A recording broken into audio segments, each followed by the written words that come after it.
we see, we gon' do it. Facing our fears, we don't think we just move it. No, we the best and we don't gotta prove it. Somebody test me, I swear I'm gon' lose it. I got a trophies on this boom and illuminate. The truth within, another day, another win. You got the power to turn around. Inside a champion's yet to be found. It's my time to fight. Oh, calling out for the game. There's no time to hide. Oh, won't you yell out my name when I sing on top of our we're out of love. It's my battle die. Oh, won't you yell out my name? Let's begin. Crush the foe. Look at me now, ready to go. Power within, we're standing tall. Fight for your name, ready to give it all.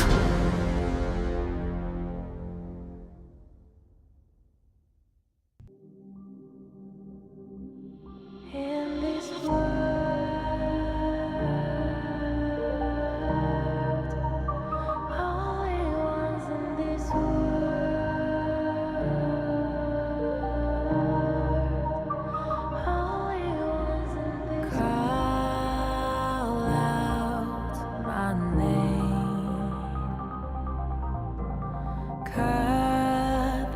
sound of the rain. No matter how I feel the flame, you know I feel the darkness and the pain. All of the ways we tried to break free from the night, you know we made it out, we found the light. I fly so high, light up the skyline. Let's do it this time, like it's a whole new vibrant world.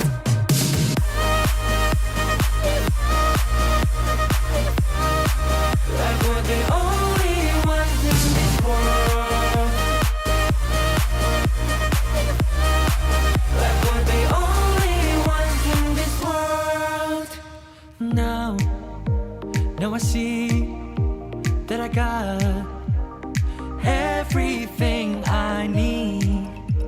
It's alright, I'm on fire, I'm alive, 'cause now I fly so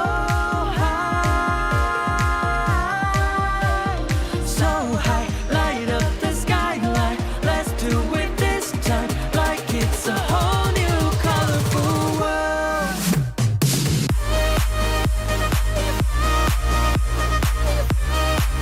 Like we're the only ones in this world. Like we're the only ones in this world. Never thought we'd get this far, burning like the stars. How we get this far, like we're the only ones in this world.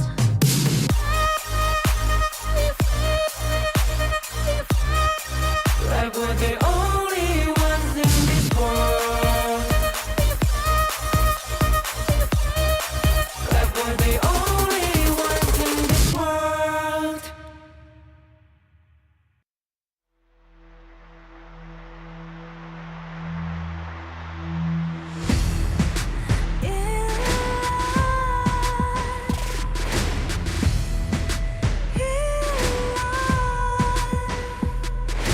What's a life without its worth? Compromising with what hurts inside.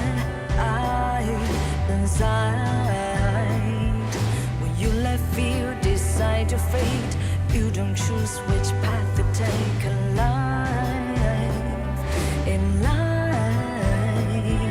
I'm finally letting go of everything that still holds me. I'm against all odds, but I won't give up, 'cause it's my time to shine. Standing in the spotlight.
to the fallout.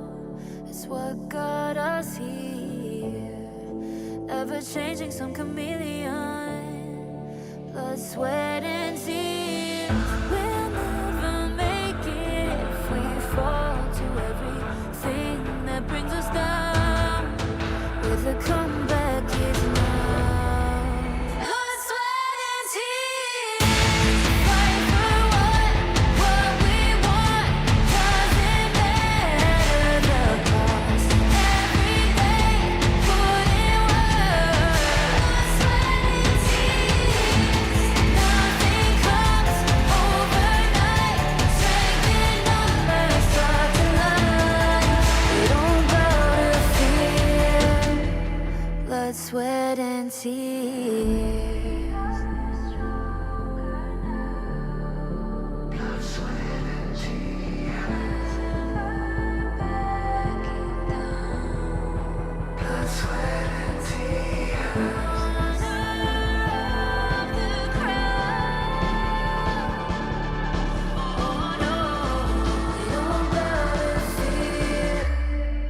Blood, sweat, and tears. Fight for what we want. Doesn't matter the cost. Every day, put in work. Nothing comes overnight. Strength in numbers start to lie. We don't bow to fear. Blood, sweat, and tears.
I feel it deep, flowing through my blood. Rising up to become someone. And taking it all on my own. What a sweet victory. And taking all of my control. Awaken something deep in me. Like flames, feel it burning inside. Take a hold of pursuit of the prize. I've been told ain't no way to survive, keeping all of this fire that's locked up inside. When this is the time, enter the ring. All those mental chemicals doing their thing. I got flashes of battles inside of my dreams. I was made for this moment. At least now it seems like it's time to come face to face with your fear. Been battling reasons for all of the years, and I learned how to fight them with style and grace no one's ever encountered. You say it's amazing, I'ma come out swinging when they open the gate. Go ahead, call passion, I'm calling it rage. I'm taking what's mine like I already own it. Watch but don't blink, going here to the moment. The sky rained down. Here's to the madness that's all around. Go on, tell 'em who you are, you are, you are. Go on, tell 'em who you are, you are, you are, you are. Here's to the moment, the sky rained down. Here's to the madness that's all around. Go on, tell 'em who you are, you are, you are. Go on, tell 'em who you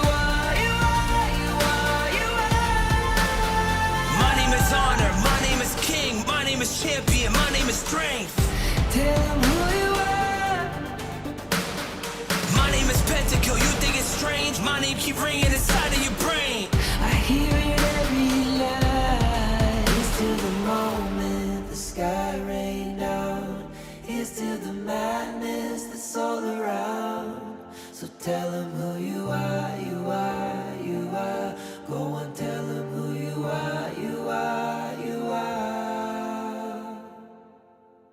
Here's to the moment the sky rained down. Here's to the madness that's all around. Go on, tell them who you are, you are, you are. Go on, tell them who you are, you are, you are, you are. Here's to the moment the sky rained down. Here's to the madness that's all around. Go on, tell them who you are, you are, you are. Go on, tell them who you are, you are, you are. Go on, tell them who you are, you are, you are.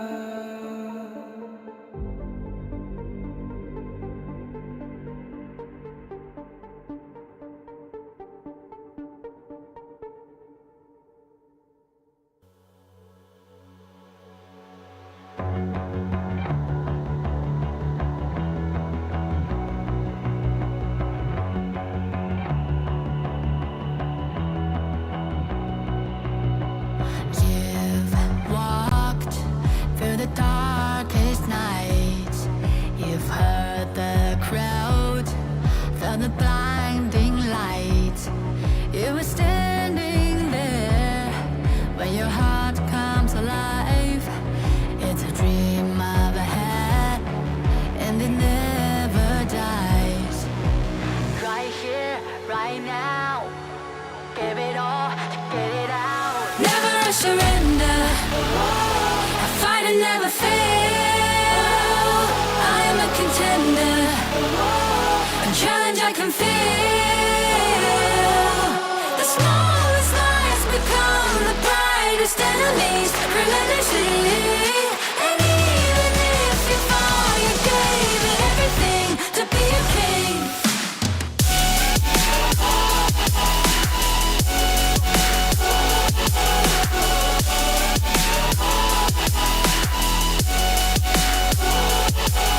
The smallest lies become the brightest enemies. Relentlessly. And even if you fall, you gave it everything to be a king. You carved your way with a sharp attack. You watched it all burn, and you never looked back. There will come a day when your fears will rise. You protect your crown, so it never dies. Never surrender. I fight and never fail. I am a contender. A challenge I can feel. The smallest lies become the brightest enemies. Relentlessly.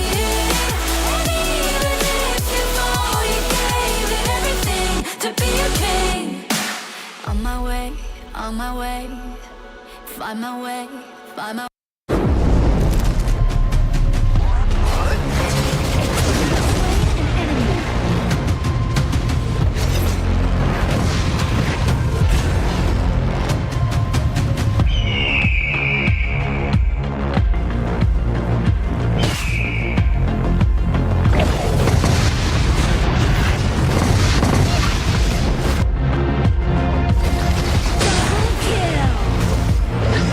Killing spree.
Life's growth has always been bound to conflict. How long can today's peace truly last? 1,000 years ago, from a single seed sprouted the misty marshes' first wonder. Born of wood, growing into a forest, gathering countless living beings within. Growth, cycles, fates, weaving endlessly together. With the deities came the first enforcers, becoming the Misty Marshes' first protectors. They took form as the 9 seers, each with their role sheltering this hidden land. All things eventually come to an end, and a new beginning does not always follow the old path. Today's inheritors of the seers' legacy long for a different future. Their followers, too, drift further apart. The Order of the Seers and Omniscients are like 2 branches growing in opposite directions. The Misty Marshes watches quietly as it all unfolds. For from the moment that first seed sprouted, the deities already knew the life they nurtured would one day choose its own future.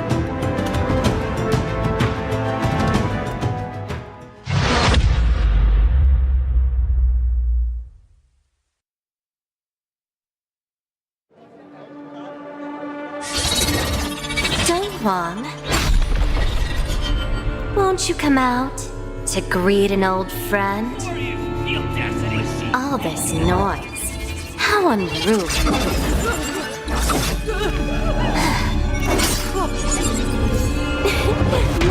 My, such a grand ceremony, and yet it's become such a mess. Let me help you tidy things up.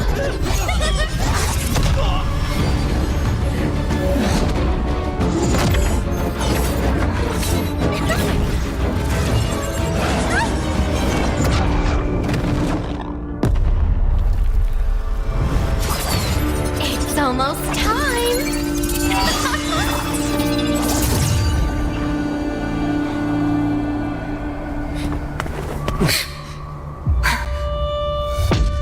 Hang in there.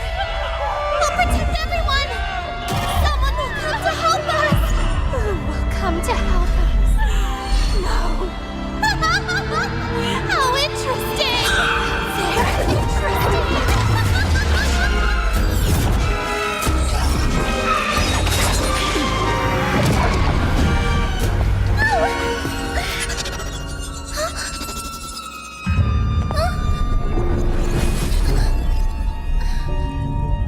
You. Why do you always cling on to him? Austrin. It's been a long time.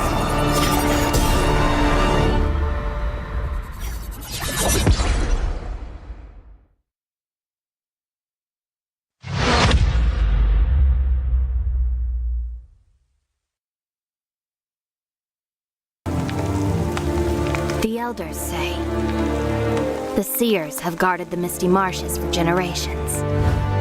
We are the forest's future. For families to gather in joy. For dear friends to stay together. For the peace of the bird tribe and the forest. Even if my feathers burn away, I will never fear. Even if the sky falls and the earth shatters, as long as we stand together, as long as we endure, we will surely, losing everything. Just as I did. Sinking into darkness. My old self is already buried. How amusing. This eternal, blissful heaven. What a beautiful little bubble. Wait. To pop it with my own hands!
Life's growth has always been bound to conflict. How long can today's peace truly last? 1,000 years ago, from a single seed sprouted the Misty Marsh's first wonder. Born of wood, growing into a forest, gathering countless living beings within. Growth, cycles, fates weaving endlessly together. With the deities came the first enforcers, becoming the Misty Marsh's first protectors. They took form as the 9 seers, each with their role sheltering this hidden land. All things eventually come to an end, and a new beginning does not always follow the old path. Today's inheritors of the Seer's legacy long for a different future. Their followers, too, drift further apart.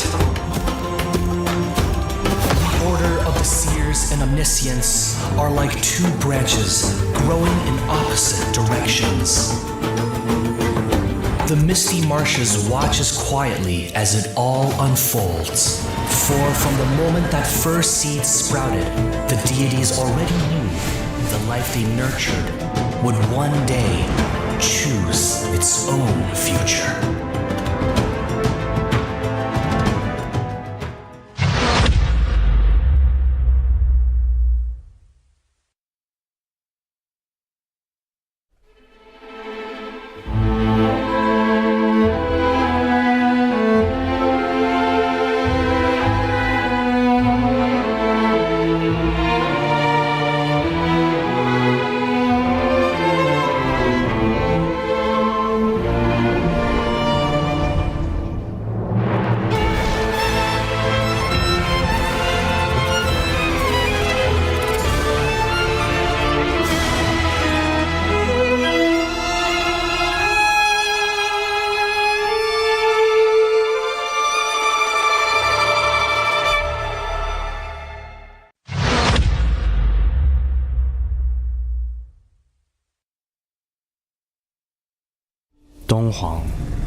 Recently, a mysterious stranger has been seen about the Misty Marshes.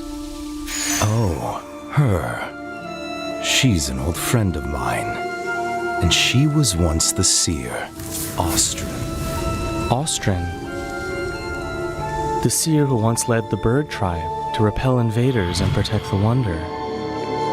But didn't she fall in battle back then? Yes. But it seems she's somehow returned from the dead, and she's given herself an interesting new name, Umbrosa. It's exciting, isn't it? Returning back from the dead. What will she bring to Misty Marshes? After all, her current self is completely different from before. The bird tribe girl I remember was pure and proud, forever bathed in light. But now, even from far away, I can sense the darkness and death clinging to her.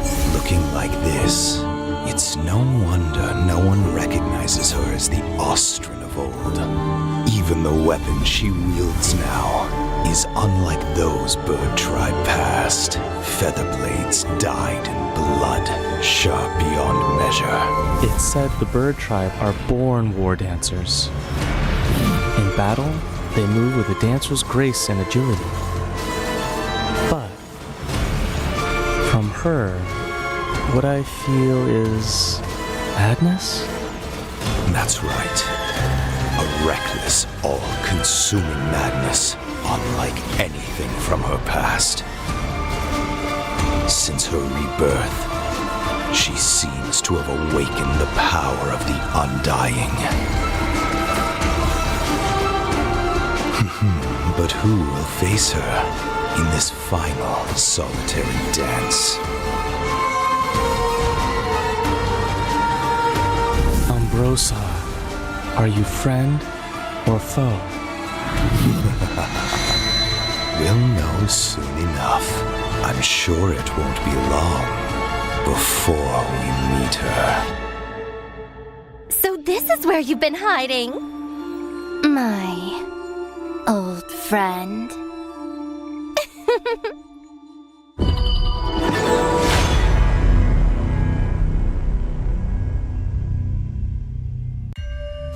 This is her passive ability. Each basic attack applies a mark on the target. Ranged basic attack damage scales with attack speed, and repeated rebounds increase ranged basic attack damage. While in melee mode, basic attack deals multiple attacks rapidly. Skill 1 enhances Umbrosa. After use, it damages and slows enemies within range. Umbrosa then enters a fevered state briefly, gaining a large amount of movement speed and attack speed. Skill 2 is her only movement and recovery skill, enabling her to both dash ahead and knock back enemies. Missing an enemy reduces the skill's cooldown. Landing a hit on an enemy activates their featherblade marks and transfers the mark to nearby enemies. This skill deals damage multiple times to enemies within range and recovers Umbrosa's health. Umbrosa's ultimate is her core enhancement skill. Actively using this skill boosts her movement speed and health temporarily and causes her to briefly enter the Indomitable state. If she dies while her ultimate is not on cooldown, she will slowly resurrect.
Challenge I can feel.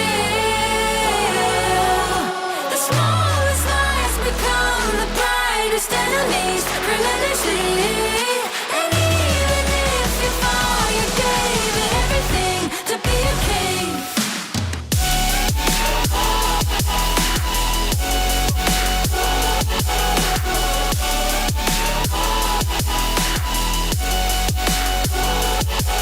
The smallest lights become the brightest enemies relentlessly. And even if you fall, you gave it everything to be a king. You carved your way with a sharp attack. You watched it all burn, and you never looked back. There will come a day when your fears will rise. You protect your crown, so it never dies. Never surrender. I fight and never fail. I'm a contender. A challenge I can feel. The smallest lights become the brightest enemies relentlessly. And even if you fall, you gave it everything to be a king. On my way, on my way. Find my way, find my way. On my way, on my way. Dream my way, dream my way. Never a surrender. I fight and never fail. I'm a contender. And challenge I can feel. The smallest lights become the brightest enemies relentlessly. And even Will you live for real? Join the party.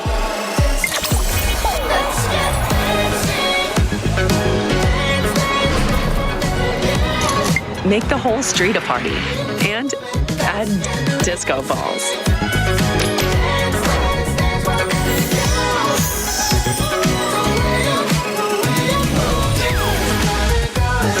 Real Me 15 series. Live real in every shot.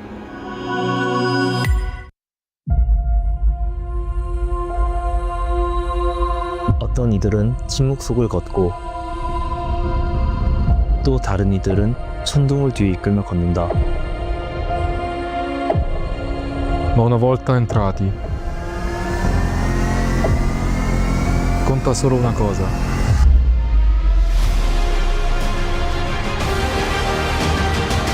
Each splash writes a legend.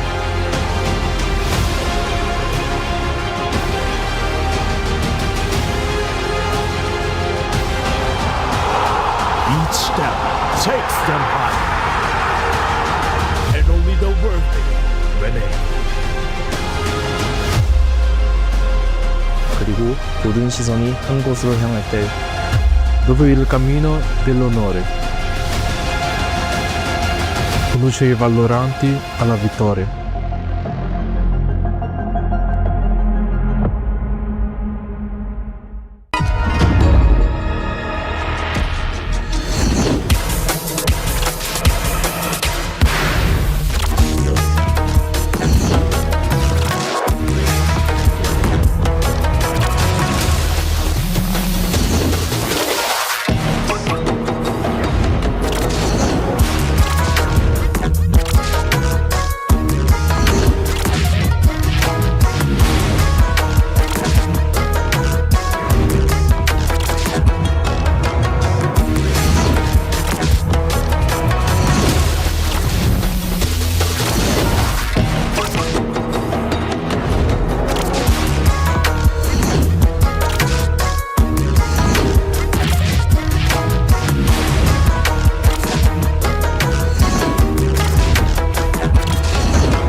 How's it going, everybody, and welcome back to the Honor of Kings Major East Fall Season 2025. I am Blam, and with me is Hauler. Obviously, yesterday we had some great performances and some drafts that I was obviously looking over and be like, hey, this is pretty cool, man. Like, some of these teams are starting to kind of like really amp up and really showing what's at a survival within the survival week, right, Hauler?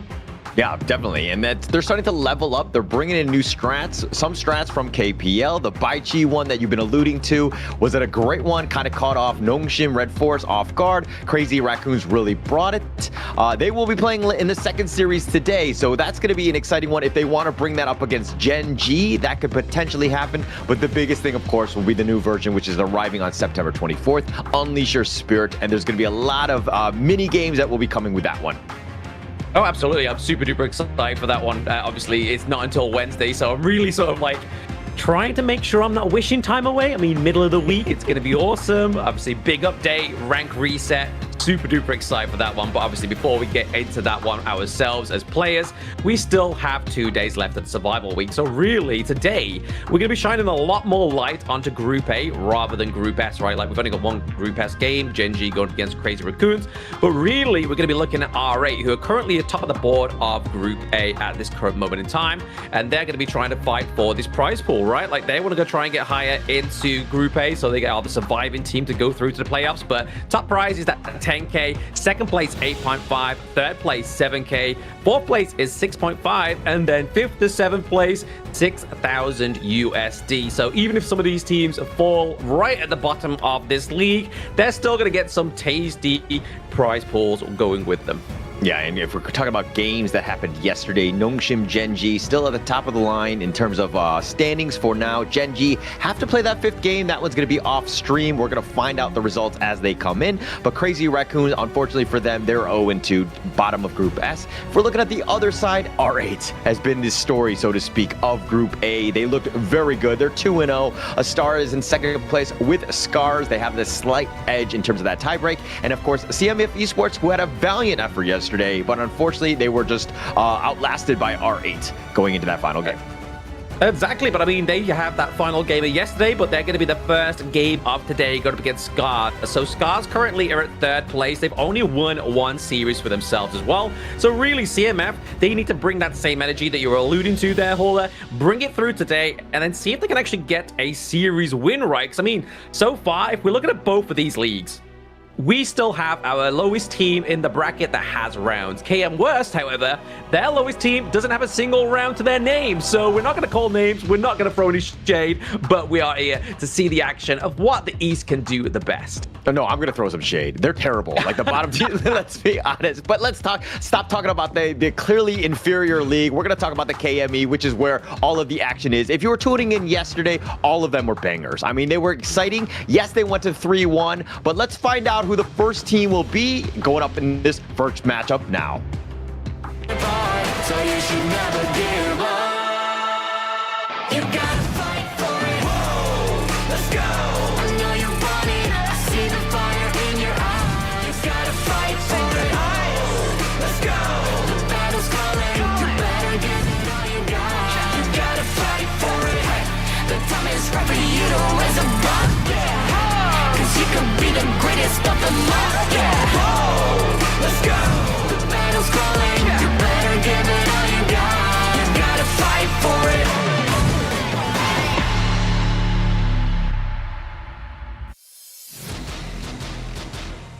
So first team onto the gorge is going to be none other than Scarz, the real ones who are looking to get that second series onto the board for themselves, and it's represented by none other than Aruru, Mfang, Hao in the mid lane, ASD as their farm lane, and then Ochik 2 as their support. This has been a team that really kind of started to shine within the ranking week. Yes, they haven't had the greatest experience so far within the survival week, but this is where other teams really start to up the ante, and if you catch that wave a little bit too late, you're going to be kind of trailing behind. But Scarz currently are sitting at 1-1 scoreline, so they're not looking like it's going to be the hardest battle for them here. And this is going to be one of those things where they need to really step up. They're running out of time more than anything else. And especially with this, survival week, it's all about survival, right? And being down, losing to R8, who are at the top right now, this could be a tough situation. I really need to see Mufang step up. He had the third most kills in the rankings in the ranking week. But let's find out who their opponents will be. And of course, it'll be CMF Esports. So you should never give up. You gotta fight for it. Whoa, let's go. I know you want it. I see the fire in your eyes. You gotta fight for it. Let's go. The battle's calling. You better give it all you got. You gotta fight for it. The time is right for you to raise a bar. Cause you could be the greatest of them all. Let's go. The battle's calling. You better give it all you got. You gotta fight for it.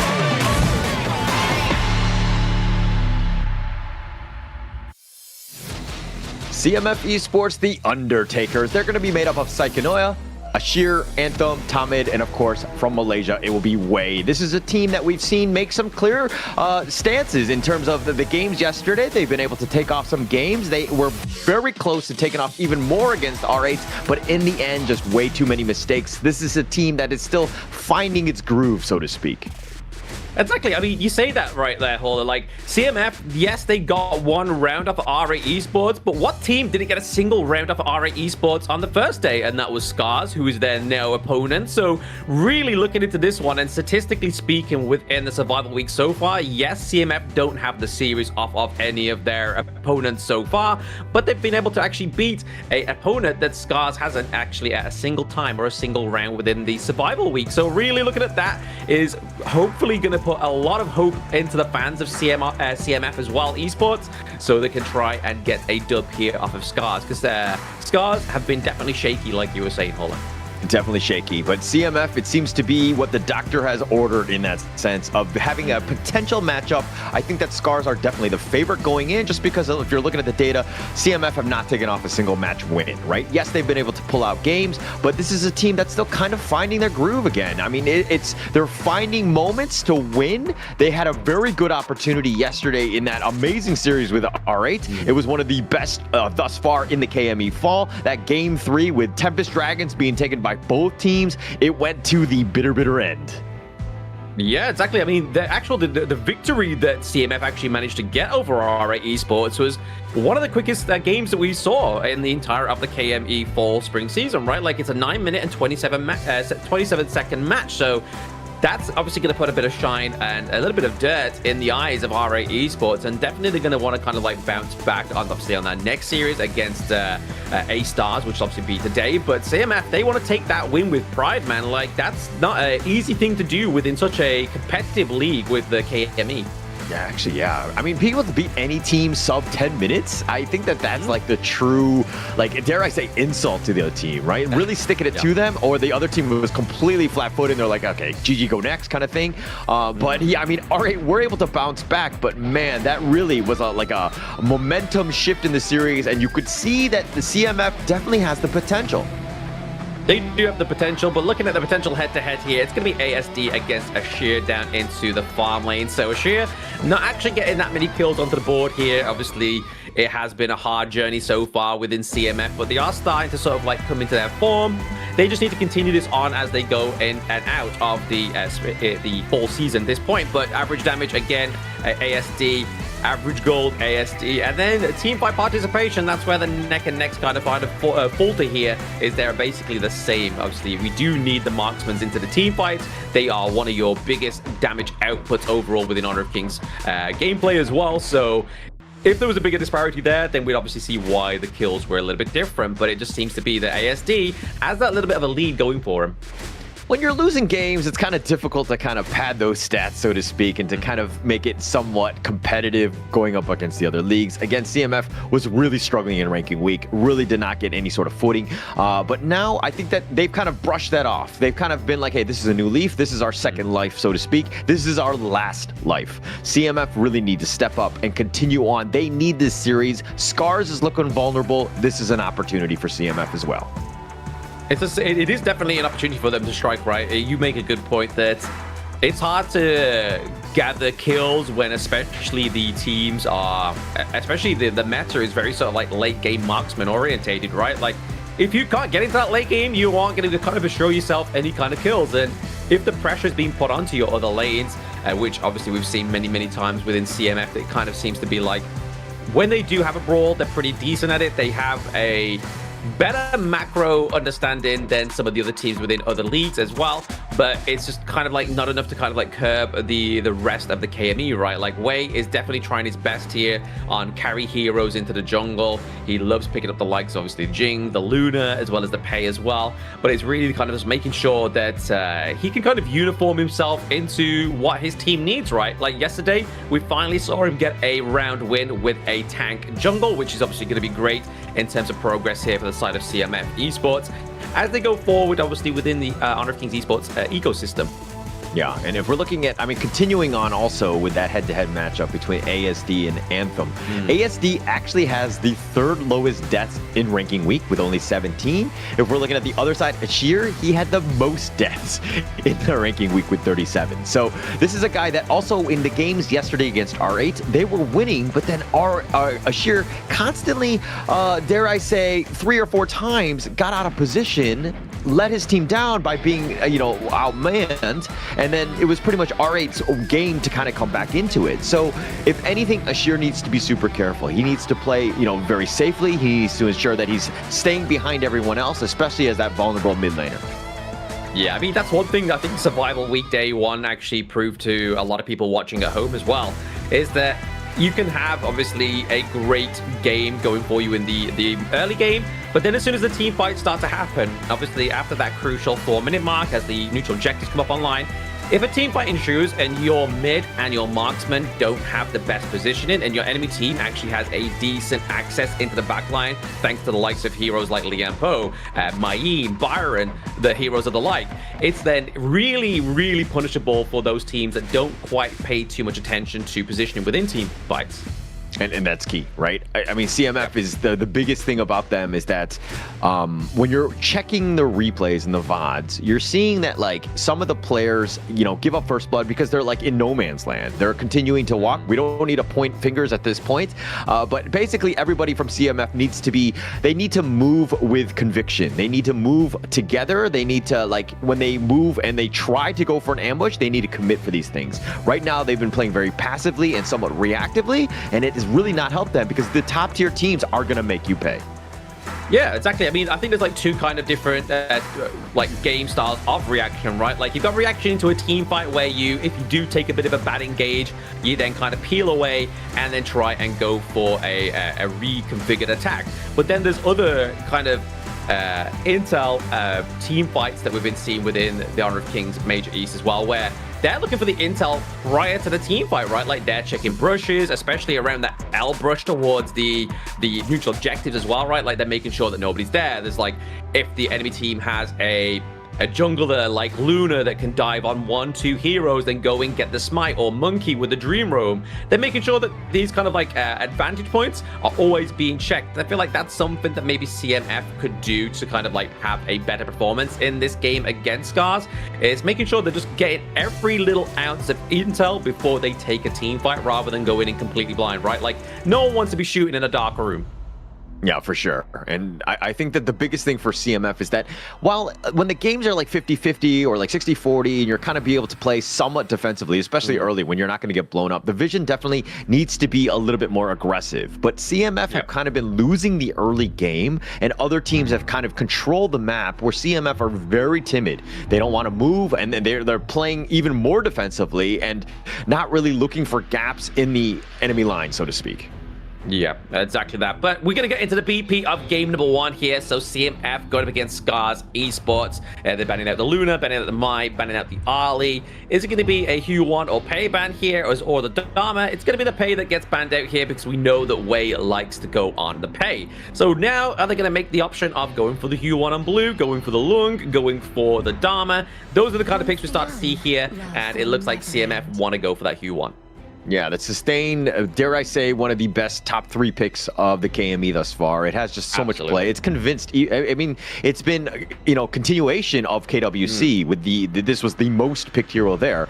But it just provides so much, right? That healing, sustain, plus the fact that you have a lot of flexibility. So it doesn't actually show what sort of draft you're looking to go. So it has, a lot of potential here. Yeah, loads of potential, and obviously, as you was alluding to there, Holder, the fact that it's got more than kind of like one use onto the Gorge and one use off the Gorge, you're keeping your enemy team guessing where that flex is going to go, but then also, obviously, the sustain, the control that you get from the Hue one as also. But over to the side of Scarz, they're going to go for that kind of like control wraparound duo, right? Like, obviously, popping the wall is my board down, then Aruru is going to be able to use that Truth Mantra to kind of just get a wall wherever he needs it, right? Like, it's no more kind of like, right, I need to make sure my positioning is on point, because I need to be by a wall to get a crucial team fight engaged. But now, the fact that he has the I Ching here that can kind of wrap around a wall to the enemy team means that Aruru could have some really good potential playmaking potential here. Definitely about that playmaking, right? They need to figure out a way to get to that back line. I think it's interesting, though, with the Loong and the Oghren pick, they're going loaded for bear. CMF are looking to just come out guns blazing in this game 1. Very strong picks, especially with the Yuan to kind of help sustain. Anti-heal will be a thing from Scarz. They need to kind of rectify that situation. Yes, they have a lot of control in the Yixing and the Dharma, but they need some damage. They need to figure out a way to deal with this raid boss that is going to be Wei's Oghren. Yeah, I mean, to be honest, Oghren, for me, if they can kind of shut Oghren down in the early game, then it's kind of like a little bit of less of a raid boss. You're kind of just kind of like nerfing him before you go into the dungeon, right? You kind of get in those extra little bits of equipment to take on the raid boss, and then that's it. You kind of like, right, okay, we're more prepped than we were before, but then we start to see Scarz actually go for a little bit more kind of sustain into the team fight, right? Because obviously what they were lacking for the side of Scarz is that kind of extra bit of boost, that healing coming through, but also the crowd control here as well, right? Like Zakia, with that Mulberry power, is pretty dangerous, especially catching off those like pesky sort of assassin heroes if you really need to kind of get onto them, or even just stopping a hero to get in and out of a team fight. One thing that I've noticed, and it looks like they're hovering the Mulan and Zhang Fei, a lot of team fight, and that's going to deal with the potential team fight from Scarz. But that's a cure pick. Look, I know that it might be an O-Chick special. He might be very comfortable with it. But if there's anything that we've learned in the KME thus far is that Sun Bin has been the hero, especially in the roam. It's been like a late game trump card that has really caught teams off guard, especially when you see a Loong on the other team, right? You have that infinite vastness. You know where he's going to land, right? You just get that time lapse and you can silence him and eventually kill him. And now this Scarz lineup finishing their draft with a Menki. Yes, you have a lot of stuns and a lot of control and utility, but you don't have the damage. I really don't like this draft. Yeah, I mean, with Monkey, I feel like he gets a bit of a bad rep with damage. Like we've seen with performances on the likes of Nongshim's Haku, that he's able to get the most damage onto his team, right? It's kind of like the whole Lady Chen story, right? Like everyone's like, she can't do damage. She's only there to kind of like sustain, and obviously not sustain, but do crowd control and try and use that destructive illusion to the team fight to kind of turn the tides of that team fight into your favor. But really, it's a very overwhelming amount of damage that does come through, and especially like an AoE, if they do build like the Venomous Staff, if that was the case. But back onto my point here, that Monkey actually does some damage here. The most damage is going to be coming from obviously I Ching, right? Like I Ching towards the latter part of the game, thanks to his passive, is going to kind of scale up as long as you're able to proc the passive onto the side of Scarz. But yeah, there's going to be, if you take out I Ching, you really then got to be like, right, okay, so where's that damage going to come from? You're going to try and hope that D-Ranger is going to start to have a good positioning on the side of Scarz, because if not, if he gets taken out, then like you were saying, Hola, in terms of the damage, Monkey's not going to be able to kind of like do enough or sustain long enough into the team fight, because that's the kind of like the key part of getting the damage on Monkey is making sure that he's able to stay in the team fight for a long time, use the Blazing Cape to kind of just burn away to that damage over time onto the enemy team. But is that Blazing Cape and like that damage, even from the Menki, enough to kind of out-heal the potential Oghren Yuhan that's going to be there? I think the sustain is going to be a real thing, and this is going to be a potential problem. I mean, you were talking about D-Ranger. He is clearly the weakness. He's the crux of this issue. You take him out, this entire building crumbles. I mean, yeah, you have a lot of potential damage from the I Ching. A lot of the other players have been able to do that. But if they're, it's a lot of poking and prodding. The fights aren't really happening. Once the team fight is a full-on commit, the guys are all going in, and once that D-Wrench is dead, they're going to be a world of hurt, right? So I'm worried about this lineup. It really comes back to the early game. How Scarz is able to kind of, accelerate that early game so that they have a chance, so that this damage is not a problem. Yeah, I do get that. Absolutely. That point is a very good point onto the side of Scarz. Like CMF, if they're able to kind of like understand what we've just been speaking about there, then they can obviously try and get the team fights going into their favor. Like obviously Wraith Boss, Orgren's going to be very sustainable. Using the Huon here as well, very sustainable as well. But it's all going to count onto those pickups, right? But the way they're going to get these pickups and the way they're going to make these plays is going to be the Realme 15 Pro, the official gaming phone of the KME East fall season of 2025. Made for gaming, smooth, cool, and reliable, just the way that esports demand. Ready to level up? Get yours now and feel the difference. Yeah, definitely CMF will be feeling the difference as they're looking to put the pressure on, especially early in this mid lane, right? I think that if, Ashir kind of gets going, he needs that space to kind of ensure that he has all of that healing, because it's going to be tough again for Scarz to really crack through all of this healing.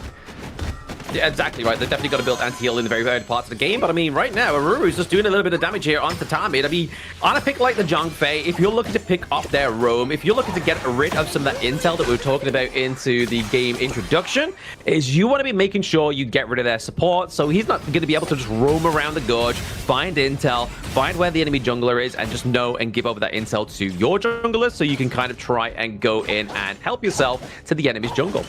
Yeah, and one thing that would have helped CMF, invade the enemy jungle or even protect your own, Tamid, on the Zhongfei, most players will pick the Smite because you can be able to steal that away and just make it very uncomfortable for like Mfang, but he decides to go with a more standard heal. This is more of like a team comp thing, more like looking for that team fight. I think that the Smite is the way to go, but again, personal preference here. It is personal preference. I mean, to be honest, Wei on the Orgren should be able to just like kind of use the path passing, go straight in, not kind of have to falter to an early fight and have no access out of those pits of the Tyrant and the Overlord. So again, I think it just comes down to, like you were saying, that whole personal preference. Do you want to give over a little bit more of a bit of sustain to your team, even though they've got plenty of self-healing from the Orgren?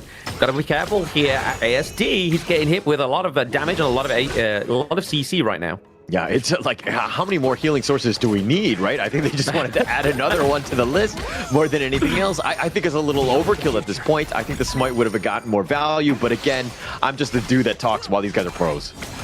It's the DJ Khaled approach to healing, man. And another one. And another one, Like, you can't have enough healing, baby. Like, that's the state coming through in these team fights, especially if you know how to play the team fights as well, right? Like, positioning-wise, that sustain's just going to keep you going and just out-sustain the enemy team. Because really, if you look over to, again, Scarz, they've got the tankiness from Monkey, which is great, but if you are able to get the damage through here, obviously they have the likes of the Lung, they have damage coming from Orgren as well. It's going to be hard to keep yourself in, keeping that passive procced up with the bubbles, and then you've only really got Ouchik here to do any kind of healing to you. Yeah, it's going to be tough. I mean, that's going to be the biggest thing. Plus, I mean, if you're looking at the rest of CMF's lineup, they have a lot of, crowd control, like the AoE stuns. Yeah. You got some from Psychonoa, you got some from Tamid, you have a lot. So when those team fights are looking to happen, and Scarz, look at this lineup, man. They want to just have a deathball team fight 5-on-5 action, and CMF actually have the heroes to answer. Yeah, I mean, the point of concession here is, for me, is if Psychonoa doesn't use that CC immunity of the Mulan at the right time, it becomes useless, right? Like, you then go in with the CC immunity, thinking you're breezing through into the enemy backline, which is what they're really going to be doing here and hoping for, especially onto the likes of Hao and ASD on the I Ching, but they've got to make sure that they don't use it too early, because then you kind of just left Mulan into the pit if they don't have the flash as well. So if you exhaust the flash before a team fight onto Psychonoa, it's going to be hard to come back and out of that team fight. You're going to struggle, really. I think it's all about the common skills of when that happens. And teams need to be very clued in. When they see it, they need to understand who's really vulnerable, right? And then having that common skill not available to you, you might be just dead at that point. Yeah, I mean, we're seeing a big rotation here down to the bottom side of the map. Obviously, teleport coming here from Mfang as well as Aruru as the neutral objectives taking place here. They've got the board. They've got him set up. Tamid, though, it has to use the Umbrella outburst, but the Tyrant has already been taken by Wei. He's going to smite that one. Aruru actually flashes away, and I think they will look to disengage. Everybody was pretty low, but nobody had died. Yeah, that was it. Collateral damage control, right? They were able to just get what they needed, which is that Tyrant. It's going to help with obviously the lack of the damage resources, the gold resources here, but ASD is getting chipped away right now, but he has the passive. Yeah, he misses the taking liberties, but, you know, I think ASD is going to be like, oh my gosh, that's actually scary at a later point. He needs to ensure that he has that flash available. He didn't need it at this point, but that was very risky. Yeah, back to the point I was making, right? Like, obviously, the Tyrant is going to help with the fact that they are behind by around about 600 gold, which is not the massive thing within the early game, right? Like, it's definitely going to benefit more the side of CMF than it is going to be with Scarz here. Scarz now obviously falling behind by around 300 at the moment of time, but Ochik here, he's got to be careful, has to get in that brush, that flaming palms, that hurt, man. Yeah, it definitely hurt, but they've got the board, and they find Ashir. They get the pick off. He stuck around a little too long, and Scarz makes him pay, and now they'll continue on. No, they're going to start to back off at this point. Backing up at the point, Scarz getting that first blood is now just going to obviously excel them a little bit further into that gold lead as well, thanks to the bonus gold from first blood. But I mean, Ochik there, he almost, if he stepped out of line just a little bit further, it would have been a different story here for CMF. He was kind of baiting it out. I mean, CMF were like, we're poking and prodding. We're doing a little bit of damage onto Ochik, but it was more of like, he knows he's got that mobility to get himself on out of there. He's able to just fly on out with Ride the Wind. So he knew he was safe. But again, it was just more of like baiting CMF more than anything else. Yeah, I mean, if I was CMF there, I feel like there was too much resources being exhausted down to the bot side of the map, right? Like, they were like 4 members down there. All that time, Aruru took their T1 in topside. Yeah, took it out. I mean, and look at this one. The bottom T1 is taking some damage. Anthem has to defend on this one. You cannot lose T1s like this so quickly. Red team. No, exactly. I mean, this is the good thing about obviously drafting the D-Ranger into the Lung, right? Like, D-Ranger is one of those marksmen. Yes, he doesn't do a great amount of damage into the early game, but he is tankier naturally than most marksmen, so he's able to take those flaming palms at level 8 when Anthem's just built that Eternity Blade as well. So he definitely is going to take a lot more damage in terms now he has the itemization, but this is the reason why you would pick the D-Ranger into the Lung, because you're not against a Lung range. And now teamfight taking place here in the mid lane, has to use the Dream Road defensively here for Mfang, but oh, they're bridal outburst. CMF. They actually want to go. They find Ochik who has to ride the wind, but CMF not able to get any sort of catch. Psychonoa eats an Imperial Order, but the Flaming Palm onto him, and he's going to limp away, but CMF committing quite a bit in terms of the ult, not being able to get any sort of catch. Yeah, no catch, no prize there. No kills, but I mean, that's not going to stop the side of Scarz, right? Like, they're constantly putting this pressure down to the bot side of the map, which means that even when they're fighting in mid, they're getting some kind of progress onto the Gorge. Oh, but look at Wei. He's just looking to run it down. Death's Precipice onto him, but now the Dream Realm onto 3. That was a nice one, and they find Anthem, who's not able to take to the skies, and Scarz makes him pay for sticking out. Wei has the Conductor of Souls. He does some work onto Hao, but not enough. He actually is looking to back off, and here come the other reinforcements. Aruru has joined to have the board. The Taking Liberties onto Wei, but he's out-sustaining. Scarz not able to get another one. Yeah, CMF there had to kind of pay dividends there to the minion wave crashing in, because if that minion wave were there, you know that Scarz would have just got dived in onto Wave, but now they are just trying to make sure they aren't able to take this team fight into the favor of Scarz in the mid lane, because that would have been scary, right? Like, the minion wave was crashing through, CMF had to stay around to take that out. But I mean, look at that T2 down to the bot side, man. Like, even though there's pressure being put elsewhere and clear kind of decisive actions from Scarz to be like, hey, let's go into the mid lane, let's make sure we try and get that T1. They're just at the same time, it's like, yo, let's keep falling in those minions into that bot T2, and it'll do the job itself, right? Naturally, by natural causes, that T2 will fall. Yeah, and now Mfang, he's going to be gone on, and they have the bubble. He Dream Roams back to safety, but it's more of like, we're going to pretend to push mid, but the real assault is on the side, and Scarz will take that. They are very sneaky in that regard. They take the bottom T2 just like that. Bottom T2 goes down, like we were saying literally moments ago, and this is the thing I love about playing D-Ranger in my games, right? Like, you just use that third token all the time. It has extended range. You're just constantly putting pressure onto those T1s. Rattle uppers. They find Hao, the Stampede, right on top of him. They got him bounced around, and the Seer State will execute him. Ashir is a little bit low, so they've got what they wanted was Hao, but can they get any sort of structure, or it looks like they're going to turn their attention on the Overlord here? Yeah, they may as well just get one kill and then just walk away with that one, right? Obviously, use Harmony to get this intel into the back brush here, so they know they're not going to gank onto the Overlord. But good play by CMF, right? Like, they punished Hao for overstepping in that mid lane, but now Mfang Yeah, it looks like Tomid, though. The board has got him 2 locked in. They've got the Enlightenment on the way, but it's just really not enough damage. He's out-tanking everything. The Death's Precipice, and he's got the Tether, and he doesn't want to dive the tower, though. He needs to be careful. Mfang still up in front. He tries to get onto him, and they're trying to focus it down on the way, but it's just not enough. And here come the reinforcements. The Psychonoia almost taking out How, but he's not able to get the pick. Excuse me, ASD. He tried to get the pick on ASD there, right? Like, we saw that they're able to travel the distance is going to be Mulan. Even with that flash being committed there, Psychonoia was able to gain that distance up onto ASD, but it wasn't enough because that T1 was keeping him alive. And that's any problem, right? Like, if you have somebody like the Mulan that's going to kind of, like, spearhead the team fight, and you don't have anybody with you like Wei, it's going to be a, if I don't get the kill, I have to deject straight away. Yes, very much so. I mean, Psychonoia, it was a nice little secondary initiation. Wei has been attracting so much attention, and they're trying to force it down, and now Wei still up in front, needs to be careful. He's going to be picked up. The Umbrella Outburst is now going to be used, but Tomid is in a bad spot. He's going to just, like, limp away at this point. Psychonoia tries to dash. Scarz looking for more. They're on the prowl. They find him, but they don't really have any sort of catch, but they might turn their... No, they're not going to go. They're just going to go for the Tyrant instead. Yeah, I mean, get the turret first and then go for the Tyrant, right? Like, get that T1 off into the mid lane, and then that means that once that Tyrant's been taken, you could then go and obviously funnel yourself into the enemy jungle, get a bit more of an advantage if you are going to continue to take that fight into the mid lane, because you can see right now, coming from the base is that minion wave freshly baked out of the crystal, so they could take this, try and push some more into the mid here, but yeah, Wei got caught out a little bit too early for my liking within that team fight. All right, I did not know the crystal had an oven and the minions are coming out, and now I cannot unsee that. It just seems, it makes too much sense at this point, right? That's why they're always on a timer. I get it, makes a lot of sense. But now if we're looking at Scarz here, I mean, look at this net worth. Wei is still up on top. He's 7.9. He has still been the guy, so to speak. If we're looking at his sheer, though, kind of dropping off about 2K behind. How? Not the greatest situations because he's not the main, but Psychonoia solo. The Dream Roam tries to go in. He doesn't actually get the pick off. Mfang actually goes back, and that was a bit of a scary Dream Roam there, but... Oh, absolutely. That was a very offensive Dream Roam. We've been seeing quite a lot of defensive Dream Roams being used, obviously. Also, great ones to steal the Tyrants and the neutral objectives away, but that one was just to make sure the Psychonoia was out of that team fight, getting him back to base, but now some more blows being traded into the mid lane. They get the T2 into the top side of the map. CMF have to retreat a little bit here. If they don't, they may fall.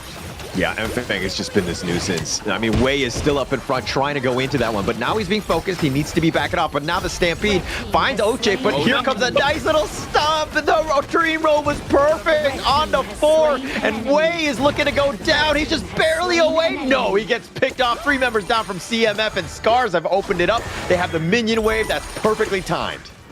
I mean, that was a punishment of Tomid, right? Like, Tomid dived in there, and then the front line was so exposed.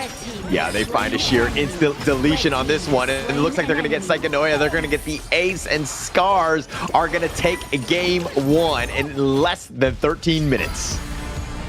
In less than 30 minutes, match there, Scarz taking a decisive victory, I would say. Obviously, CMF, they had a lot of potential there within that game number 1. There were just some really bad, punishable mistakes, like we just saw there to the top side of the map, where we saw the Tomid.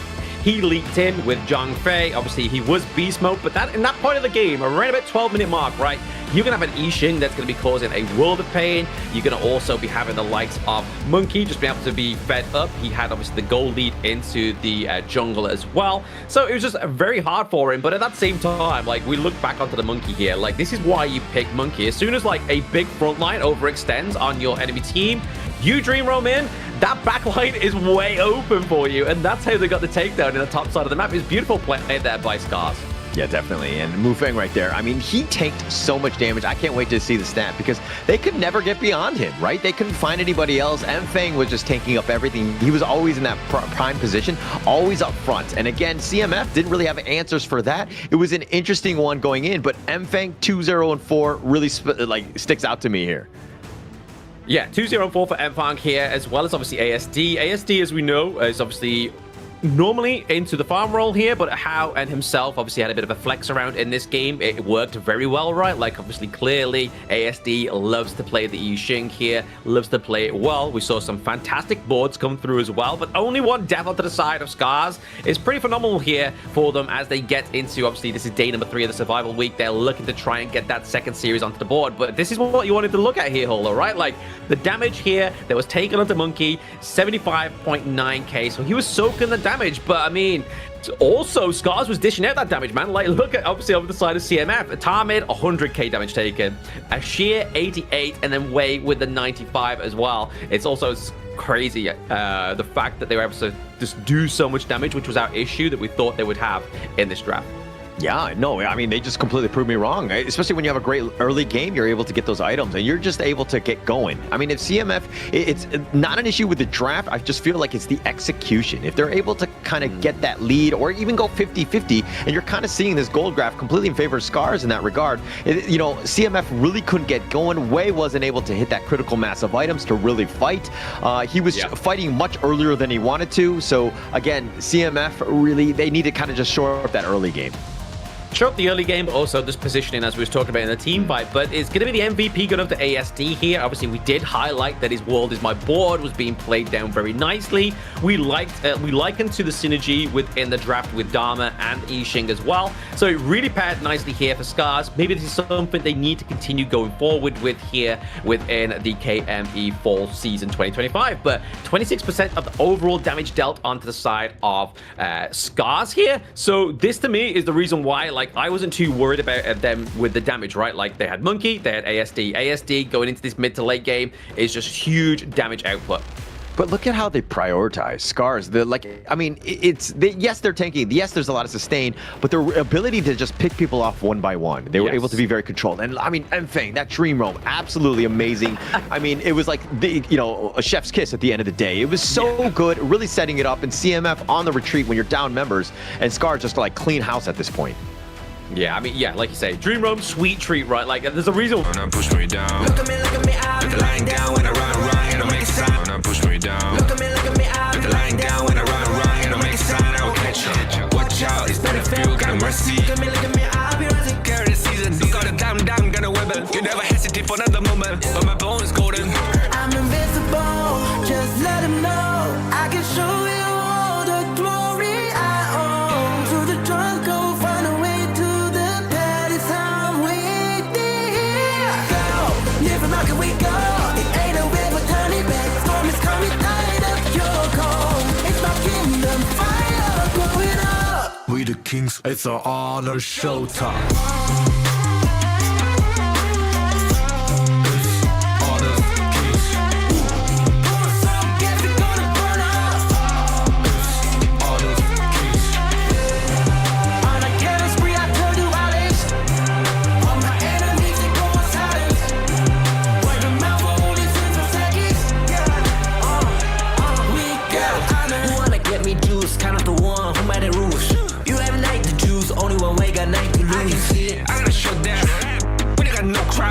We barely fuck this one, crashing pieces, you can cheat. First blood, double trouble, then I take a pen, I kill. All you do is sweat and look at me stay with the rain. Say. I've triggered my soul down. Follow my pace. We the champions screaming, I'm invincible. Just let them know, I can show you all the glory I own. To the drunk, go find a way to the pad. It's time we go. Live and rock and we go.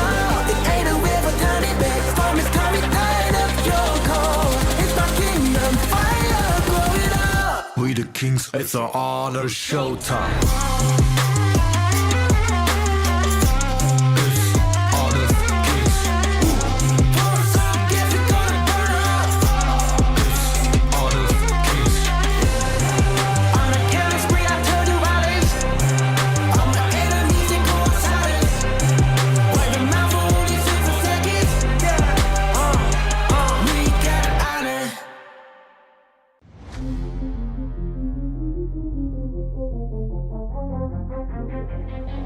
I'm born of this, I'm born this way, ayy. This is my chest and my bonus play. Can't be late, won't hesitate.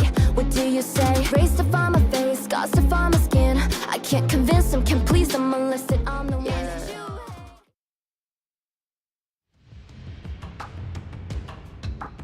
Welcome back, everybody, to the Honor of Kings Major East Split for all season 2025. Tripping over my own walls there, but I mean, if I look outside, I can see that it's fall in the UK. It's definitely looking like a grey day here, but we are going to be back with game number 2 between CMF and Scarz. Obviously, there was a pre-13-minute victory for Scarz in game number 1 for those new joining in, but CMF, they hold a bit of promise, right? They just got to make sure that Tarmit doesn't overcommit too early, exposes the back line, and just make sure that they don't have a dive hero like the monkey onto the side of Scarz that can obviously make use of that prime opportunity.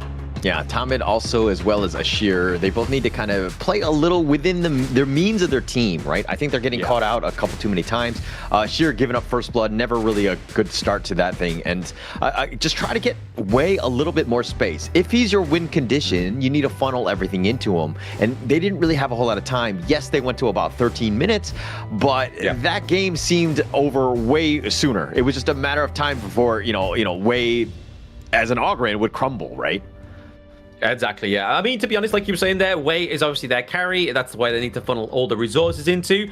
But when we have a BP in game number 1 that really kind of already focused Wei in that aspect of taking a lot of the assassins out of the gorge here for him, it seemed to me that obviously Scarz knew what they were doing, right? Like, if they take down Wei, they get the victory. So now we get into BP number 2 here, and between CMF and Scarz, the banning out the pay and the Luna once again. Obviously, Ali potentially could get banned out here, as well as the My Shiranui, but now it's going to be seen who Scarz look to take on the Royal Blue side. Did they go for Huon for themselves, or they go and lock in either ASD or How on the Ali? Scarz, a lot of different options at this point. But, I mean, one big thing about CMF is that they need somebody else to step up. The 4 Protect 1, I mean, it might have worked last year when teams are kind of getting a feel for the game in general, right? I think at this stage, we need everyone to really step up. You need to have at least 2 consistent damage dealers, 2 people with a lot of farm, and, a hero that can get you a lot of farm on the other side of Scarz is going to be Arlie. This is a great first pick. Great first pick, but a great counter pick here to the side of CMF, right? They go for the Diadea. It's like as if they've kind of like focused that, saying like, hey, yes, take the Ali. We'd rather do that than try and find the counter for the Milady. So now they're going to go for, okay, maybe not to go for the Diadea. Maybe they're going to lock in the Guan Yu before this one comes through here. But the Chano is definitely one of those lane counters here for CMF against the Ali. But Scarz and Fang, they might go for the Jing here, and they might even go in about the Sunbin, but we're getting too a bit ahead of ourselves here. We're getting too excited for that Sunbin pick.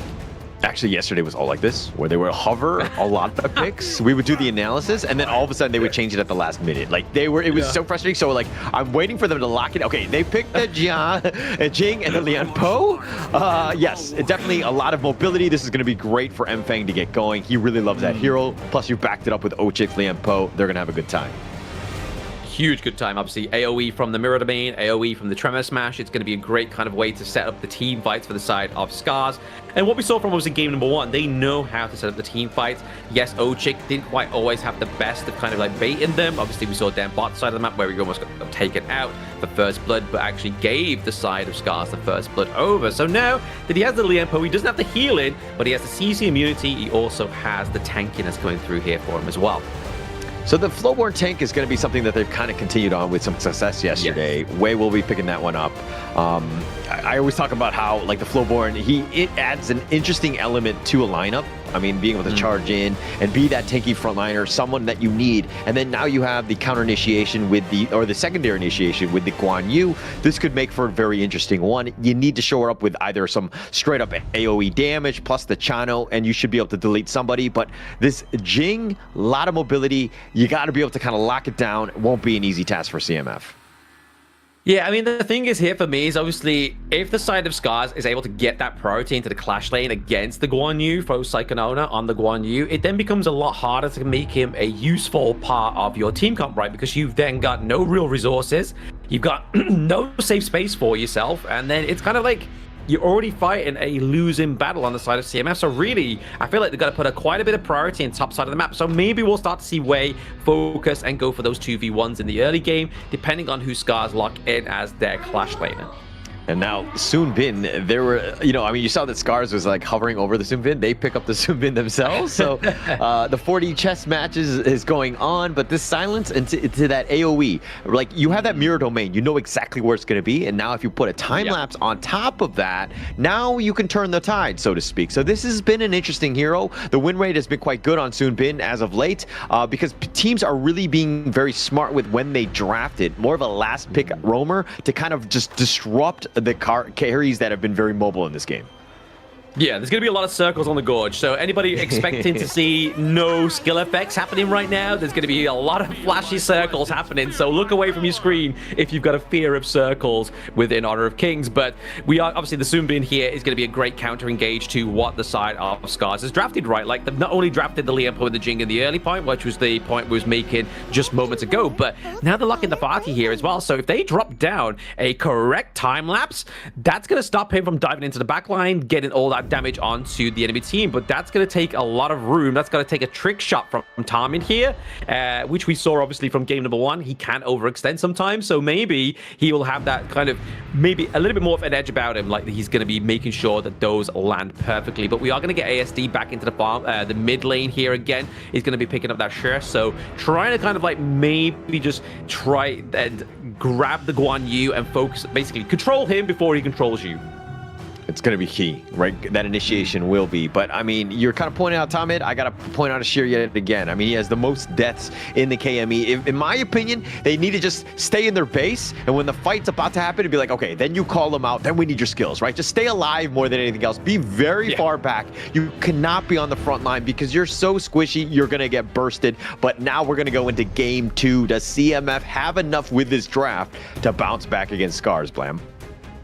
They might do, right? They've got their own circles of death coming through here. Obviously, the Xiao Qiao with the Starfall, as well as obviously the walking, talking brick himself. Like, Flowborn Tank is a big, beefy guy. He's going to be able to kind of spearhead the side of CMF, which we've already seen. They've had the victory with Flowborn Tank before. So maybe this is the key, right? Like, Wade doesn't like to play tanks, but this may be his favorite one because it's kind of like a not as impactful Tremor Smash into these team fights, but it's still going to be something that's going to be able to upset the tide of a potential team fight that Scarz thinks they're leading the man on.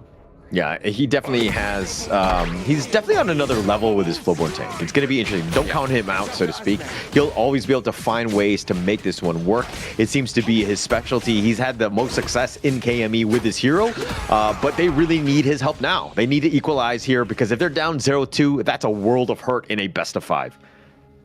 Hey, I mean, there's a reason why it's called Way for a reason, right? He's going to find the way and the way to victory on this Flowborn Tank, hopefully for the side of CMF. Try and get them another sort of round point onto the total scoreboard so far. But realistically, here for CMF, we're looking at a score point, right? Like, they need to make sure they get a series onto their into their pockets, because that's the only thing they're really missing here is the fact of a series victory earns. They were able to get some points yesterday, but so far, like I was saying earlier, there is always going to be a little bit of pressure into this top side of the map here already. The Clash lane needs that kind of like 2v1, especially going up against the likes of Aruru here on the party.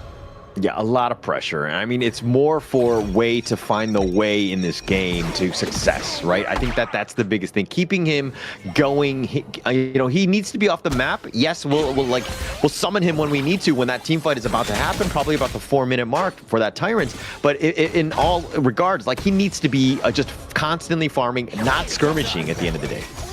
Yeah, I mean, if he's going to skirmish, he's got to be making sure that somebody else is getting the farm, right? Like, you can see there that they're able to get their mid lane farm, the minion wave in the mid lane there. But we saw, obviously, top side of the map, he's giving over health to Psychonona. I mean, this is already the Sword Green Dragon, and they're going to get first blood, and they find him. Psychonona all the way from the top side, all the way to the bottom. Within the weeds, they find him out, and ASD gets caught out. He was in the River of the Nile there, right? Like, he was like situated between two walls. They came from behind. He was no kind of like worse for wear. He was just like, where did that come from? What happened? I got burst. But unfortunately, we saw with ASD, I'm pretty sure he had his flash. He committed his flash, but that's at that point where they knew onto the side of CMF. They're like, right, okay, sure, is a sit-in duck. They're not going to be able to catch out two of us here, but a bit of contention here into the blue side. They find Aruru. The hero charges the flash away, tries to get to M-Fang, but I don't think he has enough. He's going to be top down, and Psychonoia will get that kill, and M-Fang, all he can do is watch. Yeah, 1-for-1 trade there. Again, CMF definitely playing a lot better of an early game in this game number 2. Maybe it's just all they needed, right? Just a little bit of a wake-up call, seeing what they had to deal with Scarz here. Because we know CMF has actually taken 1 round off an opponent that Scarz went 3-0 to. So maybe this is the draft, right? Maybe this is the way.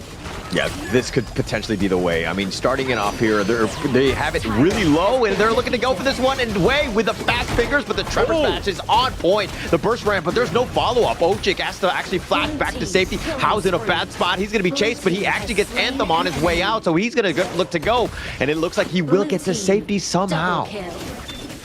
A fight on 2 fronts there. I mean, they definitely punished the side of CMF for taking that Tyrant, right? They were able to take the Tyrant. The Tremor Smash connects onto 3, really slowed down that disengage from CMF, which was crucial for their survivability. And then we saw Mfang, Aruru, into the enemy jungle, get the takedown onto Wei. They get the Azure Golem as well, right? Like, so that's already going to be punishing Wei for the next, like, 30 seconds or more. You know, like, taking away these Crimson Golems and these Azure Golems is going to make that Flowborn tank less impacted. And more on the defensive side, as CMF have to be, right? And this is not a great spot. It started okay for them, but then now the tides have turned, and now they're putting the pressure on. They've been zoned away from their own tower, and Scarz are going to take another tower in the top lane. Yeah, T2, T1 into the mid here. Obviously, Anthem's just trying to kind of replicate that damage, but there's a lot of exhaustions already being put down here to the bottom side of the map just to take this T1 alone, right? Because that's going to leave open that mid. It's going to leave open a lot more pressure into that top side of the map. We're going to get a replay here that happened onto Cyclona into the enemy jungle here as they then go in onto Wei. He tries to get the ult onto Mfang, but just too much damage with the party and the Jing. I mean, trying to fight 1 versus 3. Second away, all the pull, the Silky Orb, just so great. ASD, and it just sets it up. 3 members down, a blink, and you just might have missed everything. Yeah, I mean, we talk about AI, right? Like, there's clearly, like, AI driving Psychona's bike there. Like, he was like, hey, you're too far, you're too close to a wall, man. You want to get away from that. And they were sure just hacking the AI on his bike was just like, hey, come over to me. We'll keep you the safety. Denied. We are going to kill you, which is another kill on the side of CMF here. But Wei is trying to get, just trying to make sure that they're keeping away Aruru, keeping away Ochik into that T2. Now CMF have to rotate. They need to defend this top T2, but now Psychonoia in a bad spot. The Mirror Domain doing some work. Not able to get that one, and I thought Ochik would get the first round, but Psychonoia, he's just gonna, dare I say, limp away, but he's gonna ride away on his bike. Yeah, literally, he is rolling on that motorbike there, and he has to be, because if he doesn't, he's not going to get out alive. I mean, we can see that, obviously, Psychonona's bought the Frigid Charge as well, right? Like, so some of these key 1v1 pickups could be a little bit more easy of a setup here for him. Just go in on your bike, get there's the lockdown, but speaking of being locked down here, maybe Wei. He's going to go find Psychonoia. He's in the Mirror Domain. They're going to continue on, and the light step, not enough. That Fang will be killed from that Mirror Domain, and now CMF are starting to run it down. They get 1 kill. That's a huge win for them, but it's only Mfang in the end. It's only Mfang. I mean, it's good, right? The fact that they got Mfang off the board here, he's 2 levels ahead of Wei at this point in time. Like, now we make it 1 as I call that out, but he was definitely the driving force into these team fights, into these kind of like single target pickups here, but Aruru has to go over the wall here. He still has the flash. There's potential here for CMF to get this T1 up into the top side of the map to try and get them back onto the gorge. Yeah, this is going to be huge for them. CMF need to take towers. They're going to look to take the Overlord as well. Mfang is on the map, though, so this is going to be scary, but CMF have the damage. Wei ensures that they get that one. Yeah, I mean, it's pre-10 minutes, right? So that Shadow Overlord's not going to be as tanky to take down there. So at least to get that neutral objective for themselves again. So that's 2 neutral objectives for the side of CMF. Currently none for the side of Scarz, but that's not stopping them, right? Like, they're still around about 3K gold ahead at this point in the game. Yeah, this is a moment, though. There's definitely some vulnerability, but Anthem actually has to flash away. Here we go. The Tremor Smash on the back, and he does some serious damage. And with that Silky Beauty going in for that one, and Mfang gets the kill, and Wei and Psychonoia both down. It's a double kill going the way of Mfang. Yeah, I mean, that looked scary for Mfang, right? But then, obviously, ASD came in with a Silk Imprint, just kind of funneled in Wei and Psychonoia over to him. But Anthem waited too long for my liking there to use that flash, right? But they knew on the side of Scarz. As soon as that flash was expanded, they went in with a Tremor Smash. So a beautiful setup once again for Ochik onto the Ampo. Yeah, definitely an opening, and Ochik has really set them up. Yes, he's been silenced here, and they'll just take that one down. How has played an amazingly game as well, because he's kind of just stayed alive, done the damage, but the biggest thing is just the fact that how elusive he is in these team fights.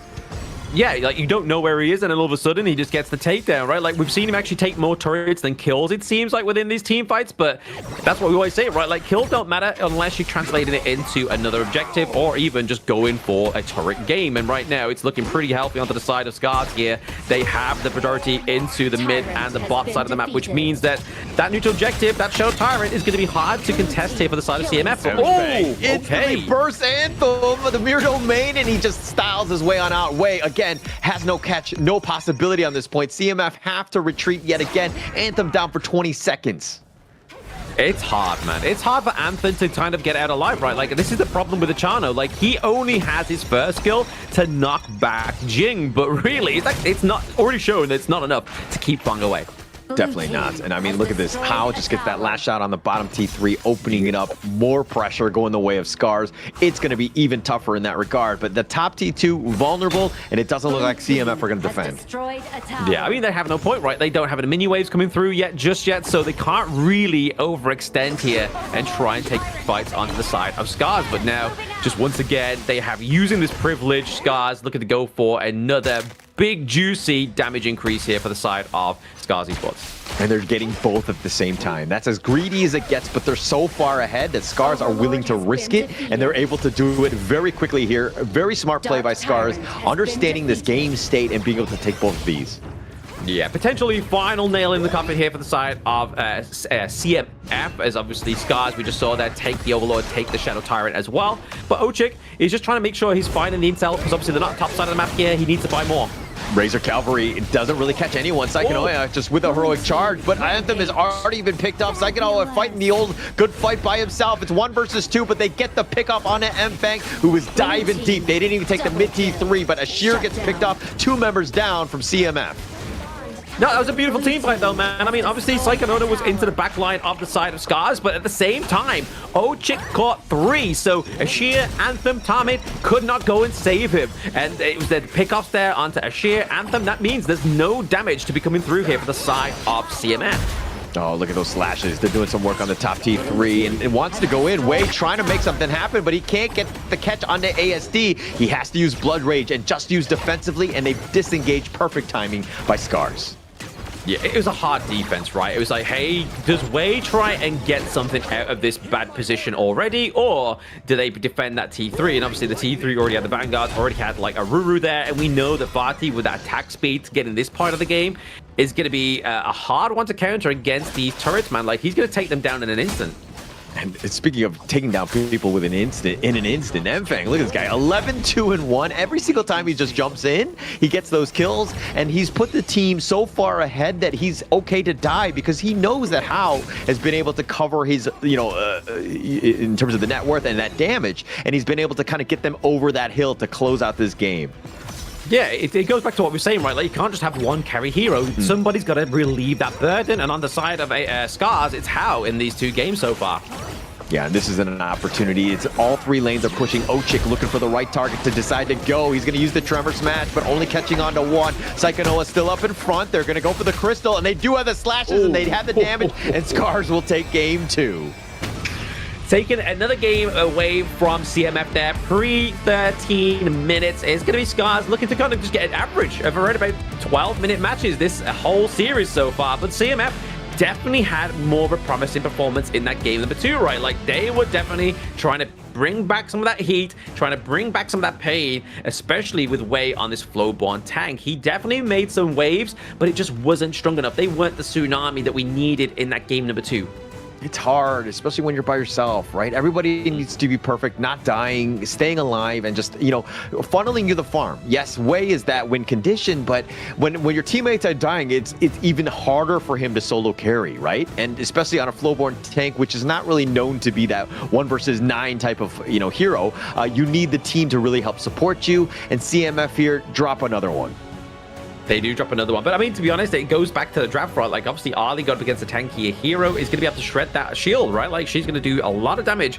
And How, as we said, is always elusive within those team fights, but still managed to pick up those 2 kills. Was able to just kind of have that active presence across the gorge, however. So, team fight presence, not the biggest, but the impact onto the gorge was huge. But we can't say impact onto the gorge without highlighting Enfang, right? Like, 11-2 KDA is absolutely wild. I feel like he was kind of like disheartened by ASD getting the MVP in game number 1. He's like, you know what? I've got to take it this time. Like, I've got to show them what I can do. And what he can do is 92k damage dealt and just always be there within the team fights, right? Centering the team fights around this Jing with 92% team fight rate.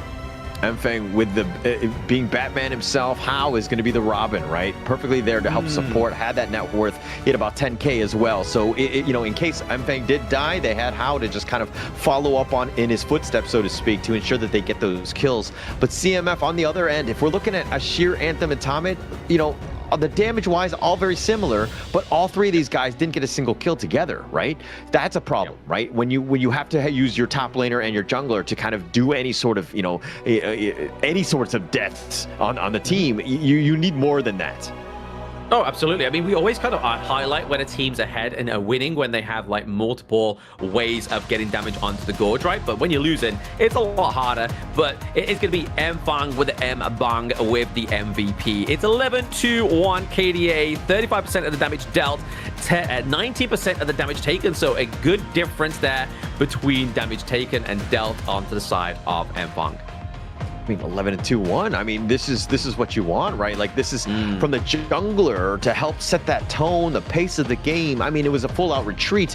All of the squishier guys on CMF, it just had no answers. They had no control. And to stop this menace that's invading your house, you know, and is coming in uninvited.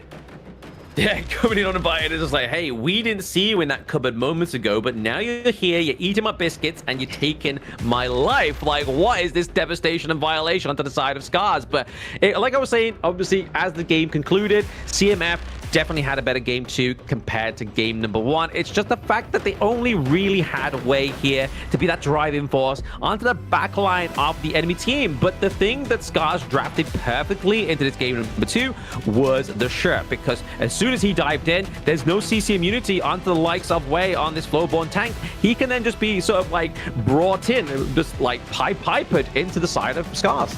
Yeah, and this is a selfless team, right? If you see like ASD, she's not going to get a whole lot of farm, and she's kind of like a second support more than anything else. Just having that utility and that control, which really compounds because you have Ochik on the Lianpo, who's going in with those, you know, Ham with those tremor smashes. So he's setting the tone. Then you have the Soki Beauties. So this is like a nice little 1-2 combination that they have to just set everyone else up for those kills. Yeah, but speaking of setting up, we're going to set up for another break before we get into game number 3. So make sure you don't go anywhere, guys. We'll see you in a few moments.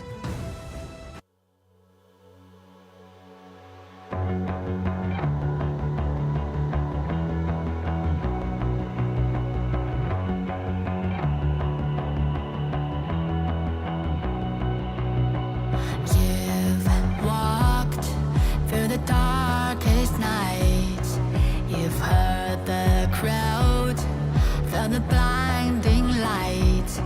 You were standing there when your heart comes alive. It's a dream of a hat, and it never dies.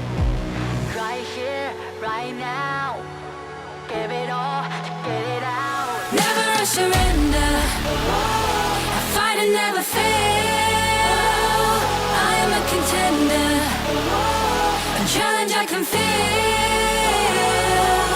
The smallest lies become the brightest enemies, relentlessly. And even if you fall, you gave it everything to be a king.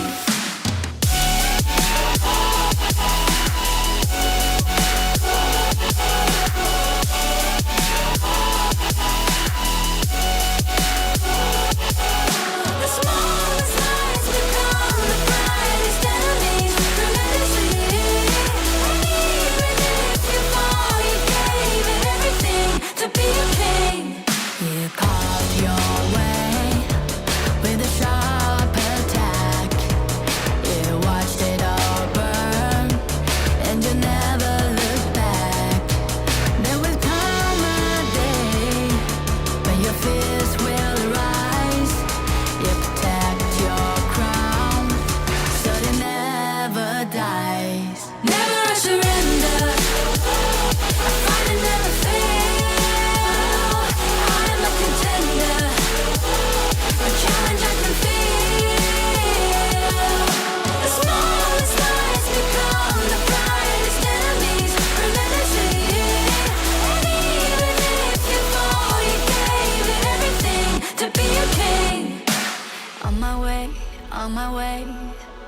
find my way, find my way. On my way, on my way. Dream my way, dream my way. Never a surrender. I find it never fail. I'm a contender. And try can feel. The smallest lies become the brightest enemies. Remember see. And even if you fall, you gave it everything to be a king.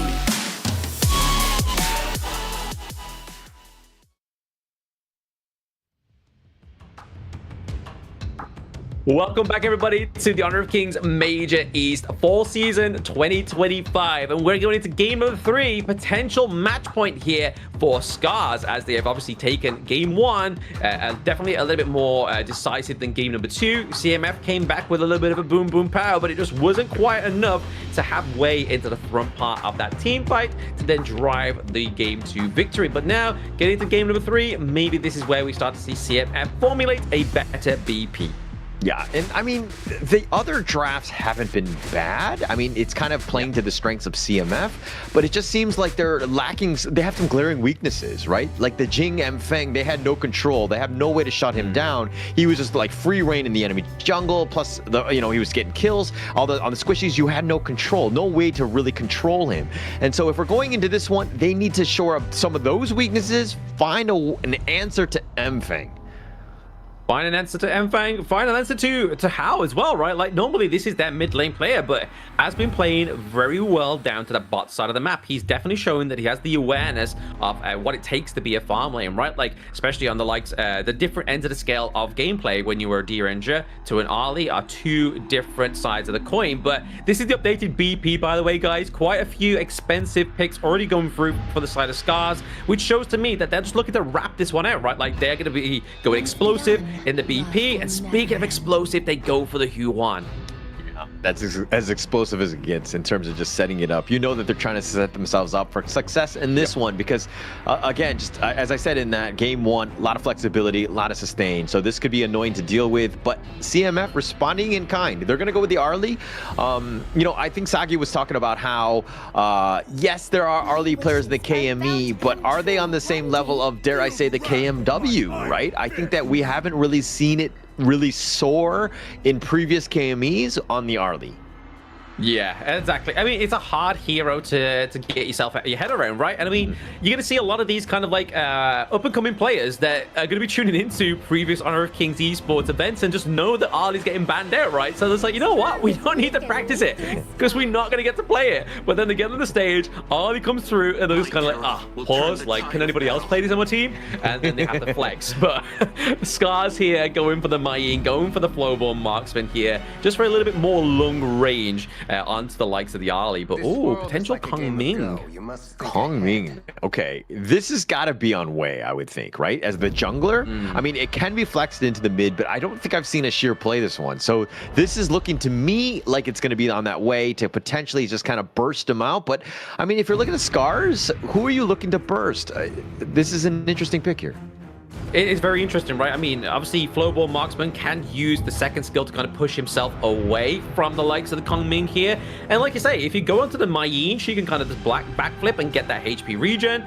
Unending Sorrow here for Huan. So maybe it's just trying to look for a potential other squishier pick into the mid lane. Because, I mean, Huan could still be flexed down to the bot side of the map into the roam position. Or it could definitely directly counter this Kong Ming if it's going to go into lane here. But speaking of the bans, we're looking at top side of the map here for the side of Scarz, the Dharma, and the Byron, and then onto the side of CMF, they're looking to take out the Musashi as well as the Faye. Just trying to kind of mitigate any more dive potential onto the likes of the Arlie or the Kong Ming. And they're definitely focusing on M-Feng more than anything else, especially with the Fade Musashi, right? Trying to keep him alive. And again, I think that Kong Min is going to be in the jungle. So any ways that can kind of close that gap is going to be key. CMF are doubling down on this strat. I mean, yes, you have the Liu Bang now with a battlefield command on the Kong Min or potentially Arlie. You need to keep them alive, which is great, and a nice little support, but it's going to be in the clash lane with Psychonoia.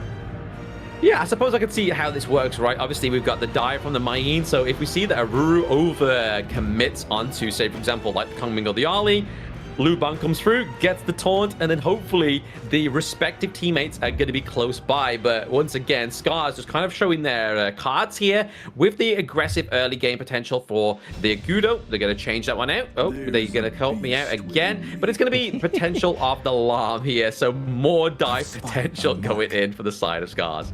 Interesting. The Lam is going to be annoying to deal with, especially if you are a Kong Min. So this could be that potential. So, it looks like it's going to be an Ashir Kong Min if they go with a Nakaruru last, giving that to Wei. So this could be an interesting one. Yeah, I mean, the Kong Ming, the Nakamura kind of makes sense, right? Like, obviously, extra damage, obviously, going over the tanks makes it a little bit easier. But the fault here lies that if Nakamura, if Wei isn't able to carry in the early part of the game, Nakamura can't get the resources, right? So if you start to punish these lanes and get these T1s earlier on, that's going to take away the farm here from Wei.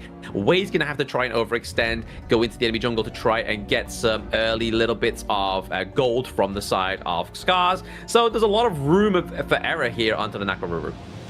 A lot of room for error. Plus, being able to kind of, I mean, you want the enemy team to be somewhat squishier so that you can kind of burst, get yourself on out. And if we're looking at this lineup, I mean, they have either mobility or they have that sustain to kind of outlast you. And this could be a tough game for putting, you know, on the shoulders of Wei here to kind of really perform in an elimination game, so to speak.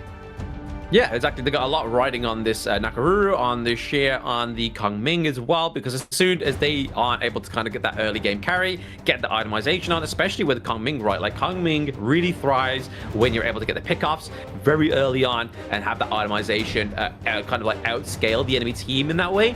If you aren't able to do that, he's kind of just like, yeah, you can do a lot of damage with the winning strategy, but the ultimate strategy, but if it gets blocked by, say, for example, Ochik on the Zhongfei in beast mode, that's not going to do any damage at all. Yeah, you're not going to have any sort of damage. And I mean, if you're looking at the rest of this lineup, you see the Arlie, Kongmin, Nakaruru, all mechanically difficult heroes. And being able to put that up against, I mean, it potentially can work in a, you know, if we're talking about like this draft in a vacuum, so to speak. But now we have the player element, the human element in that regard, and going up against this lineup that is, you know, Scarz.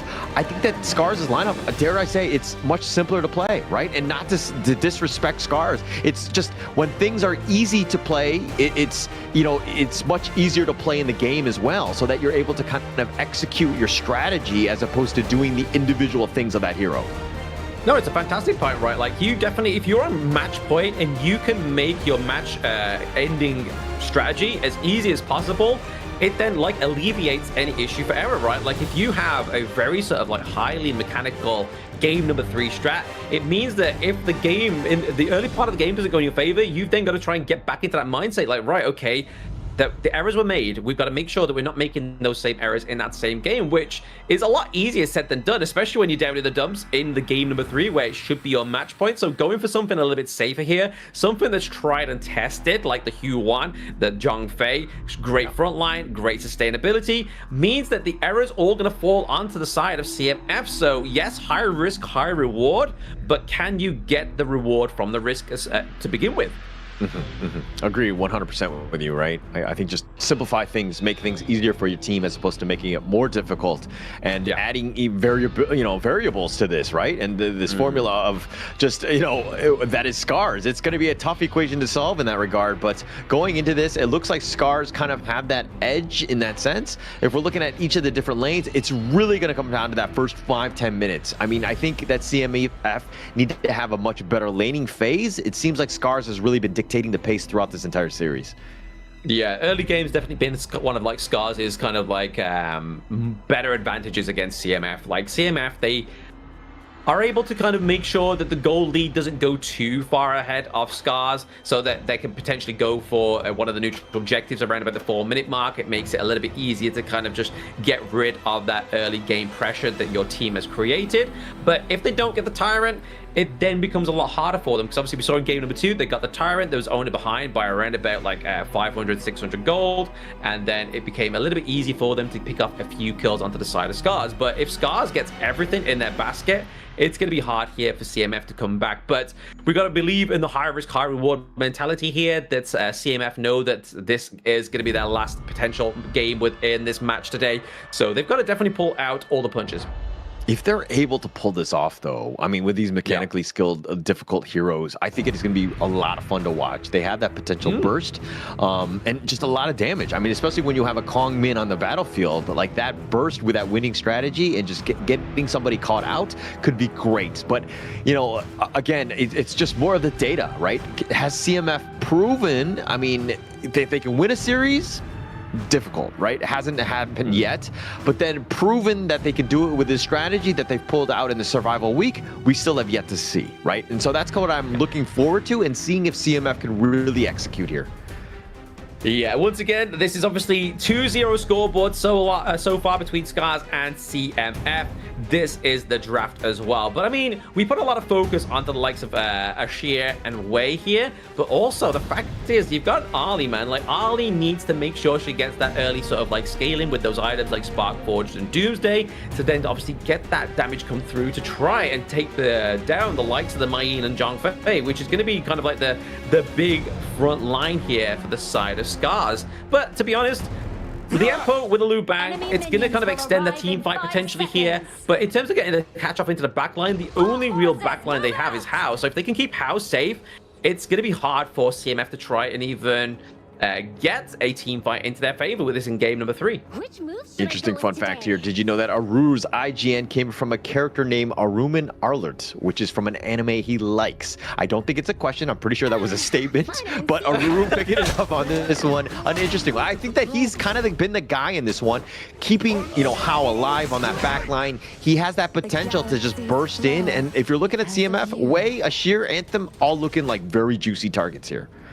Oh, I mean, I didn't realize that was the character's last name from obviously the anime. I was just like, do I know that anime? And I was just like, oh, of course, yeah, I know this one. So big up, one of my favorites too. So at least we share that kind of synergy right now. I feel like we're already best friends. But anyway, back on to game number 3 here between CMF and Scarz. So you can already see that they're using the Huon here to kind of heavily rotate down to the bot side of the map, get away some of those extra bit of resources, which was what we were speaking about before we even got into game number 3, right? But same time, we are seeing a little bit more of a proactive Ashir going up the top side, getting that space sprite. So maybe, just maybe, CMF are starting to set up an early game that could potentially go further and bloom into a victory here. Aru, if you didn't know your best friend's social media tag, it's Blam MOBA. Make sure that you link up with him so that you can truly have that best friend connection. I think it's going to be key, but he gets gone on here. Wei's not able to find anything on this one. CMF, though, will funnel that farm into Wei, which has been great, but he's going to look to teleport in that mid lane and just go from lane to lane and take everything. Take everything. I mean, thanks for being a wingman there, man. I really appreciate that one. I mean, sometimes it can get lonely, so having some new friends is always a good thing here to have. But right now, obviously, 2-minute mark, we haven't seen much action. We've just seen a little bit more of a decisive gameplay from CMF into the early game, right? Like, they don't want to overcommit too early, because if they do, obviously, Tarmid is not going to be as tanky as he should be when he gets the itemization, when he gets to level 4. Obviously, that's going to be the whole bread and butter here for the likes of the Liempo, right? Tremor Smash is coming through, is going to be what they need to set up the advantage for the side of CMF. It's going to be interesting. I mean, Ashir has made a rotation. He just like threw out those fireballs, but he got no value, right? So now you've kind of shown where you are. He's going to slowly make his way back into that mid lane, but there was no value, right? When you make a rotation, you got to get some sort of kill. You got to get some sort of, you know, jungle steal. You got to get some sort of, you know, value out of it, and Ashir hasn't really been able to find that. Yeah, I can say he did obviously get no value, but I mean, Wei was there to kind of mitigate the mid lane as well, right? So really, they're going to be looking to funnel more of the resources over to Wei first, and I feel like Ashir, because obviously, just as, not because of the hero itself, but because of Wei just being the natural carry of the team, right? Like, they aren't going to give it over to Ashir and then just leave kind of like Wei, like, starving for scraps like Oliver Twist, right? Like, he's not going to be like begging for more, sir. He's just going to be like, hey, give it all me, and then if I get online, you can get online after me. Kind of like a big brother, little brother. It's like, hey, it's my time to play on the console, right? Yeah, I think that Wei is going to be the guy. But Ashir is going to have a lot of times. He needs items on that Kong Min, right? Yeah. And to kind of completely starve him out, not the right answer as well. You have a lot of guys, a lot of mouths to feed, so to speak. And CMF right now are looking to just take what sort of farm they can. Ashir just sticking around. And again, if you don't really have the items, you're like a glorified range creep. Not a great situation for CMF. Oh, absolutely not. Nobody wants an extra minion. I mean, if we did that, we'd want to add 5 minions into the wave rather than the 4 in mid lane, right? But definitely want to get a share online. Definitely want to get him his itemization. But we're looking at obviously the side of Scarz. They need some anti-heal, and I feel like the proper avenues of anti-heal would be to put it onto likes of Tarmid and Psychonona. But the problem with that is they have to always be in a team fight. Yeah, and speaking of team fight, that's about to start at this point, especially with the Tyrant that's kind of started. ASD scouting it out. Mfang is not there. So if anything, they're going to just like try to push them away, delay it for the Mfang to make his way there. It doesn't look like they're going to commit for this because he doesn't have his smite. He's going to go into the top lane. See, yeah, this is the thing where I feel like CMF, if they just had a little bit better of an intel game, right, like they would know that Mfang was at the Azure Golem. I mean, yes, it was a hard means to get it in there because obviously ASD was there, Ururu was there, so even if they just tried to take the dive onto the Tyrant and then fight on 2 fronts, there's a lot of denial from Ururu and Ochik on this Zhongfei. Yeah, they decided to go for the fight, but here's the Battlefield Command with that Umbrella Uppers right on top. The Stampede is going to hit on point. Psychonoia is trying to flash away. He does get the safety, but Wei is going to get jumped on. He's going to give up first blood to Mfang, and are they able to get anything? And it looks like Ochik tanking the tower smartly for Mfang to survive. He's under, but the burst ram, and it looks like the winning strategy. Oh, he's going to keep him alive. Ochik, he sacrifices his life for the greater good, keeping Mfang alive. Yeah, that was a beautiful play there. Obviously, yes, CMF was able to get a 1-1 trade there, but we obviously get to take that into T2. Ooh! Mfang says, that's my sprite as well. How dare you touch it? And takes out Ashir as well. I mean, that was a slice and dice. Ochik, though, with that heroic play, setting it up for all of this. Oh, absolutely. The fact that he got the provocation from the turret meant that Mfang stayed alive just for a little bit longer to get that kill onto Ashir, right? Because, I mean, if Mfang fell, it would have still been a 1-1 trade. It wouldn't have gone too well for them here. But Scarz definitely came out on top of that one, I have to say. Obviously, with the T1 takedown to the bot side of the map as well, potentially getting the Tyrant here also. That's a huge trade. Yeah, absolutely huge. And they're going to pick up the Tyrant as well. I mean, Tarmid had been scouting that out, but there was no chance against Mfang, who had that smite. So this is looking to be a bad situation for CMF now. Yeah, they need to make sure they kind of recuperate in this one, make sure that whatever presence is now being, well, pressure's been created for Ali has to be sort of mitigated elsewhere. Gets picked up way with the dive in, especially with that Battlefield Command. The numbers game is absolutely huge, and they're going to get that first kill for them. Or sorry, second one for them. But CMF now has Scarz at least playing defensively now. Yeah, I mean, they got it right. They can't kind of underestimate the damage that can come through here for the side of CMF at any point in this game. But now, obviously, Tarmid taking a lot of damage here. He does have the Tremor Smash if need be, but he needs to get that healing on. Definitely needs to keep. I mean, that life bar is going to be key, and they just get the pushback. They die Psychonoia. They don't care. They know that the Battlefield Command was on cooldown. A great opportunity taken by Scarz, and they get yet another kill, make it 2. Yeah, I mean, just before he goes out, obviously able to clear out the minion wave into the mid lane there, Wade with the kind of like swan song for his team, but getting taken down onto Mfang, giving over another kill onto Alarm, right? Like, that's going to kind of just further and further this progression of this assassin hero into the jungle. But ASD here. Oh, the unending sorrow. He actually has to expend the flash, but the winning strategy on point, not enough damage. Ashir a little bit lacking in that department, but ASD just limping away. Yeah, I mean, it's a good call there for the side of, obviously, Scarz. CMF tried to make a good thing out of a bad situation, but right now, we see the way able to get that Azure Golem back into his favor, right? Like, that's really going to help him with this pick onto the Nakaruru in terms of the cooldown reduction for the skills. He needs to just keep on pace with Mfang. I mean, Mfang has gotten those kills, but now they're getting serious. They find Tarmid, who actually has the flash. He's bursted. He made him expend it, so this is an opportunity again for Scarz. I mean, just look at the disparity in the jungle right now, right? Like, just gold alone, 7k to about 5k for being super duper charitable here for Wei. So a 2k difference just in the jungle alone. And then globally, we're looking at around about a 3k difference. So that's probably going to fall elsewhere. And it looks like it's in that mid lane and obviously at the top side of the map as well. Just between those two makes that difference of that 1k. But now the fact that T1's been taken in that top side, it means that it's going to be hotly contested at this Crimson Golem here. And look at how Scarz are just playing around game timers, understanding that Crimson Golem was going to be there. But Mfang actually wasn't in position. He wasn't going to be there. He was still on his side. But the rest of Scarz were there to help secure it, to start it when they needed to. They put it in the brush so it was hidden away from CMF, just in time for Mfang to make sure that he's there. This is a very high-level play by Scarz here. Very high level play by Scarz as well. They're just big, like you said, play to timers, which I feel like once you're at this level of Honor of Kings Esports, timers is everything, right? Like if you get that little bit of intel onto the board and know when that's going to come through, it's a lot better for you in terms of kind of maintaining and setting the tempo for your team. Yeah, it's all about sending a message more than anything else. Like, your jungle is ours, and Wei, without any sort of buffs, it's got to be frustrating. They're doing it again. They know the timers. They're going to take a free Azure. Look at how everyone else is just up in front. Nobody can even get close. Wei is completely not even there. And again, yet another buff taken away, and Fangs has got it. Yeah, huge denial there from Ochik and ASD, right? Like, just being that front line, but they can only really be that front line whilst they have the ultimates, right? Like, if you had, like, Ochik and ASD with no ultimate there, they really couldn't do that. So, using their ultimates at the right time is very good here. Tarmin has to use the burst ramp to get out alive, but they're looking to go to fall onto this T1. Oh, look at Fang, just not scared, finds Anthem, gets the pick off. It's a rampage going his way. And now Tommen is going to get taken down as well. A double thus far. They might decide to go, make it a triple, continuing on, make it a quad kill. He wants the ace for the penta. He's going to look to dive, but Ashir, this might have been caught too far. Fang needs to be a bit careful. Ashir is just like, he's fine, but that was a quadra kill going the way of Fang. Oh my goodness. I felt like I was watching some kind of like drama thriller show where you just meant to find out the bit like the killer, and it's like nobody you expected, but the positioning from Mfang there, that he knew what point between those two higher ground turrets that he needed to be safe, was just pure like skill on these players within the KJL league, right? Like, they know what they're doing, they know where they need to be, but he really wanted that penta, man.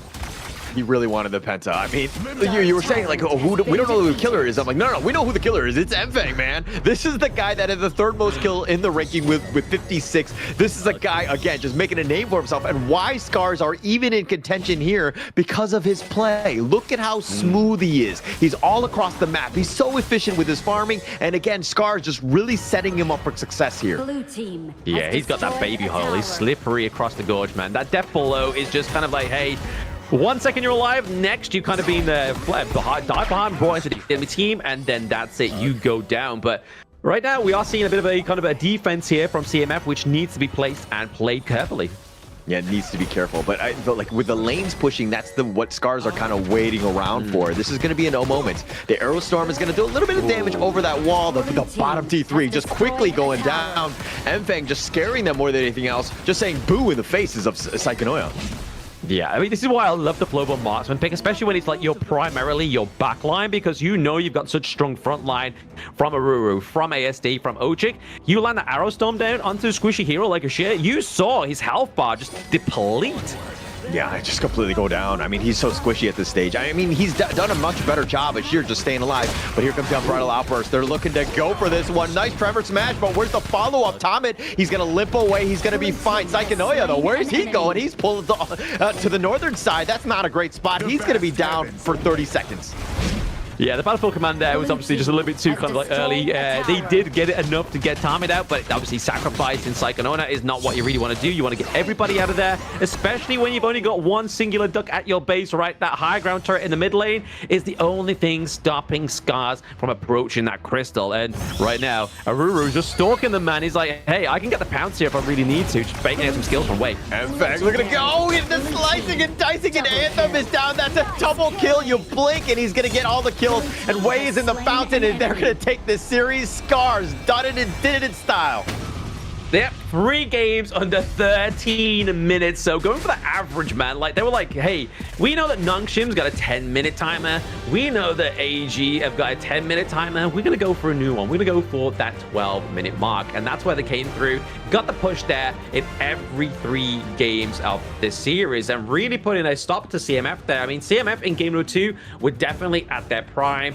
This draft, we did say, is high risk, high reward, but the reward just never came through. The risk was always there. I think Scarz are kind of like, all of them have the Cinderella effect in the sense that if the game goes to 14 minutes, they turn into pumpkins. So they need to end the game as quickly as possible. All of them within 13 minutes or less. So again, Scarz living up to it. They're going to kind of continue on. But man, that was a demolishing game there by Scarz. I thought you was going to kind of put that into a different blend there. I thought you had like you was going to say like Ochik was going around trying to find all those hidden like glass slippers that were missing for the feet of the rest of Scarz, but because he was definitely proactive on the gorge, man. Like he was looking for intel, he was looking for those silhouettes, you know, like he was definitely trying to find those missing shoes for the princesses on his team. But speaking of princess, look at Mfang, man. 9-0-3 with the KDA. ISD on these mages, man. Like he knows how to play them very well. Like the entire of the ranking week, he was like, no, just stick me in the farm lane. Just make sure I'm always on farm. But then this kind of like change up that they've had within the survival week, which is obviously on the roster on paper, which we got, was ASD was going to be in the mid. But he never played it, and now he's starting to play it, and now you can kind of see why they put him in the mid lane, and how he's now getting back on these heroes into the farm lane and playing them very. He's not playing them to the point where it's like a carry, but he's doing the need to be within the team fights, right? Like, especially with the Arrow Storm, he was doing the damage, 72k, doing more damage than Mfang, even though Mfang got 9 kills. Yeah, this is probably the way they need to set the roster, right? And I think that, you know, How and ASD, yes, they have been kind of flexing between each other. They're changing depending on the hero. But I think that this is the way they need to go moving forward. It seems like they have a lot of stability. How is clearly able to keep up with in terms of farm with all that space that Mfang has been providing. And if you're seeing that gold graph, completely in favor of Scarz, right? Mfang just setting the tone, being able to invade the enemy jungle, taking what he wants at the end of the day.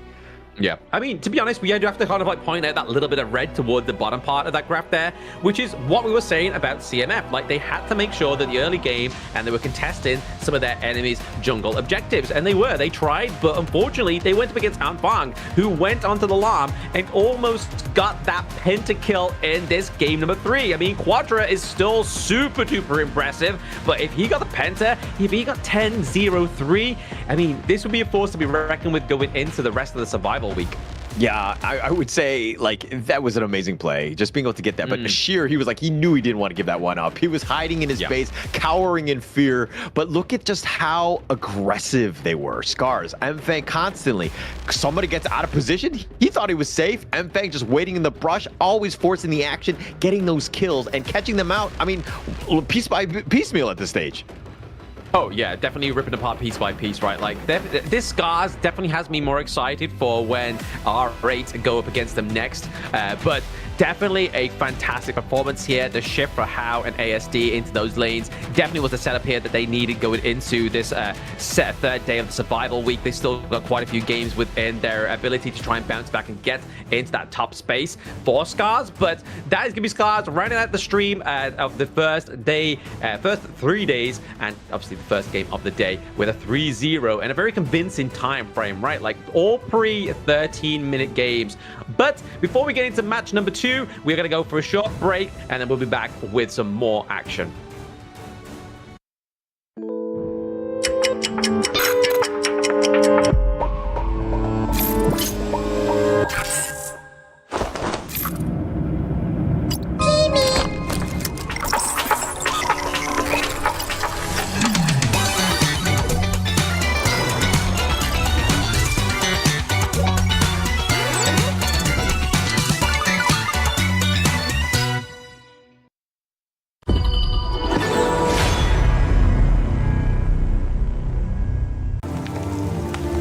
The elders say the seers have guarded the misty marshes for generations. We are the forest's future. For families to gather in joy. For dear friends to stay together. For the peace of the bird tribe and the forest. Even if my feathers burn away, I will never fear. Even if the sky falls and the earth shatters, as long as we stand together, as long as we endure, we will surely, losing everything. Just as I did. Sinking into darkness. My old self is already buried. How amusing. This eternal, blissful heaven. What a beautiful little bubble. I can't wait to pop it with my own hands.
Will you live for real? Join the party.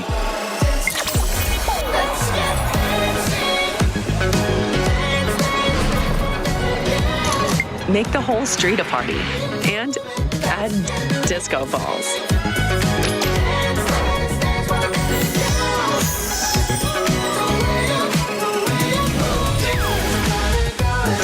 Real Me 15 series. Live real in every shot.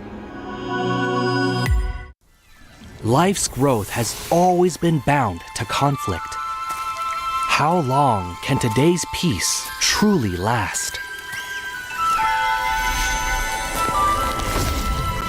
1,000 years ago, from a single seed sprouted the Misty Marsh's first wonder.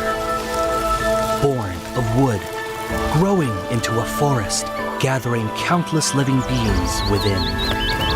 Growth, cycles, fates weaving endlessly together.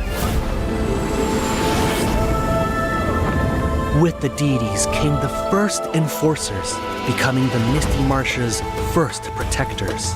They took form as the 9 seers, each with their role sheltering this hidden land.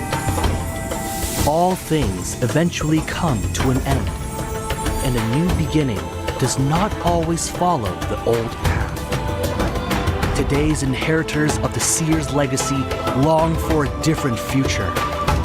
Their followers, too, drift further apart. The Order of the Seers and Omniscients are like 2 branches growing in opposite directions. The Misty Marshes watches quietly as it all unfolds. For from the moment that first seed sprouted, the deities already knew the life they nurtured would one day choose its own future.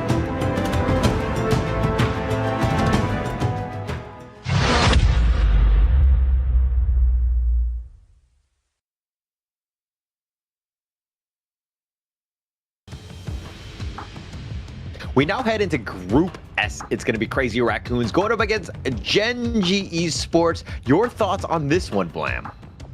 I mean, Gen.G from day number 1, I was thinking they are going to be literally top spot, right? But I mean, that's still riding on the 5th game that hasn't been played between Nongshim and themselves at that 2-2 score currently.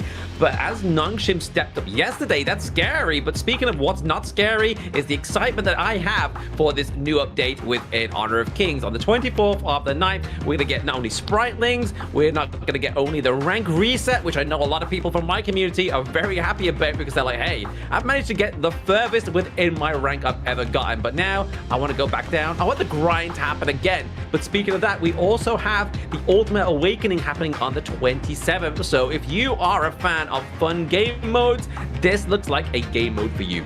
Definitely seems like a crazy game mode. Things are going all over the place with those ultimates. I'm super excited to see exactly how that one's going to play because it's going to be a nice little break from my ranked games. It will be an interesting one. But going into back to this series, right? We haven't seen Gen.G and Esports going up against Crazy Raccoon in the best of 5 thus far in this Survivor week. But going into this first series, like, they've only played against Nongshim, and that has kind of been the barometer, so to speak, in terms of how these teams have kind of played out. Crazy Raccoon has not been able to best them. Gen.G right now, as you were saying earlier, they haven't finished. They still have to finish that game. That's going to be later today. But going up on this one, I mean, how do you think these two teams are going to go at it on this one? I mean, they both lost, like you said there earlier, Hall. They both lost to Nongshim 3-1, right? So really, it's going to be an interesting tale here for Gen.G. Because I want to visit back the point I just made, is the fact that Gen.G almost beats Nongshim up until that disaster of Game 5, right? Which hasn't played out. There was issues, unfortunately, that couldn't be kind of like curtailed out the day. So we're still waiting for that one to be concluded. But then you go into day number 2, and Nongshim just come back with a 3-1 between Crazy Raccoons and Gen.G. So depending on what kind of Gen.G they're meeting, right? Like, if Gen.G's played the game against Nongshim and won, they're going to be high, right? They're going to be high on the dopamine that they beat Nongshim and have potential to still take that top space within the playoffs. But then if they're beating a kind of like if the matches happened and Gen.G lost, it's going to be kind of like, do we even try? You know, like, we got second place. Do we just keep going and hoping for the best here? But I mean, this isn't like the only time that they're going to play, right? Like, it's tomorrow that this team plays exactly again, Crazy Raccoons against Gen.G. So having those back-to-back matchups like we've seen with Nongshim and Gen.G can sometimes have the adverse effect on what the first series had, because Gen.G looked strong that first series against Nongshim, and then yesterday, Nongshim came out fighting, man. And that was the biggest difference, right? I think finishing the ranking week where Gen.G got the best of Nongshim, everyone is like, oh my God, you know, new kings in town in KME. This is going to be a new, you know, standard, so to speak. And going into that series, I mean, we haven't seen, like, they went to a game 5. Again, we don't know the results, but yesterday's one were pretty convincing. Nongshim seemed very determined of ending that one. And it was like classic Nongshim of just taking the lead and closing the game and the series out. So they were very businesslike, and they were, you know, again, just able to close it out on both of these squads. So I think that now we're looking at Gen.G and Crazy Raccoons who need to respond, but they're going up against each other here. Yeah, exactly. They do need to respond. They need to make sure they're bringing their best foot forward going in. But to be honest, Crazy Raccoons is able to take Nongshim to the distance, right? They like to take them to around about that 20-minute mark plus. Same with, obviously, Gen.G yesterday. But the thing is, the difference between Gen.G and Crazy Raccoons is maybe Crazy Raccoons have a little bit of a better later game from what we just saw statistically from yesterday's day 2 of Survival Week. Yeah, I think it's going to come back to that. But, you know, both of these teams know how to draft. Both of these teams have some serious all-stars. Kong, for all the viewers that don't know, he's been the guy with the most number of MVPs, with 8 in ranking week. He had just every single time Crazy Raccoons wins is because of him, you know, Kong's play, so to speak. So he's been really on point. He's been the guy. If you're looking at the other side, Gen.G, it's been like Rock. Same idea in the jungle, right? Both of these two guys are the guys that, you know, the team creates space for them to farm and win games. They do create space, but I mean, I think you have to kind of put that pressure onto Kong and Kai that we know Nongshim can, right? Because obviously, the way that Nongshim beats Crazy Raccoon, is the fact that Kong and Kai would always dive into Nongshim's backline, but then Nongshim would have such a strong front line, such a sustainable front line, they would then dive into Crazy Raccoon's backline, get the dubs onto either Cliche and Nanohana, which again, if you're putting Nanohana against Siri, that's a hard head-to-head, right? Like, Siri has definitely shined within the KME Fall Season 2025, and Nanohana is kind of slowly but surely trying to kind of like reach that same kind of level of Siri. So really, if Cliche and Nanohana get taken out, that's a lot of damage already off the side of Crazy Raccoons. And then if you look into the backline fight that's just happened and Kong and Kai's there, if they get taken out and only take out one side of Nongshim, then Kai's got to try and survive, especially where we're starting to see teams actually adapt to that fade that he's been playing quite well within the ranking week. You're pointing out Nanohana, and yes, he's young. He has a lot to learn, and he has the mechanical skill. We just haven't seen him really shine thus far. Yeah, this is a guy that has that potential, and we see it. But when he gets focused, sometimes he does crumble, and that's the biggest thing about the lessons of this one. Yes, he's in Group S. You have this opportunity to play these games against some high-level teams. So now is the time to really grow in that moment, right? More than anything else, I think that a lot of eyes will be on him in this series. And it's going to be like he needs that because, again, Kong can't do everything by himself. No, you can't. And this goes back to the point we was making in the previous matchup, right? Like, you can't just have one carry on your team, which at the moment, Crazy Raccoons is looking like that Kong is that main carry. I mean, especially with that massive amount of MVPs. But from teams that can obviously see that, they are going to punish Kong into the survival week. But speaking of which, we're going to go and look at Crazy Raccoons. So you should never give up. You gotta fight for it. Whoa, let's go. I know you want it. I see the fire in your eyes. You gotta fight for it. Oh, let's go. The battle's calling. You better give it all you got. You gotta fight for it. The time is right for you to raise a bar. Cause you could be the greatest of them all. Yeah. Whoa, let's go. The battle's calling. You better give it all you got. You gotta fight for it.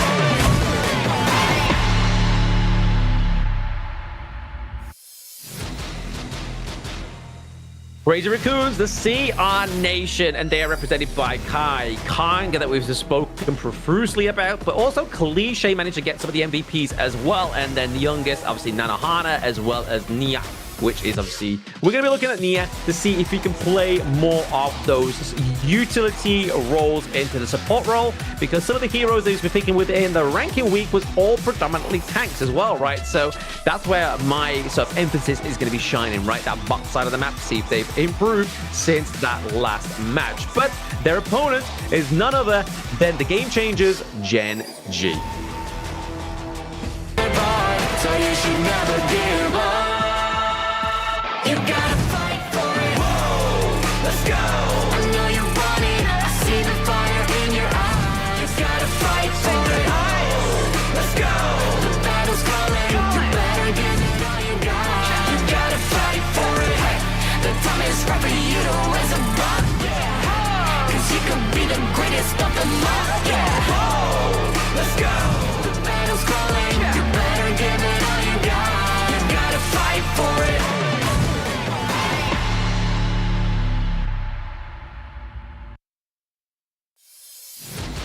Gen.G Esports, the Game Changers. They're going to be made up of Wawa, Rock, Inua, Manto, and Clue. And I need to kind of, address the elephant in the room, because Clue here has just been on another level. He's been on an absolute tear. He's died the least number of times in the ranking week, only dying 12 times in 15 games. That's actually insane, leading up to the fact that he has the highest average KDA throughout all the different teams in the KME thus far. That was going to be my next point, right? It was like, yes, he hasn't died, but he's probably the support player with the most kills. Like, this guy has been getting first bloods, double kill first bloods. I mean, his Lu Bang performance was so good that me and Sagi called him Clue Bang. I mean, at this point, he's been playing it the best, right? I think that in that one game, he's been flawless in that sense. And not playing it like a traditional support, getting a lot of value on this one. It's one thing to get those assists and to get those saves, especially with the Liu Bang, but to get the kills, and Clue's been really on another level. But not to be outdone, Nia on the other side has actually been the third highest assist per game as well. But let's talk about this head-to-head here. Nanohana versus Manto. You were talking about that Nanohana is actually one of the younger players on this one, only with 39 kills, slightly less than Manto's 46, but the damage a bit of a wash, as well as the average gold, which is a key factor in terms of these farm laners. Key factor, and then obviously we look at the average team fight participation, right? Like, Manto spends a little bit less time within the team fights. He likes to get a little bit of that max pro play style when he's able to have that room to breathe, but from what we saw from yesterday, obviously the teams have been focusing on Manto a lot more, right? Like, they know he's not going to be present in the team fight, so as soon as they play against a team like Nongshim, where they have obviously a Faye on the support who's going to be gathering that intel, they're going to know where you are, they're going to strike you down where the iron is hot. So I can imagine this may be the same approach that Crazy Raccoon have against Gen.G today. And what they did kind of do against Crazy Raccoon by trying to focus it down onto Nanohana, see just how, if he cracks, if he's able to kind of step up to the pressure, the same way with Manto. A lot of pressure on this guy going in. He's replaced Ray. He was fine in the ranking week, but then Nongshim Red Force really ironed in on him and made things difficult for Manto. He wasn't really able to play like he traditionally does. So this could be a series where both of these farm laners really need to step up. Very much need to step up here, but Gen.G looking to go and ban out the monkey. Obviously, we've been seeing Kong play a lot more of these carry heroes, so they don't really want to see the monkey come through. So maybe this is a little bit more of a desired ban, so maybe a little bit more of a backline easy. So really predominantly trying to make sure that Gen.G's Manto has a bit more of an easier time that they go against the monkey, because historically, monkey hasn't been those top prio bans, right? Like, this opens up the potential Dharma, this opens up the pay as well as the Ali for the side of Crazy Raccoon.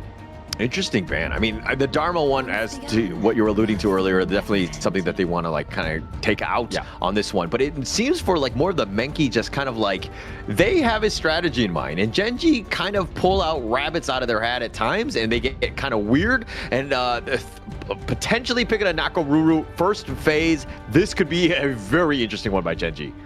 Very interested. I mean, Nakaruru first game, I think, come on, man. Like, with pay available, surely not. Like, why are you doing this to us? But it looks like they want to try and flesh out their farm lane, right? Obviously, Monto on the Arlie, Diadia here as well is a great counter for any of those pesky assassin junglers. Just keeping them in place, obviously, with a bit of farewells, with obviously her enhanced basic attack as well when she gets that bar up and going. And it looks like Kong, they're like, you know what? Hey, Fade's available. We're going to go in with the Fade. Oh man, they're going to go strong with this one, with the Zhang Fei as well. That team fight is going to be unreal, being able to just take the fight to them. I mean, if he gets any sort of space in that farm, I mean, you know Kong is just going to absolutely excel on this hero.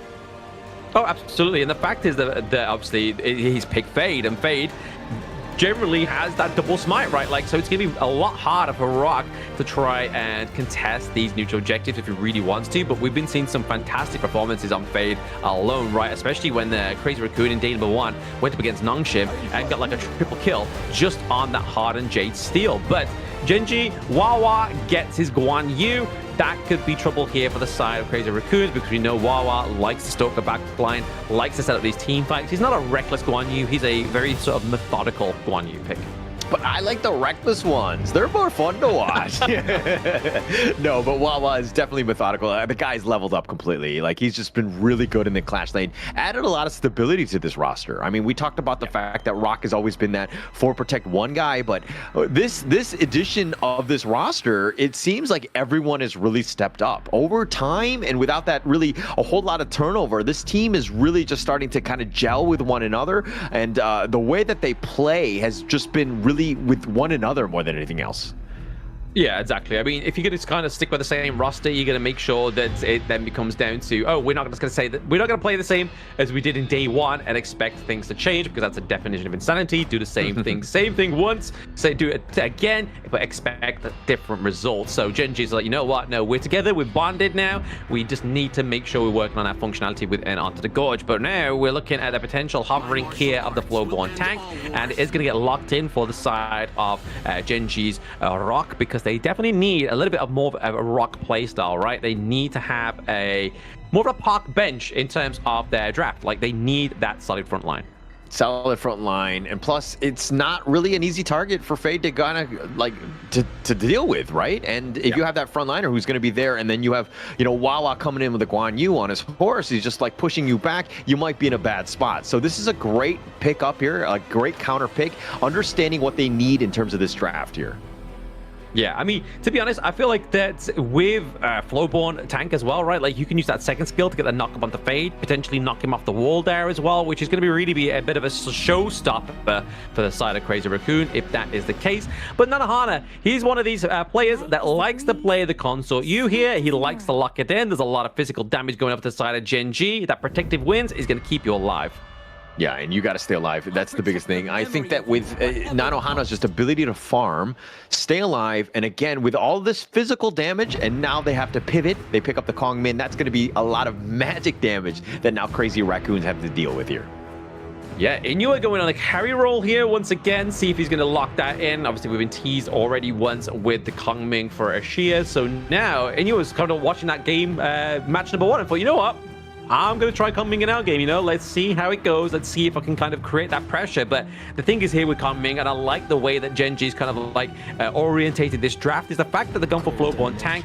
Oh, no, there we go. See the betas once again. Thanks, guys. We was trying to make a point in case here for your Kong Ming pick, but now you just changed it around to Hino. So obviously getting the poke is just going to be there to try and obviously poke and prod away at the likes of the consort. You just do a lot of damage over to the back line of Crazy Raccoon as well.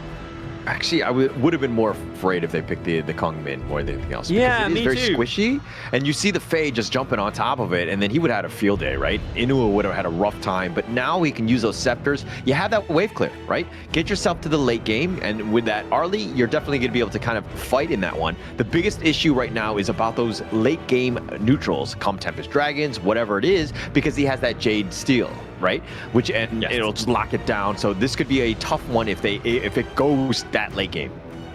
Yeah, definitely a tough cookie for these two teams, right? If they're going to be getting into the late game territory. I mean, we know these teams can definitely have the brawl at the late game. I mean, our biggest point of not criticism, but constructive criticism for the side of Gen.G, especially within KWC as well, was the fact that they got to the late game. They always just kind of like panicked and tried to rush the crystal, right?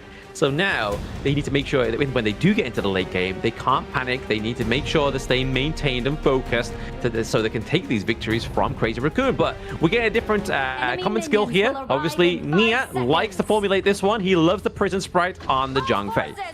Interesting there. And again, not going with the smite, which is one of my tried and true. I love that on the Zhongfei, but they're going to go with the sprite. We'll see how this one plays out. It could be an interesting one. But again, Crazy Raccoons, this is a one game where I think that if, you know, everyone is kind of on their, dare I say, signature hero, and this is their comfort picks, going into game one is going to be key. If they're able to set the tone and strike first on the Gen.G, we could have a great series upon us.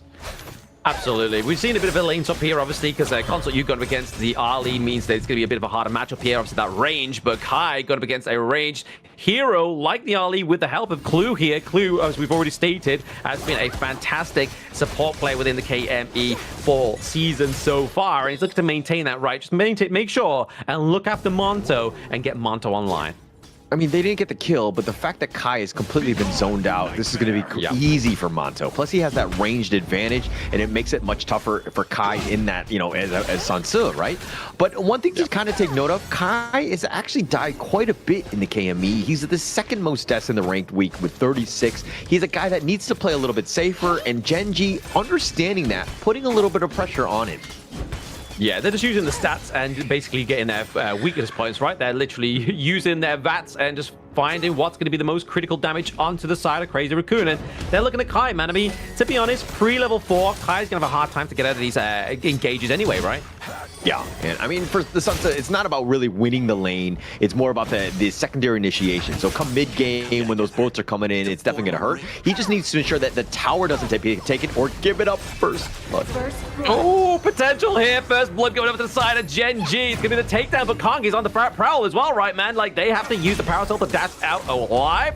But Monto getting first blood. Yes, he had a bit of a trouble start yesterday, but he is now back onto the gorge. Yeah, I mean, not great for Kai. Get caught out again, but they're going in for some more. Obviously, the ultimate there coming through from the Blowborn tank. The Prison Sprite has been kept in place, so immobilized Inuit into the back line. It's going to be the takedown of the Kong. And then Monto does meet his maker. Unfortunately, Rock looking pretty low. He's trying to get the knock about the Kai, but he's sustaining. This is all thanks to Cliche on the Huan. They get another pickup here onto Gen.G. So overall, a 2-2 score going for both of these teams. Just these teams just want to scrap. I mean, just like let him have it. Let's go. Don't even worry about the minions. Let's just continue to fight. They're not afraid to dive, and that's the biggest thing. I think Gen.G need to set the tone and put pressure on. They do need to put pressure on. They have to be careful, though. I mean, Clue, he's diving in a little bit too sort of like close to the sun here, a little bit like Icarus, right, man? He doesn't want to get burnt, especially when Nia has that rage built up, and obviously has the Unbridled Outburst as well.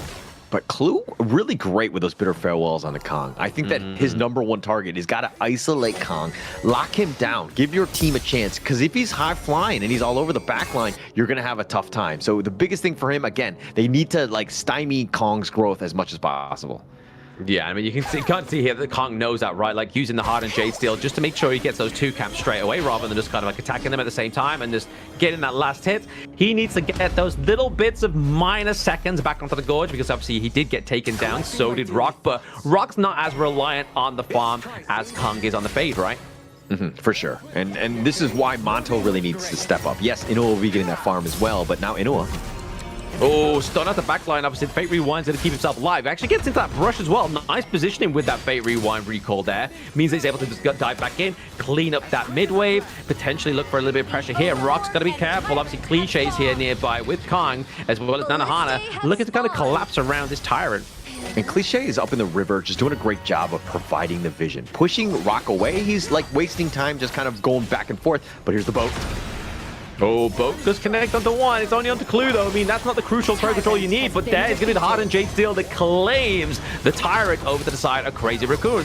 Crazy Raccoon now have that enhanced attack, have that movement speed as well, but they are at a gold neutralizing point between both of these teams. So this is the kind of advantages that you need if you are Crazy Raccoon.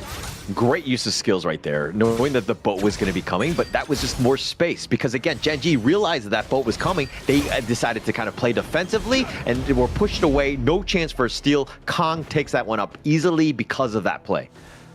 Yeah, I mean, it's no discreet boat, right? Like, everybody hears that horn, everybody's scared. So you're just like, the boat's coming, and then you're like, where's it going to come from? And then you just got to kind of like mitigate on how many people get caught by this boat. And that's the scary part as well, man. Because if you get on the sort of like the most effective side of a boat come in, like a set sail, that's going to set up a huge team fight. You've got obviously Kong onto the fade, so if you get the damage already going across and then you get those executes going through, it's a good setup, a good synergy here between the Sunset and the Fade. Yeah, actually the draft makes a lot of sense in terms of how they want to go. I mean, the secondary initiation, and plus you have the Umbrella Outburst if you really get into those team fights. So you have so many different options. If Gen.G want to scrap and they want to go with these big death ball team fights, this is going to be a tough nut to crack. Oh, absolutely, and especially with you on there, just to kind of keep giving over that healing. So not only did you get the great engage, even if Gen.G come up with a great counter, they've still got to try and stay in that team fight, try and sustain within it as well, because that makes sense of this Diadea pick. I mean, the healing potential is great from the Diadea.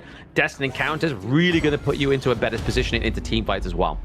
Yeah, a lot of different options, and that's pretty much what you need. This is why when you go for like a balanced sort of draft, you have your options. You need that sustain. And Rock right now, I mean, he's the frontliner.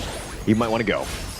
Yeah, Destiny Counter actually being used there, but to just drive away the side of Crazy Raccoon, right? Like, they just want that T1. The trading T1s across the gorge here because Nanohana has been left unchecked, but Wawa on the other end gets taken down into the mid lane, and it looks like they're going to go for a T1 into the mid as well. So CR with a better trade there, they get one blood. They get two T1s for now.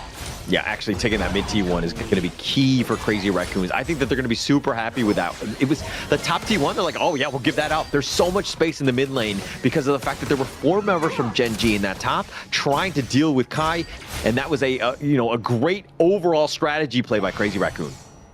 I mean, was it a strategy with dealing with Kai, or was it keeping Monto safe, right? Like, that's what's going on in my mind. It's like, we're already seeing, like, a 3-man rotation with Monto. They're scared about losing him, because if they do lose him, it's a lot of damage from the side of Gen.G that gets taken off of the Gorge. Yeah, and I mean, he definitely needs to stay up, stay alive. He needs to keep it going. But checking out this replay, seeing Wawa was by himself, tried to go for the heroic strike, pushing him under the tower. And yes, he's taking the damage, but the unending sorrow and the Jade Seal locking him down. I mean, Wawa did almost everything he could going up 1 versus 2 there. Yeah, far too much damage for the side of Gen.G's Wawa, right? Like, he was kind of like, we knew what he was doing. He was pushing him into the T1, hoping that the T1 was going to do enough damage. I always did that in my rank games, and then my T1 just always fails me. That's why we're not our ride or dies anymore. I don't have trust in my T1s anymore. So it's a little bit of a trust issue now that Gen.G Wawa has created for himself. But this is now a beautiful positioning for Crazy Raccoon, right? Like, they created the space between that mid, jungle, and top side. Means that there was no way to contest or even survive that T1 into top side of the map. But respectively, Gen.G now take the farm lane one. Yeah, I think we need to talk about Tencent about how to report the T1s, right? yeah. Hey, they're blundering me, man. They should be working with me, not against me, man. We're tied. We should be together. But speaking of tied, the set sail does land, but it's going to be the Fate Rewind that catches out the whole thing and stops the blow. But there it is. The hard J still gets a knock on the clue, so the sustainability of Gen.G gets taken down. Cliche may get found as well, so that is going to be a 3-1 trade, 4-1 trade right now for Gen.G. This gets them back onto the gorge, man. Yeah, I mean, they will sacrifice Clue for 4 kills any day of the week. Monto stepping up. We're like, hey, eyes are going to be on this guy. Is he able to play this early to that high level? Well, there's your answer right there. He's able to do that. All that space that's created. And check it out, how they were going in. I mean, they find into him, but this Fate Rewind on point, staying alive. Yes, you have Nya with that Stampede, but the Jade Seal only on the Clue. Not the greatest target if you think about it. And then he gets picked off because Monto has just been running rampant on the back line, doing all that damage. Yeah, I mean, we've seen this before as well, right? With the teams where the Diadea has just kind of been used as that scapegoat. It's like, yeah, it's the sustainability, but if you've already kind of sustained your team from like the early part of a team fight and the majority of your team look healthy, you don't mind if the Diadea falls, like you were saying, Hauler. Like, it's more going to be an issue if the likes of Monto or even Inua fall here. But once again, it's going to be even harder, as already been proven by Crazy Raccoon, that Gen.G is struggling to get these neutral objectives. It's going to be a big issue later. I mean, the only reason why Crazy Raccoons are still kind of in this is because of the amount of takes that he's had. Kong has been able to use that with a lot of value. I mean, Rock was there, and I mean, yeah, he didn't have Smite, but he knew that he wasn't going to take that. But this is going to be a tougher one as we go into the shadow variants of these big neutrals. But here we go. Oh no, Monto, you were in the wrong bush, buddy. And there goes Clue as well. So already a 2-0 trade here for the side of Crazy Raccoons. But now it's going to be the raid boss. It's going to be Rock taking a lot of damage, and he's not able to. Console U is online. That Fate Rewind only rewinds so much health, but what is created here is unreversible for the side of Gen.G because they are down 2 members. Yeah, down 2 members, but the biggest one was Monto. Once he was dead, Gen.G can't really fight. He needs to stay alive. He needs to play safe, and sometimes he gets caught out. He's definitely up in the front. If you're looking at this Crazy Raccoon lineup, they're going to outvision you because they have Kong, who can be on those ledges, plus you have the boats that can come in at a moment's notice when they find you out of position. You got to be super careful. Everyone else needs to be up front. Yes, I know you want to farm, but you got to let the other guys be that frontliner and protect you. Yeah, exactly. Right here, we're just seeing that obviously Nia is just trying to make sure he's able to steal away some more farm from away of Gen.G because really they're kind of now going to be funneling that over to Monto to make sure to get in, try to keep on top of Nanohana, right? Because Nanohana has been unchecked for a majority of this game. Positioning wise, Nanohana within team fights is definitely a lot better, but man, Monto's hurting. Like, look at that damage he did onto Cliche.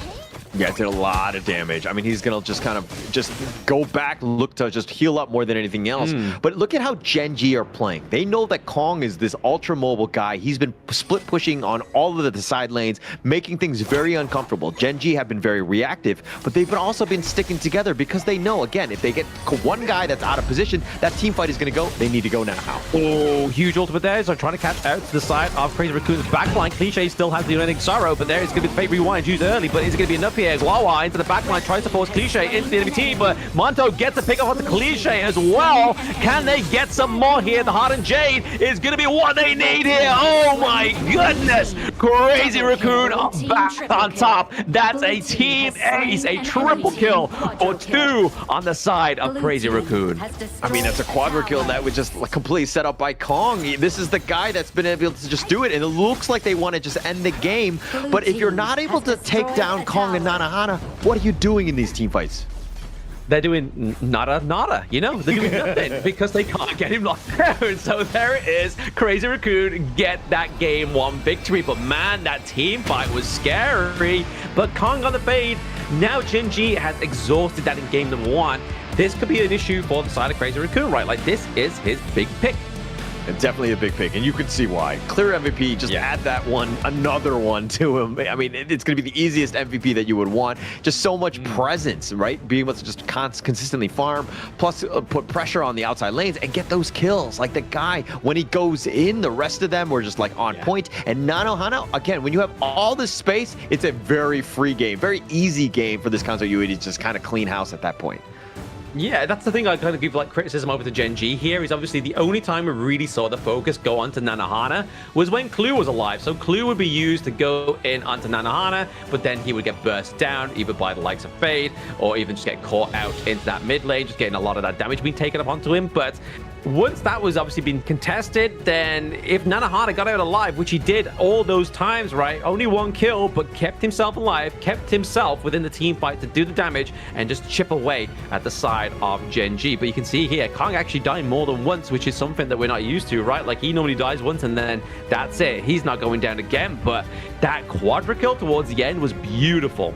Absolutely beautiful. Really set it up. I mean, but Cliche with that damage just up front. Everyone, you know, Kai with those boats, a lot of impact, right? And Nia, I mean, he had some Umbrella Outbursts, but it didn't really need to have as many because Kai had so many good boats. So just setting it up, like the secondary stuns were great, but Gen.G on the other hand, yes, Monto, he had like 5, 2, and 3 or something like his KDA. This is a guy, once he died that one time, he got out of position, and that was pretty much when Crazy Raccoon just ran over them. Yeah, I mean, it was a crazy way to get caught out as well, right? Like, he was mid-brush, there was objectives on the board, so that was always going to be a heavily sort of like contested brush to be checked by the side of Crazy Raccoon. So not quite sure the understanding of that one, but the understanding of the MVP makes too much sense here, especially after that quadra kill. 723 KDA is going to be your Kong MVP once again. He's racking these up like his money at the bank. mean, just instant deposit, right? Just take it all and just go, because he's just like insta money at the end of the day. This guy, when he got the fade, this is the first phase. They were not scared. They know the power of Kong on a fade, and you see exactly what's going to happen in these highlights. He was consistently on, and this is that initial scrap to kind of start things off. It was a little weird at times because, you know, Kong did die on this one, but from that moment on, he was just like, okay, I need to play better, play more patient, and he was getting a bunch of kills.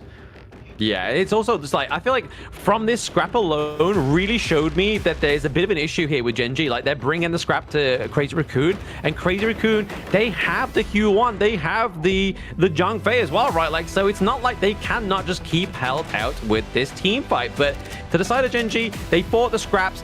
Clue always been super aggressive, as we was talking about it before the introduction of even this game, having the most kills within a single support player on the fall season. You know he's always going to be wrapped in and into the thick of it. So if they know that, if they take down the sustainability of the side of Gen.G into these scraps, it's always going to go in the favor of Crazy Raccoon.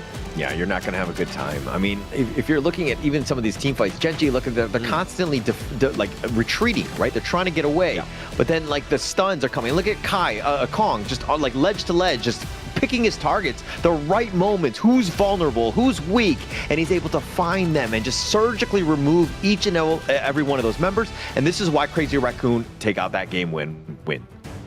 So Crazy Raccoon already having 1 point onto the board over Gen.G. I mean, Gen.G looking like they're kind of like, maybe, like I said, that game, like they got rid of the fade. Let's see what happens with the rest of them. So now we're going to go for a short break to see what Gen.G can do to formulate a win in game number 2.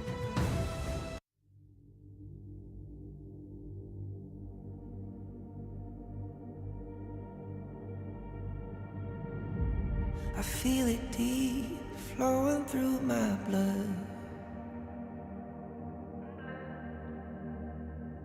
Rising up to become someone, and taking it all on my own. What a sweet victory. And taking all of my control, awaken something deep in me.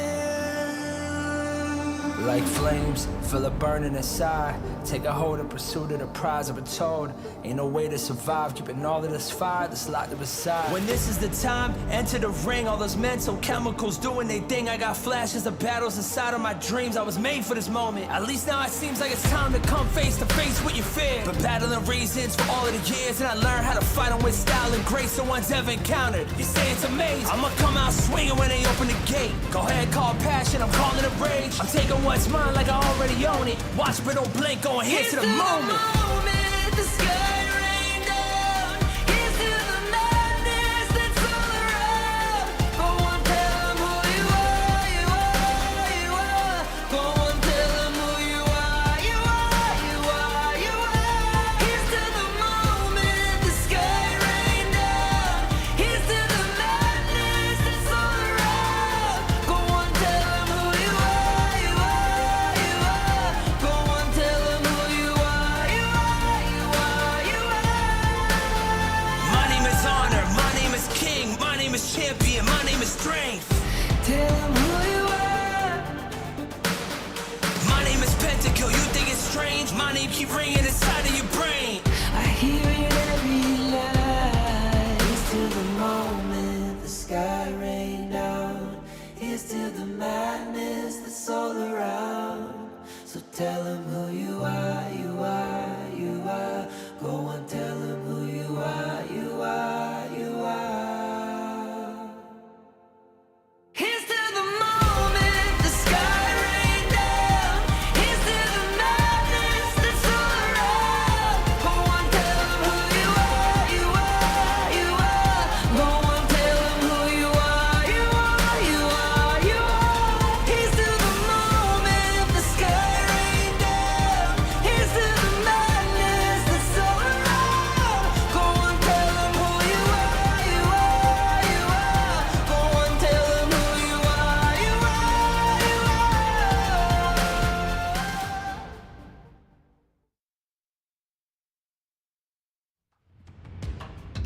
Crazy Raccoon strike first off of the play of Kong right there. I mean, with that fade pick, it seemed like it was a guaranteed W for them. There were really no answers from Gen.G here, right, Blam?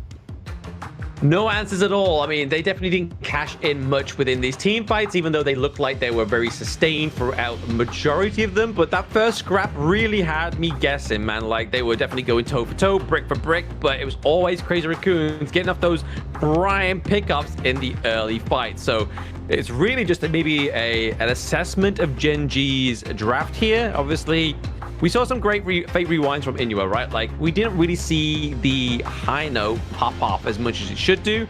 Obviously, again, quite a bit of a late game hero. Needs those stacks onto the enemy team to keep going with those Scepters of Fate to do that damage. And there was just never any of that, right? Like, even though they were all together on the side of Crazy Raccoons, there was always kind of like too far apart for those Scepters to spread across.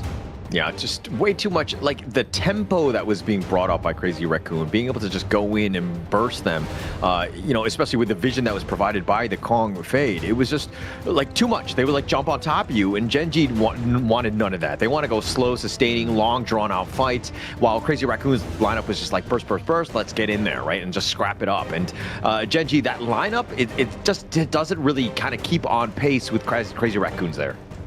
Yeah, absolutely. The fact, like you made the point earlier as well, Hauler, before the break, is that we saw Monto get caught out once, and then after that one catch out, it just seemed like it just kind of always affected his gameplay negatively, right? Like, he was always kind of getting caught out, not quite sure where to actually sit within the team fights. So I feel like you just need to make sure that that mental is in check when we are onto the Gorge. But Gen.G looking to prio blue the Mayin here and lock in Wawa's pick. So maybe a bit of a core switch up here and looking at supporting Wawa on such a fantastic Mayin pick.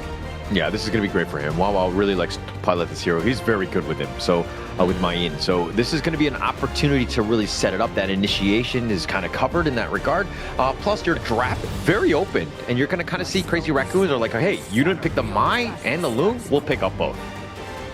Yep, Mai and Loon coming through here for the side of Crazy Raccoon. So Nanahana getting another one of those kind of like lifeline marksmen, right? Obviously, Infinite Vastness could be getting checked out with the rest of whatever Gen.G decide to roster here within this BP of number 2. But it looks like Masashi maybe getting pulled out here for the side of Gen.G. Rock obviously loves this pick. The KME loves this pick as well, right? Like, there's been such a resurgence of the Masashi. Yeah, it has had a lot of success here. I mean, it's like one of those things. It's like a point and click. Plus, they see the Loom. Yes, he lands all the way in the back, but you have the Duel of the Death. They have that homing missile that tracks this dragon wherever he's going to land. So it's a great opportunity to continue that fight because they want to disengage at that point. Plus, the Mai, very squishy, not a great target. If you know, he doesn't want to be dueled to the death targeted in that regard. So now Crazy Raccoons are looking to use the Lianpo to hopefully body block, create a little buffer zone for these squishies in the back line. Yeah, exactly. Try and use those burst rams to perfection. Try and use those magma slams as well, just to kind of just like, hey, there's a lot of CC here going in for the side of Gen.G, especially if you kind of like diving in with the burst rams. Then if Wawa gets hold of you, man, like, it's going to be hard, and especially it's going to be even harder to contest a lot of the damage onto the side of Gen.G if D-Ranger uses that ultimate to get that damage reduction onto you for a few seconds. It's going to kind of shred down Lianpo from like a brick house to a stick house into the side of Crazy Raccoon. But now they're looking to take away a lot of that sustainability, right? Like we saw already on the side of Gen.G, they need the sustainability into the team fights to make sure and ensure that they come out on top of these brawls. Yeah, and likewise, they're kind of getting rid of some of the other brawlers that they don't want to deal with. Like, if they had a Byron on the Crazy Raccoon side, it's like, yeah, the Musashi goes in with that Duel of the Death, but then you have a Byron waiting in the wings to just pounce. This is something that they don't want. Good ban here. They need to kind of target even more. Continuing on, because this Musashi, when they dive in with the Mayin, this could be a tough situation for Crazy Raccoon to have to peel off from those squishies.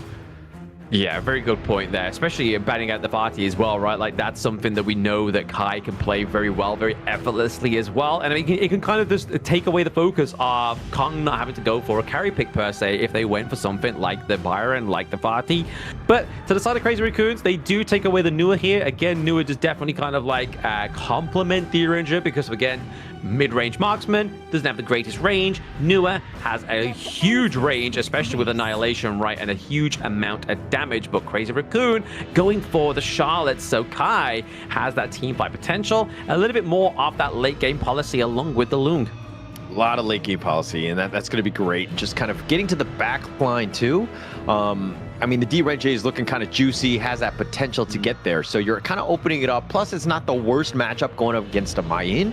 So it kind of covers some of those bases. A good pick here, and it doesn't really show your hand, especially since you do have a potential Trump last pick here with that jungle. Yeah, it's going to be interesting to see what they do go for the jungle here, right? Like, it's not going to be sort of a potential, like, do we go for something like an Agudo to kind of match the pace of the Mai Shiranui, right? Like, do we get that early game assurance and trying to get a little bit more early game priority for the side of Crazy Raccoon? But the side of Gen.G, they're looking like they're going to drop the Kong Ming onto the hands of Inuit this time around, and Clue gets the Zhang Fei. So in terms of front line, there's a big stacked front line for the side of Gen.G. Okay, all right. So last game, Inuwa didn't really get to do a whole lot of damage with the Heino. They're like, okay, I'm going to do some damage with this Kong Min here. So this is going to be a great pickup to kind of do that. But the Dian Wei in response, wow, okay, they want to go be big, beefy targets. Who's going to be able to get that farm and just be that front liner. Kong on the Dian Wei, this is going to be a sight. Yeah, I mean, I'm waiting for it to be locked in. I'm not going to get too excited because, I mean, they have been kind of like flirting with us. But there it is. The Dian Wei does get locked in. But yeah, the Leap of Fury here from this hero, that ultimate, is going to be able to track down the likes of Kong Ming, track down the Gen.G as well, right? I mean, if he gets hit with CC, that's where Dian Wei thrives as well, right? Definitely. I mean, if he's able to just kind of, and there's a decent amount of CC on the side of Gen.G, but it kind of is a nice counter pick into the Kong Min if you have a little bit of magic resistance, plus you're tanky enough where it's not going to be able to just 0 to 100 you in like a single like a barrage. So this is a good way to kind of just stay alive. Plus you see the Musashi. Yeah, he wants to duel to death, but he's a little tanky enough. You got the other guys to help just support him if he does get potentially jumped. Yeah, exactly. So there's a lot of potential here. Obviously, a lot of front line as well for the side of Gen.G, like you were saying there, Hall. There's the fact that they do have the Zhang Fei. This was one of Clue's, like, big picks, like, way back when, right? Like, this was always known as his signature hero, but then he started to shine on the likes of the Lianpo, on the Sun Bin, on the Lu Bang as well. So going back a little bit back to basics here, he takes the stun as well. So trying to get that effective shutdown onto the likes of either the Mayin, onto the Lung when he comes back down with the Infinite Vastness here. So we are seeing quite a bit of variety in the common skill that gets paired with Zhang Fei within the KME. Oh man, this is going to be an interesting game. I'm loving the drafts on both sides. It's really just about execution. I don't give a huge edge to anyone. This is as 50-50 as it gets. How is they going to respond? Because especially for Rock on this Musashi, who's been like a complete menace, and just being able to find that back line, and the way Crazy Raccoons have kind of counter-drafted, this is going to make for some serious fireworks come mid to late game here. It is going to be interesting to see how Rock actually does man the Musashi, right? Because, I mean, backline, what are we looking at realistically, right? Like, obviously, Nanohana, he's definitely going to be kind of like the prize pony, the golden carrot. I mean, they could dive onto the Mayin as well, but if you dive in, you've then got to kind of contest with Nia, with Kai, as well as Kong. So Kong, obviously, on the Dian Wei, his second skill slows you down. So if you get hit by that and you are Rock, you're pretty much stuck between a rock and a hard place. Yeah, you're not going to have a great time at all. I mean, that's the biggest thing. And Crazy Raccoons, again, with the second phase of the draft, just understanding when that Musashi's there, they have answers. Yeah, I mean, look at this, man.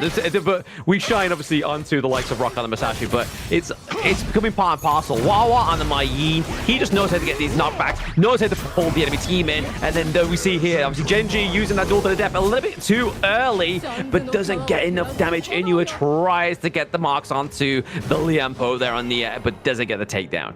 Actually, Nia was the perfect guy to be like the tail end of that retreat, because he was the one that was the only one really in range for Rock to go. If it was someone else, they might have gotten a potential kill on that one.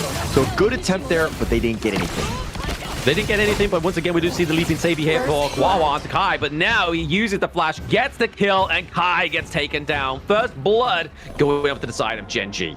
Yeah, when I saw Kai that had no flash, I was like, this is over, right? There's no Wawa's just too strong on this Mayin. He's been able to do that time and time again, really, like, punishing the Clash laners. Generally, he could have done that solo. Yes, Clue was there to kind of help in with the assist, but he could have just done that by himself. Yeah, this is one thing I think Clue's really good at in terms of being a support player, is that he's very proactive in what lane he doesn't stay in a lane, right? Like, he's always to and from. We can kind of see that it's all communicated here by Gen.G, but there it is. It's going to be that CC coming from that ultimate of Monto here that keeps Lung in place, but it's not going to get the takedown. But yeah, back to the point, Gen.G, Clue, he's very proactive on his support picks. And he's been great. He's just been like the roamer of the KME fall. He's just made such an impact. And why Gen.G have become, top 3. They were the #1 dogs in the after ranking week because of his play. He sets up the team so much for success. He provides a lot of vision. He's very tanky. All of the big team fights are because of his initiations. Oh, speaking of initiation, though, can Monto get it alive? And the answer is no. They get the takedown into the bot side of the map, and Nanahana take away the healing, and there's nobody down the side of that map for Gen.G to even try and stop them from taking that, doing enough damage onto that T1 down to the bot side, enough so that when he gets to 4 minutes, it's going to be an easy takedown of that T1. And quietly, Cliché, we kind of forgot that the Mai was there. Obviously, the presence will be felt in the side lanes, but Cliché, that was the first initial jump, and you're like, oh yeah, I forgot. The Mai is still here, and he flashes forward, ensures they get the kill. Really smart play by Crazy Raccoon, just completely in the dark, so to speak, with that ambush. Yeah, there's the ambush there onto the space sprite there. They're trying to get the takedown of, it's not here, teleport him, but it's going to be the takedown of Kai here into the top side of the map, which could be crucial for the side of Crazy Raccoon as they go into this neutral objective standpoint. And we can see the top wave naturally crashing in, and starting to see that Gen.G is trying to create that priority here. The Unbridled Outburst pushes away 3, and it's already been exhausted before this neutral objective. Again, we are seeing resources being exhausted before the neutral objective, which is crucial. Yeah, actually, that's going to be huge, right? I mean, Clue just pushing them away into the tower, not really where you want to be. I've done that on the Zhang Fei. It's a feels bad man, right? If you push them a little bit onto the side where your team can kind of follow up, you're going to have a great time.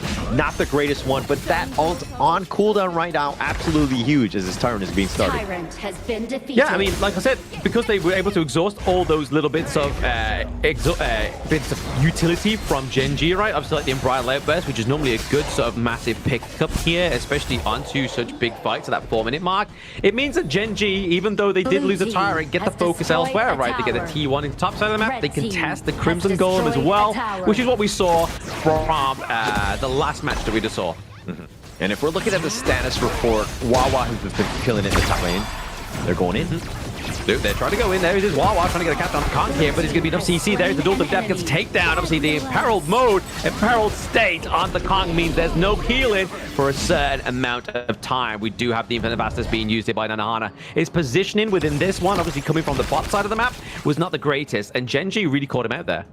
Definitely caught him out. And Kong, he needs to stay alive. It's easier said than done, especially on the downway. You're this big, beefy target. You don't have a whole lot of mobility like the Fade in the game 1. But this is still, a great kill by Gen.G, understanding the state of the game. They needed to have found him. They don't want to let Kong kind of out-farm and just, be off the map and just, come out as this, raid boss. So they need to ensure that his, they try to limit his growth as much as possible. Team has destroyed yeah, they definitely got to limit the growth of Kong, right? He's going to be triple maker, especially as we get into the late game. You can already see Gen.G definitely having a little bit more presence onto the gorge, right? They've got the T1s into top side and bot side of the map, so they're already creating that pressure, and it's all thanks to the likes, obviously, not only their side laners, but again, shining that light on Clue, always getting the intel, always being at the right place at the right time. Also, Wawa, man. I mean, he's completely outclassed Kai. He has a 1.1k net worth lead, completely dominated that top lane. So it's been tough for him to get anything going. Kai's playing very defensively, more of like a support more than anything else. Yeah, he is definitely playing. I mean, to be honest, yeah, it kind of has to until he gets that late game, right? That's when we can start to see Kai come through. So really, I think for the side of Crazy Raccoon, all they need to do is just stave off a early finish. So make sure they're alive around about that 15-minute mark. Then we can start to see Kai come online, access into the back line, try and get the shutdown on the Inuit. Seeing where Monto and Inuit situate into these team fights and get that intel from his teammates. Definitely need that intel. Cliché, though, in that top lane, he's kind of farming himself. I think that Crazy Raccoons need to kind of utilize his speed and mobility to kind of go for more ganks. Right now, they're playing very defensively. Yes, they are behind, which is kind of exacerbating the situation more than anything else. But Crazy Raccoons need to kind of force the issue a bit, find some sort of pickoff. They have opportunities. They have not been able to capitalize. They haven't, yeah. Again, I feel like it's just because neither of their side lanes are online, right? Nanahana is either being catched out and the intel from Gen.G's just been too good, or we're just waiting for that key moment, that kind of pop-off, that calm before the storm. And now the Zerg Golem is going to be like loading up right here, and Gen.G already there to contest. This is going to be a tough one for CR to take. They're trying, man. I mean, Khan gets in there. He's able to get it, but Rock actually steals away the Azure Golem. But there it is in Bright Light, but catches off the backside of Crazy Raccoons as we get a takedown at the Cliche. The Myshroom lead. That's a lot of damage being taken off now. And they're going for more. Double kill goes up to the side of Gen.G Rock, but it's going to be Inua that gets taken out. But a 3-1 trade here for Gen.G with a minion wave in the mid. That's a definitely good setup here. I mean, it started with Kong taking that blue buff, and Gen.G took that personally. They're like, okay, that guy needs to die. Make sure they get 3 members. Yes, they trade away Inua, but that was a huge win for Gen.G. This is a big window of opportunity to continue on. Not only did they take the Crimson Golem here, but they're looking to take the top T2. This is a bad situation for Crazy Raccoon. It is, exactly. I mean, to be honest, like I said, we just need to keep them going into the late game, right? They need to make sure that they keep those T3s alive. If they lose these T2s, it's not the end of the world. It's going to make it a much harder of a comeback. Don't get me wrong, but it's definitely not going to be a dead to rights here for Crazy Raccoon just because of how they scale. They took the top T2 already, and it's not even 10 minutes at this point, right? So the pressure is on by Gen.G. Oh, they're going in. The door to the death, yeah, it does actually get blocked here by, obviously, Liempo. Nia tries to do his best with a Tremor Smash, but does burst ram over the wall. Oh, wow, taking so much damage. But this is what I'm talking about, man. Nanahana is going to hit like a bus.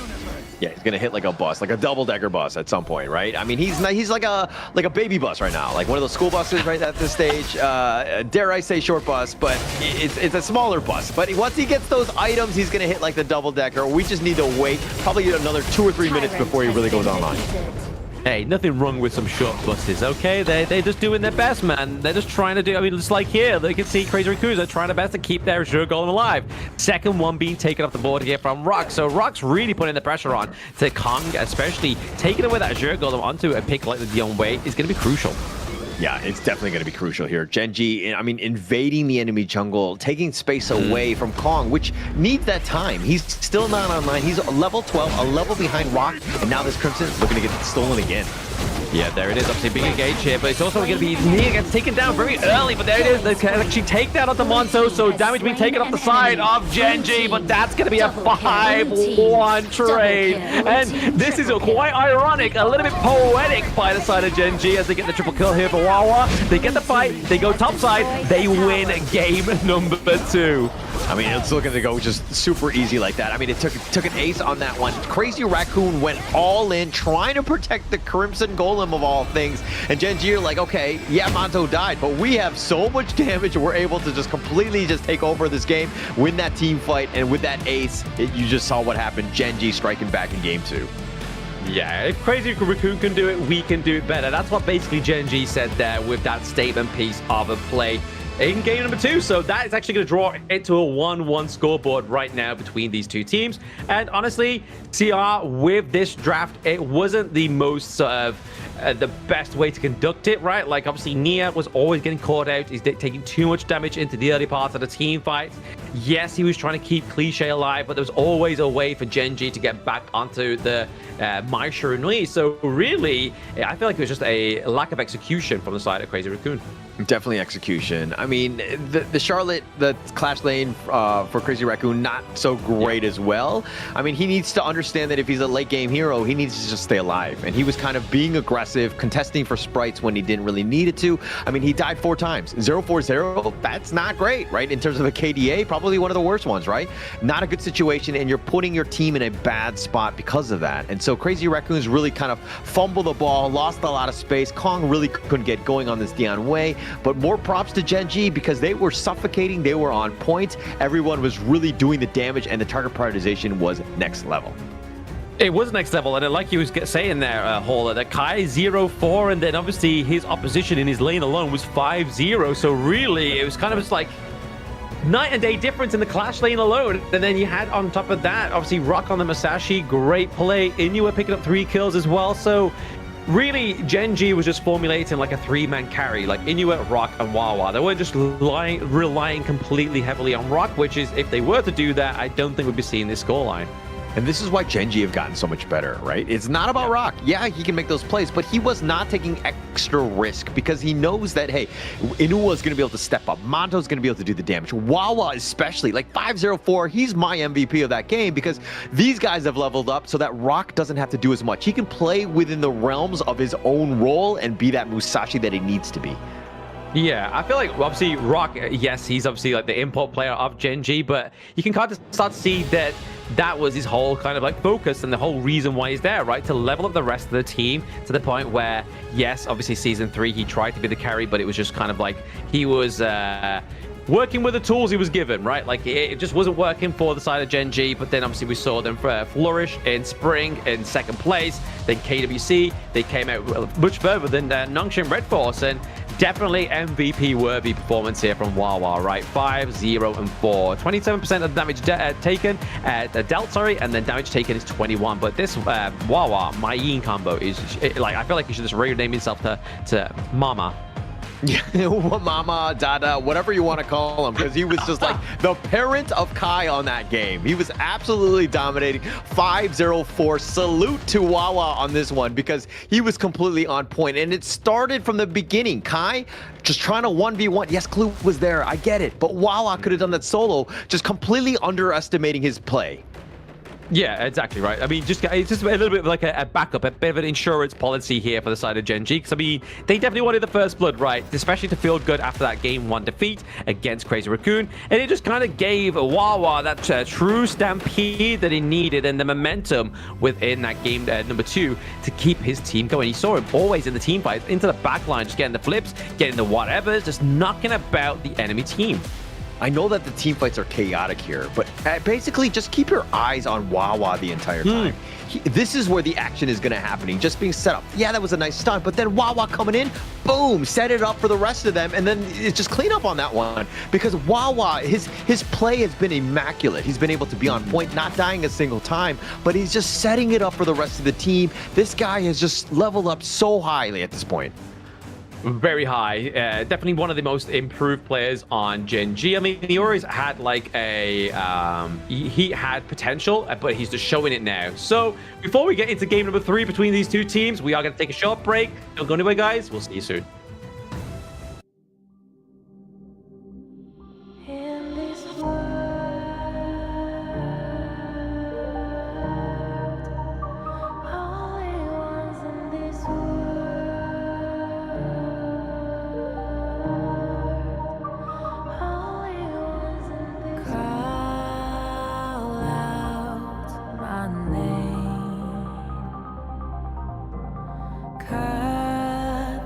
Sound of the rain.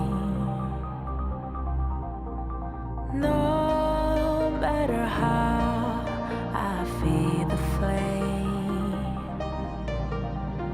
you know I feel the darkness and the pain. All of the ways we tried to break free from the night, you know we made it out, we found the light. I fly so high, light up the skyline. Let's do it this time, like it's a whole new vibrant world.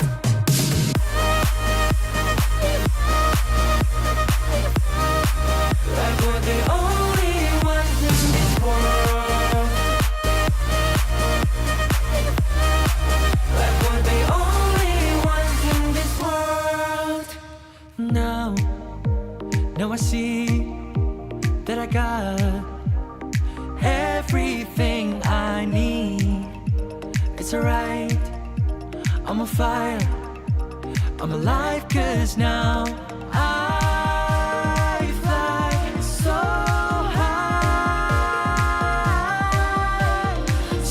high, light up the skyline. Let's do it this time, like it's a whole new colorful world.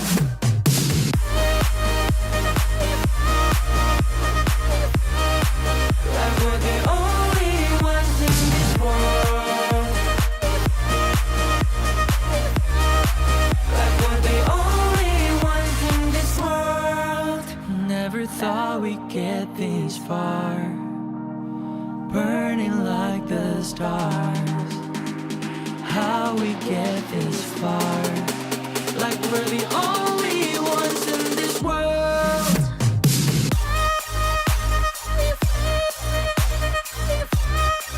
Like we're the only ones in this Wow with an amazing game. Really set it up for Gen.G to take game 2 and equalize in the series. We got a best of 3 ahead of us. Blam, your thoughts on this one? I mean, it's so far best of 3, right? I mean, we could potentially go with a full distance. Depends on how Crazy Raccoon want to play this game number 3, because like we were saying in game number 1, we saw that Gen.G didn't able to survive their fade on the side of Crazy Raccoon, but maybe that's the game plan, right? Like, take the fade off of the gorge very early on within the BP, and now Wawa, Gen.G can have a much more of an easier time, especially with picks like the Mayin, right? Like, we've seen Rock is only used the Flowborn tank, is only used his Musashi, so there's still so much more here that Rock can discover. So maybe gunning for the Musashi onto the side of Crazy Raccoon could be the choice of a hero for them in game number 3. It's kind of crazy where, like, Kong gets the fade and you're like, okay, that one's definitely a win for Crazy Raccoon. Regardless of the other heroes, obviously they'll pick something that, and they'll, you know, just kind of support that one, right? But if you're looking at the other side now, Gen.G, you're like, hey, he picks Mayin one time, guaranteed win, right? It's gotten to that level where Wawa has leveled up so well that, you know, other teams really need to respect him, and he can pull out, he can carry games from the Clash lane on this Mayin. Wawa, man, his play was amazing in game 2. Oh, absolutely. Absolutely amazing for the Wawa, for Clue as well, being so proactive onto the Zhongfei. But this is the updated BP here, ladies and gentlemen. Obviously, Gen.G have locked in the Guan Yu prior, so they're going to be banning this out. They don't want Kai to have this great presence of a pick within the Clash lane. And then rightfully so on the side of Crazy Raccoon, right? Like, this is one of the most picked heroes within the KME and KMW so far, is that Q1. Yeah, this is the opportunity. Just kind of have that Yuan that nobody really wants to play against. You know, Crazy Raccoon will want it themselves, but Gen.G going the other way. They're going to ban out the Musashi and the Guan Yu. A lot of control, plus that potential jump in. And if Kong gets another, you know, hero that can really dive the back line, Gen.G might be scared at that point.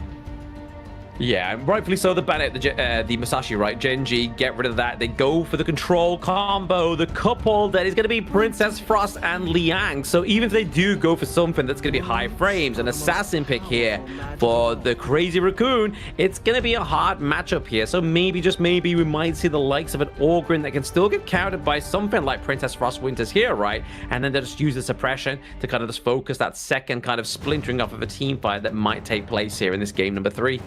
So Crazy Raccoon had used the Sun Tzu, which kind of counters this little combination. So very smartly played. And this is why the global ban pick is so much fun, right?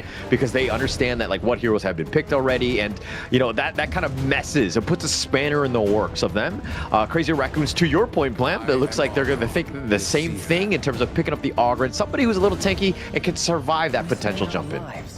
Yeah, I mean, it also kind of like puts a lot of respect onto the Guan Yu ban, right? Like, Guan Yu, just like the Sunset, is a great setup counter for the likes of Princess Frost and Liang. So getting off the board is pretty huge. But speaking of what comes onto the gorge here, is going to be Rock's Jing, which to me, I mean, I haven't watched many of the games where he's actually picked the Jing, and it's been like so frightful that it makes me remember that Rock is a Jing god. It's kind of always just been like a little bit like, you know, it did its job, you know? And I love this combination. It just adds on, right? This is why the draft has started to synergize very well. The first draft, the first 3 picks are just on point. They lock anyone down, and you know Clue's going to be looking for that. He's going to be foaming at the mouth, just trying to get whoever he can find. Just like flash, get that suppression. Princess Frost on top with the Jing. That's more than enough damage. Yeah, I mean, rightfully so here, Gen.G do ban out the Shuangzi as well, because obviously it's not only a good counter to the likes of the Dharma, right? So Gen.G thought was like, hey, we could have taken this, but we've got the Liang. But if they're taking it, that's going to be a lot of CC off the board here for the side of Gen.G if the Shuangzi did come through. But the Motsu hasn't actually seen the light of day today, which has been a really like funny kind of like turn in my stomach. I feel quite sick because Motsu has been one of those support picks that has just always come through early within this series, and obviously it's such a great sort of like setup, especially for shot caller support players like Faye. But yeah, it's not actually seen the light of day today. Yeah, it hasn't seen too much here, and plus another good ban by Gen.G there. I mean, Liang is locking him down. You can't blast him in the face, right? And just like breaks it up. So very smartly played, and also the Zhuangzi, another one that can kind of just eliminate all the CC that they could potentially have. And they need to stay alive. Crazy Raccoons right now are kind of digging at the bottom of the barrel right now, trying to find a way. They're going to pick the Arlie just to deal with the Marco Polo, but they haven't really been able to solve this potential issue, and I think they're going to go with the Diadea to jump on to break up the combo.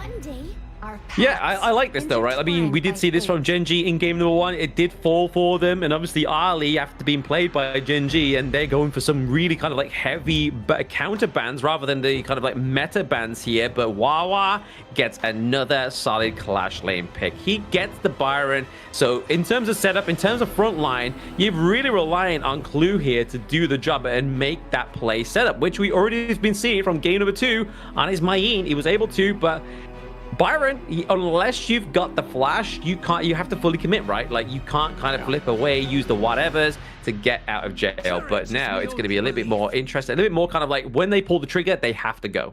Yeah, they definitely have to go here. I mean, if we look at this crazy Raccoon lineup, though, Ogren, Arlie, those are the damage dealers. Everyone else is just about keeping them alive, locking them down for those two guys to really get going. Gen.G need to figure out a way. If they lock down that Arlie, if they're able to catch him out at a moment's notice, this team fight could go completely bad. He needs to stay alive. Yes, the Ogren is still there, and he's not, but he's just not as strong as like previous renditions of this Ogren. Yep. Yeah, if Kong doesn't have that kind of like same setup that we've seen plenty of times in KME and KM West, is they need to make sure they obviously get their resources up onto the Ogren, make sure they get to level 3, get to level 4 for the Conductor of Souls before they start to take any of these team fights. But more importantly, it's that Eye of the Phoenix, obviously that HP regen, also the Blood Rage is going to keep you in those team fights for a little longer. But they do have a bit of insurance here from the Diadea to have that sustainability to come through for the side of Crazy Raccoon. So if they really do want to take a long extended team fight and Ogren, Kong going to be the guy that's going to take a lot of that damage, then they have the necessity to actually take that point, right? They have the control from the Yixing, but they also have the sustain from the Diadea. Yeah, he needs to stay alive. Kong will be playing back and forth. Won't be that full-on guy that just rushes him. He needs to be careful where Rock decides to go. Because if Rock gets to that back line, gets on the cliche Nanohana, I mean, or even Nya, like, they're going to have a bad time. So they need to figure out to balance where things are going to be. Yes, he wants to be the front line and just kind of getting on top of, like, Manto and Inua, but still, it's not going to be an easy one. Not easy at all, right? Like, it's going to be... there's a lot of circles on the side of Gen.G, right? Like, obviously, you got the Fever Barrage, you got the Winter is here, you got the Mirror Domain once again, and you've even got the Suppression. Obviously, there's just so much for the side of Gen.G just to play in a circle of effect and make full use of it. But Kong right now, he's looking to contest the enemy jungle, gets the Crimson, but there we go. It's going to be replicated by Gen.G. It's like, hey, eye for an eye makes the whole world blind. Yeah, in this case it does. I mean, the counter movements have been great. Understanding that they were going to invade, Gen.G doing a very smart job invading themselves, right? So it's like a yin and yang in terms of that movement. Nobody's like kind of gone in, but now a little bit of aggression from Wawa. This guy is scary, man. No, it's gonna be absolutely scary. I mean, Cliche in the early game, he's not. If he gets hit by that combo of Byron, he's gonna really be relying on either what his passive, obviously keeping himself invincible for just like a brief moment in time, or expanding the flash. So he does have 2 get out of jail card right now. But as soon as somebody comes and goes for a 2v1 engage, like you can kind of see here, Inua's always down into the bot side. It's gonna be hard to get out. Yeah, it's going to be tough. There's going to be very difficult situations. Monto needs to step up as well. I mean, we haven't really talked too much about this Marco Polo, but the potential for when Crazy Raccoon decides to group up and he gets that perfect Fever Barrage, it would be like the dream, right? But is he able to find that? I mean, Crazy Raccoon's obviously spacing is going to be key in these team fights.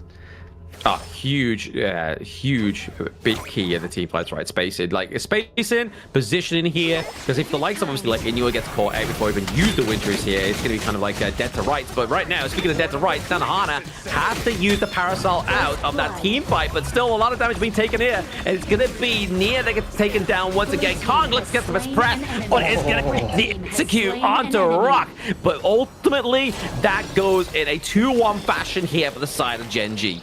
Actually, the way Clue played that one, I mean, I think he leveled up in midway in that fight, and that was just enough to lock down Kong at that right time. But actually, it was very fortuitous, because if he used it early, he might not have been able to get that kills, because they weren't really on point in terms of the damage. But it was like a long, drawn-out fight where Kong was kind of sticking around, and then the suppression happened, and then they were able to lock him down. I'm sure Clue will be very happy with that trade.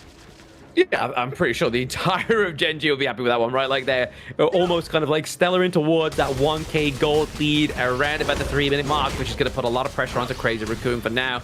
But like we were saying, obviously, positioning is key, space is key as well. And ultimately, Gen.G brought the space and broke it down. Yeah, definitely. I mean, that's the biggest thing about just staying alive, right? I think Crazy Raccoons at this point need to just kind of, you know, they're not out of this one. Obviously, Kong is the guy. They need to, again, just get as much farm as possible. Cliche, just get on out of there to ensure that Kong gets even more out of this one, because he's got to keep on pace with Rock, who's starting to kind of out-farm. He's got a 600 gold lead at this stage. And this is the point I made in the draft, right? Like, you got to make sure that Kong is being able to kind of like be a spearhead within that early game. Make sure he's always maintaining that gold lead, because if not, if you have somebody like Rock on a Jing, he's just going to be able to burst you down with just so much damage. Yeah, way too much damage. And look at this. You could see just how much pressure and the presence of the Clue Liang. Once it's on the battlefield, you know, Crazy Raccoon are playing very safe, but they're going in.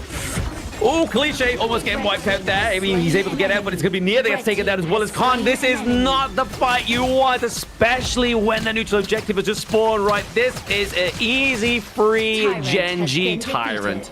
Oh, what a perfect play by Rock. I mean, the rotation had happened. They were in the top lane, and they were kind of being shown there. But then all of a sudden, everyone moved into the mid lane, and then the jump in, Rock, the initial start up, and then the rest of Gen.G did just kind of clean house. When Clue with that catch, I mean, this is the way exactly how you want to play this draft. It was Mighty Morphin time, man. Literally, they just teleported all down. They was ready to kick some butt, and they did, right? Like, that was what, another 2-0 trade for the side of Gen.G. Crazy Raccoon, early game damage is not going to come through anyone, right? Like, we're sort of like demanding here, the suppression coming through here, but Wawa's going to be right on top of Kai. And then the Taken Liberties is going to be enough to keep Clue in place and maybe get the potential shutdown of Inuit, because he has nowhere to go. The flash had already been committed. He was in jail and dead to rights once again, but Nanahana maybe getting taken here out by Rock. He's just trying to make sure that he can't hit him with a brush. That's a good play here by Rock. You can't hit what you can't see. Oh, and just waiting for those skills to go off cooldown as well. And I mean, Nanahana was like, okay, he gave up on me. I'm all right. I'm going to continue on, go on, move on with my life, right? Try to go for the spike tail. But no, it was just Rock just being super smart. No vision. It was perfect use of those brushes as well. Just really well played by Rock, and another one going the way of him in terms of those kills.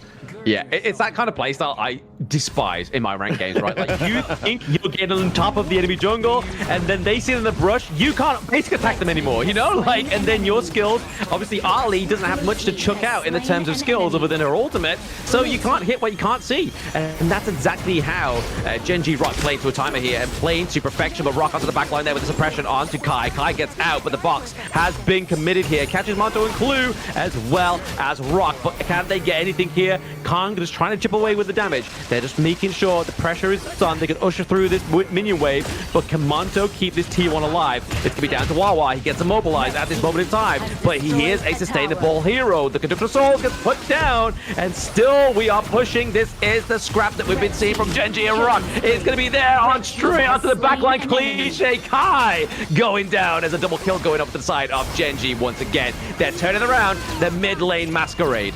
Yeah, and Wawa with another perfect play. The flash storm strike knocked up to Kai and Cliche, both of those guys down. Easy pickings for Rock with that damage. The patience and the way that they're able to kind of go in, go out, understanding just like when to go in together, that is really how Gen.G are starting to succeed in the KME.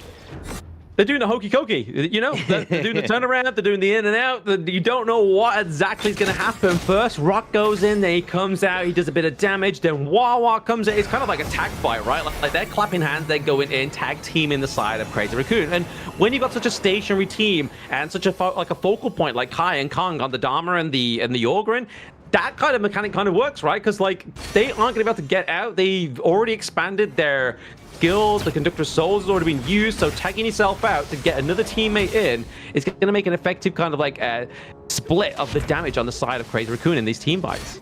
Yeah, and it's all about that damage at this point, right? I mean, Kong needs to stay alive, but he's 2 levels behind, falling far behind Rock's ability to out-farm him. The speed that you're seeing, Gen.G, look at this lineup. They have a lot of mobility, a lot of ways to get that jump in. Plus, now they're looking to contest. Board's gonna completely miss. Oh, yeah, completely whipped that board there, unfortunately, inside of Crazy Raccoons, but that's going to be a takedown into Nia. Nia on this Diadea has been pretty Diadea. And now, into the back line is going to be Kai getting a hit onto the Truth Mantra as well. Actually, turning around, a bad situation here for Crazy Raccoon. That's, again, trying to make sure they're keeping that T2 alive, but only trading Inua for Kong, Nanohana, and Nia is not a good trade deal. Yeah, not a good trade deal unless you're Gen.G and you're very happy with that at the end of the day. Being able to find that. That was a really nice Fever Barrage as well by Monto, but Kong going in, trying to be aggressive, right? You want to go for those squishies, you potentially go in on that one, but man, they just paid with their lives. Just too much damage in the end. Gen.G making them pay. There are a lot of squishy targets at Crazy Raccoons, so they need to be super careful with the positioning. They have, right? Like, they definitely need to make sure that Cliche's landing those boards to try and separate the side of Gen.G into these fights. Again, ultimately creating the space for Nanohana and Nia, but Nia, just like Clue on the Diadea, was always getting caught out. But now that Clue is on the Liang, and arguably a little bit more of a squishy hero, but speaking of squishy, Nanohana gets taken down once again. He's been able to survive very easily because of the positioning of the rest of his team. Yeah, look at how Rock just takes him out. I mean, that's a solo. Nanohana, like the Arlie, difficult hero to play, but when you're up against the Maestro on this Jing that is Rock, he's going to just take you down. So you got to be super careful. You got to have the buddy system. You got to figure out some way to just stay alive because, again, Kong cannot solo carry this. He needs your help, and Nanohana is the guy in this game. He is, but unfortunately the space just was never given to Nanohana in the early game, right? Like, so the fact is that his buddy, Nia, was always getting taken out in the early game before they can even offer over any sort of sustain onto the side of Crazy Raccoon. And Gen.G knew that, right? Take out Nia, that's going to be basically a team fight always going in our favor. Yeah, it's definitely going to be huge for them. I mean, like, I mean, if you take Nanohana, I think that that's probably the best target. But yeah, just setting it up. Once you have the numbers and then the lack of control and the sustain, you have a lot of options. But this Tyrant could be the next big fight here.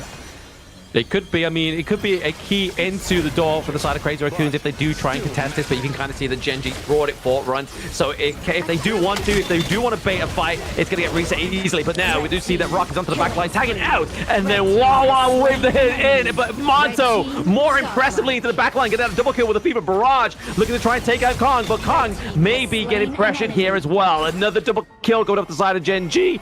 This is what they needed to do in this team fight. Rock is just so good. That flank attack absolutely just decimated the lineup of Crazy Raccoons. Now they're looking to just GG end it from the top lane. What a well-played game by Gen.G, making them all pay. Making them all play, Nanohana getting paid and almost getting taken down in the Crystal as well. And there it is, game number 3 going to Gen.G. This is the MVP. He's got to be Rock. I mean, on that Jing, just being able to go in. You're thinking it's 5-on-5. Like, how are they going to go? They're like kind of, you know, doing that tango in that river. Like, are they going to go for the Tyrant? Are they not? And then just Rock on that flank, insta kill with like 3 members down, and then there's really not much they could do. And again, the Ogryn loses again, just not having a great time at KME. No, unfortunately not. No, Ogryn is definitely having a trouncing within the KME, unfortunately. I mean, he has to be into a more of a frontline heavy team comp, right? You need something like the Lian Po being posed with him, maybe even something like a Zhang Fei, so they're going to take kind of like their own share of the burden in terms of damage. But when it's all riding onto Kong, that's going to be a lot of damage into the early game, especially when you're not like itemized up when you should be when you are Ogryn. Yeah, unfortunately for them. I mean, Crazy Raccoon's down 2 games now, or sorry, 1 game. Lost the last 2 at this point because Gen.G has just been able to kind of really hit that stride, and now they're putting the pressure on potentially just winning the series in the next game. It's going to be scary. Crazy Raccoons need to figure out a way to just have a better draft. They didn't really have any answers against this Liang Princess Frost combination. None at all. I don't think they saw it coming right. I thought they've both been like, you know what? Even if they do go for it, we can try and just counter with either like the likes of the Diadea, the making sure we get Ali online, so it's a little bit easier, a little bit more slippery for them to catch. But even Nanahana died 0-3, man. Like, he had a very difficult time. Nia was always dead before the team fight even happened, so 0-4 as well. Just kind of just opening up just more opportunity for Gen.G to shine in these team fights. Yeah, more opportunities for sure. Rock, I mean, 717. Wawa also 207. Monto 404. Everybody stepped up. All of the cores that you really need to just ensure that you get this victory was key for them. Because again, while Rock was creating all that space, you need everyone else to really step up. And that coordination, when those team fights are happening, the initiation is key. And Rock was on point. Everybody was just following up on him. This is exactly how you want to initiate it for Gen.G. Exactly right, like using those mirror domains to perfection, obviously getting the gank into the back line, just kind of always just taking a little bit of a U-turn around in the gorge, right? Like, you'd always see that maybe they would try and set up a kind of like a flank or a potential opportunity for Gen.G to push down to bot side, because there's a mini wave rocking through, so the enemy team think, you know what, he's not going to go into the team fight. But coming into the MVP is once again Rock, who was always into the team fights, always dishing out the damage, and always taking about 25% of the damage taken as well, right? Like, he took his fair share, but he also traded those blows for kills. I mean, the biggest thing is the 30% gold as well, right? Being able to out-farm, and he was still making kills early, and we'll see some of these highlights. He definitely had that presence. Like, he was going in, almost gets Nanahana, tried to go for that mirror domain play, and it looks like they do get the first blood, which kind of started things off, and then they get Kong, and that's a huge edge for them once they eventually take him down. But Rock did die early. I mean, he did catch up, though. He did catch up, absolutely, yeah. I mean, Rock just came in, just cleaning up shop here. The suppression really locked down Nia at all times as well. So really, there's using the suppression just to go for Nia rather than going for the likes of maybe Nanahana or even Kai, just to lock them in place. It was always just like, right, let's get rid of the sustain. Let's then go and take down and dismantle the rest of the team. It's like this team fight here. Such long, drawn out, in and out, hokey cokey play style here by Gen.G really just made them survive Kong and that Conductor of Souls. Yeah, and this is that moment where Walk, boom, flash, Storm Strike, right onto 2, catching it up. And then, you know what I mean? Like, they thought they were going to disengage, but they were like, no, we're not done with this fight yet. We'll tell you when it's over. I mean, this is when Gen.G kind of started to take over. Clue was on the run, but they took down Kong, and that's pretty much the big tank. You didn't really have any answers. And Rock with that amazing flank. Look at that perfection. Yeah. All of them, 2 members down, then they're on the chase. Kai goes down. That's exactly how you want to initiate. And Gen.G understanding that this Jing, Rock, man, all the teams need to be wary of this. I mean, not even just that though, right? Obviously, Rock obviously into the back line there, but you saw that Monto used that Fever Barrage not only to kill and take down one of the teammates of Crazy Raccoons, but he was also there to zone out Kong. Like, Kong didn't want to kind of like go through that because that's a lot of damage, a lot of true damage onto a tank hero like the Orgrin. But that's game number 3 done. Going for a short break, ladies and gentlemen, before we get into game number 4. Can Gen.G take match point? See you soon.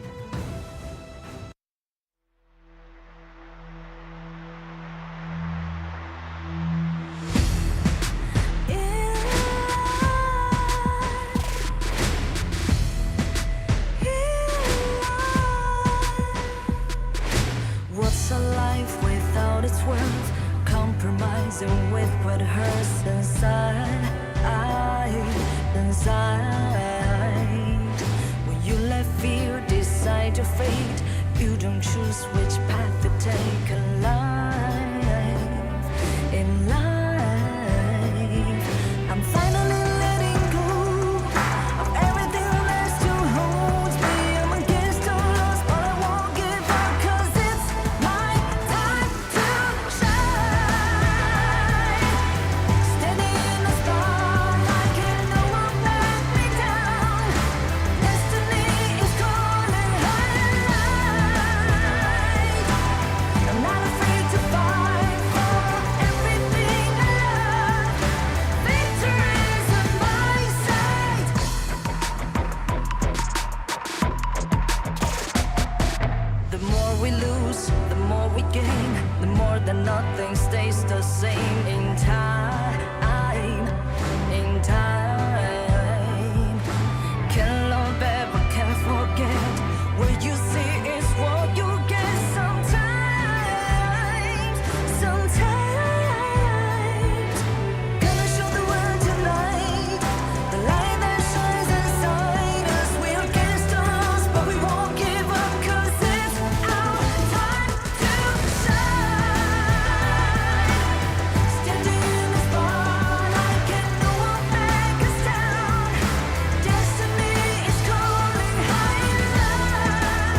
Gen.G came out very strong with that one. It seemed like they had the perfect draft. You had the Liang, which is a nice counter to the Jing, and they pick it up themselves as well, and they just kind of roll over Crazy Raccoon. They didn't have any answers on this one, right, Blam?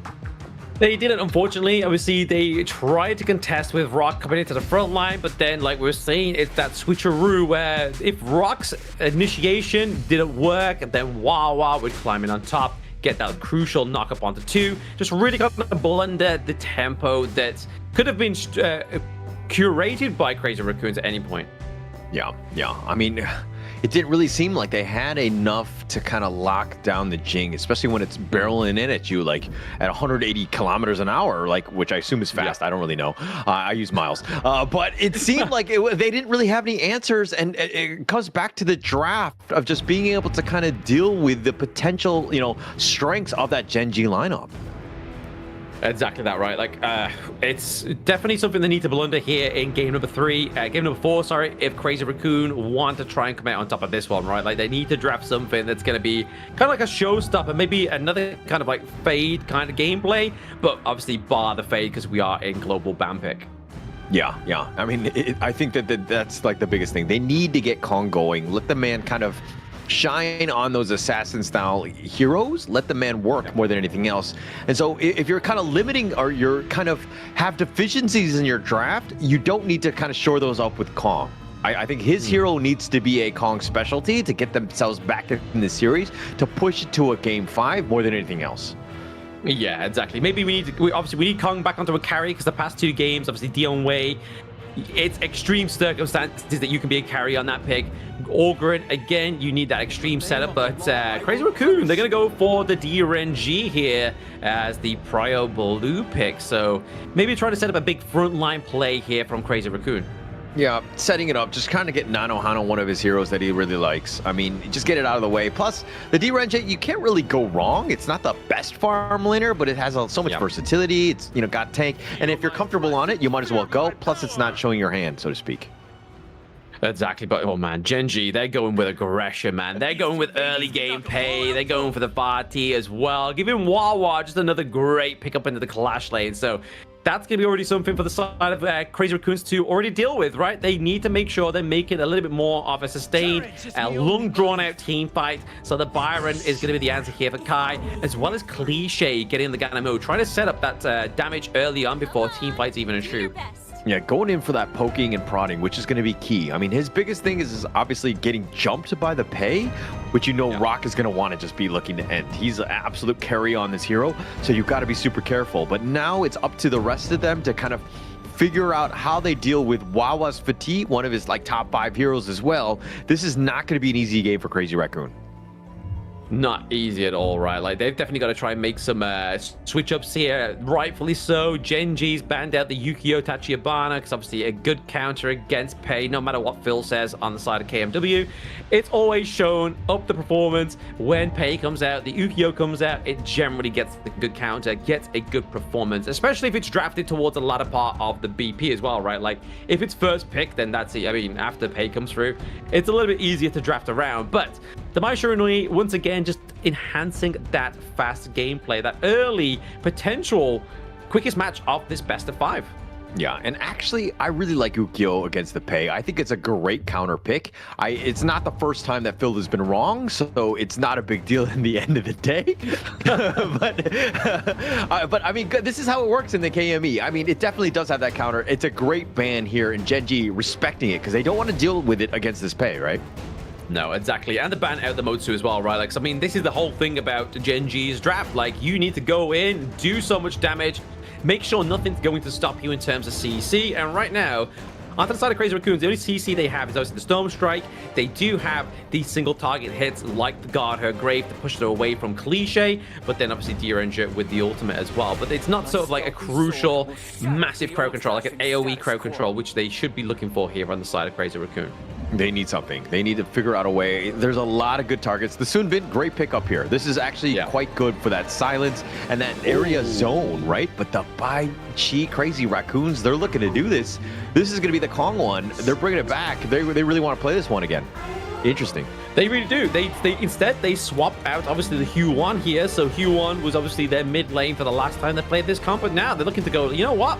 We've got enough sustainability here for the Bai Chi, right? Like, let's force them into this one, but the Shuangzi coming through as well. It's going to be a good key point to try and get rid of the taunt from Bai Chi. That Bai Chi completely shifts like things, right? It's very tanky. I mean, it really comes back to Gen.G. If they're able to invade and just take over the game super early, Crazy Raccoons have not been able to, will not be able to respond. But if they lose like, you know, 60-40 kind of thing, then Crazy Raccoons can just kind of extend it. They have a decent amount of wave clear and to kind of prolong the game and let the Bai Chi get the tank ability to kind of survive the potential burst. Then you're going to kind of see what they did exactly against Nongshim when they won that one game against them.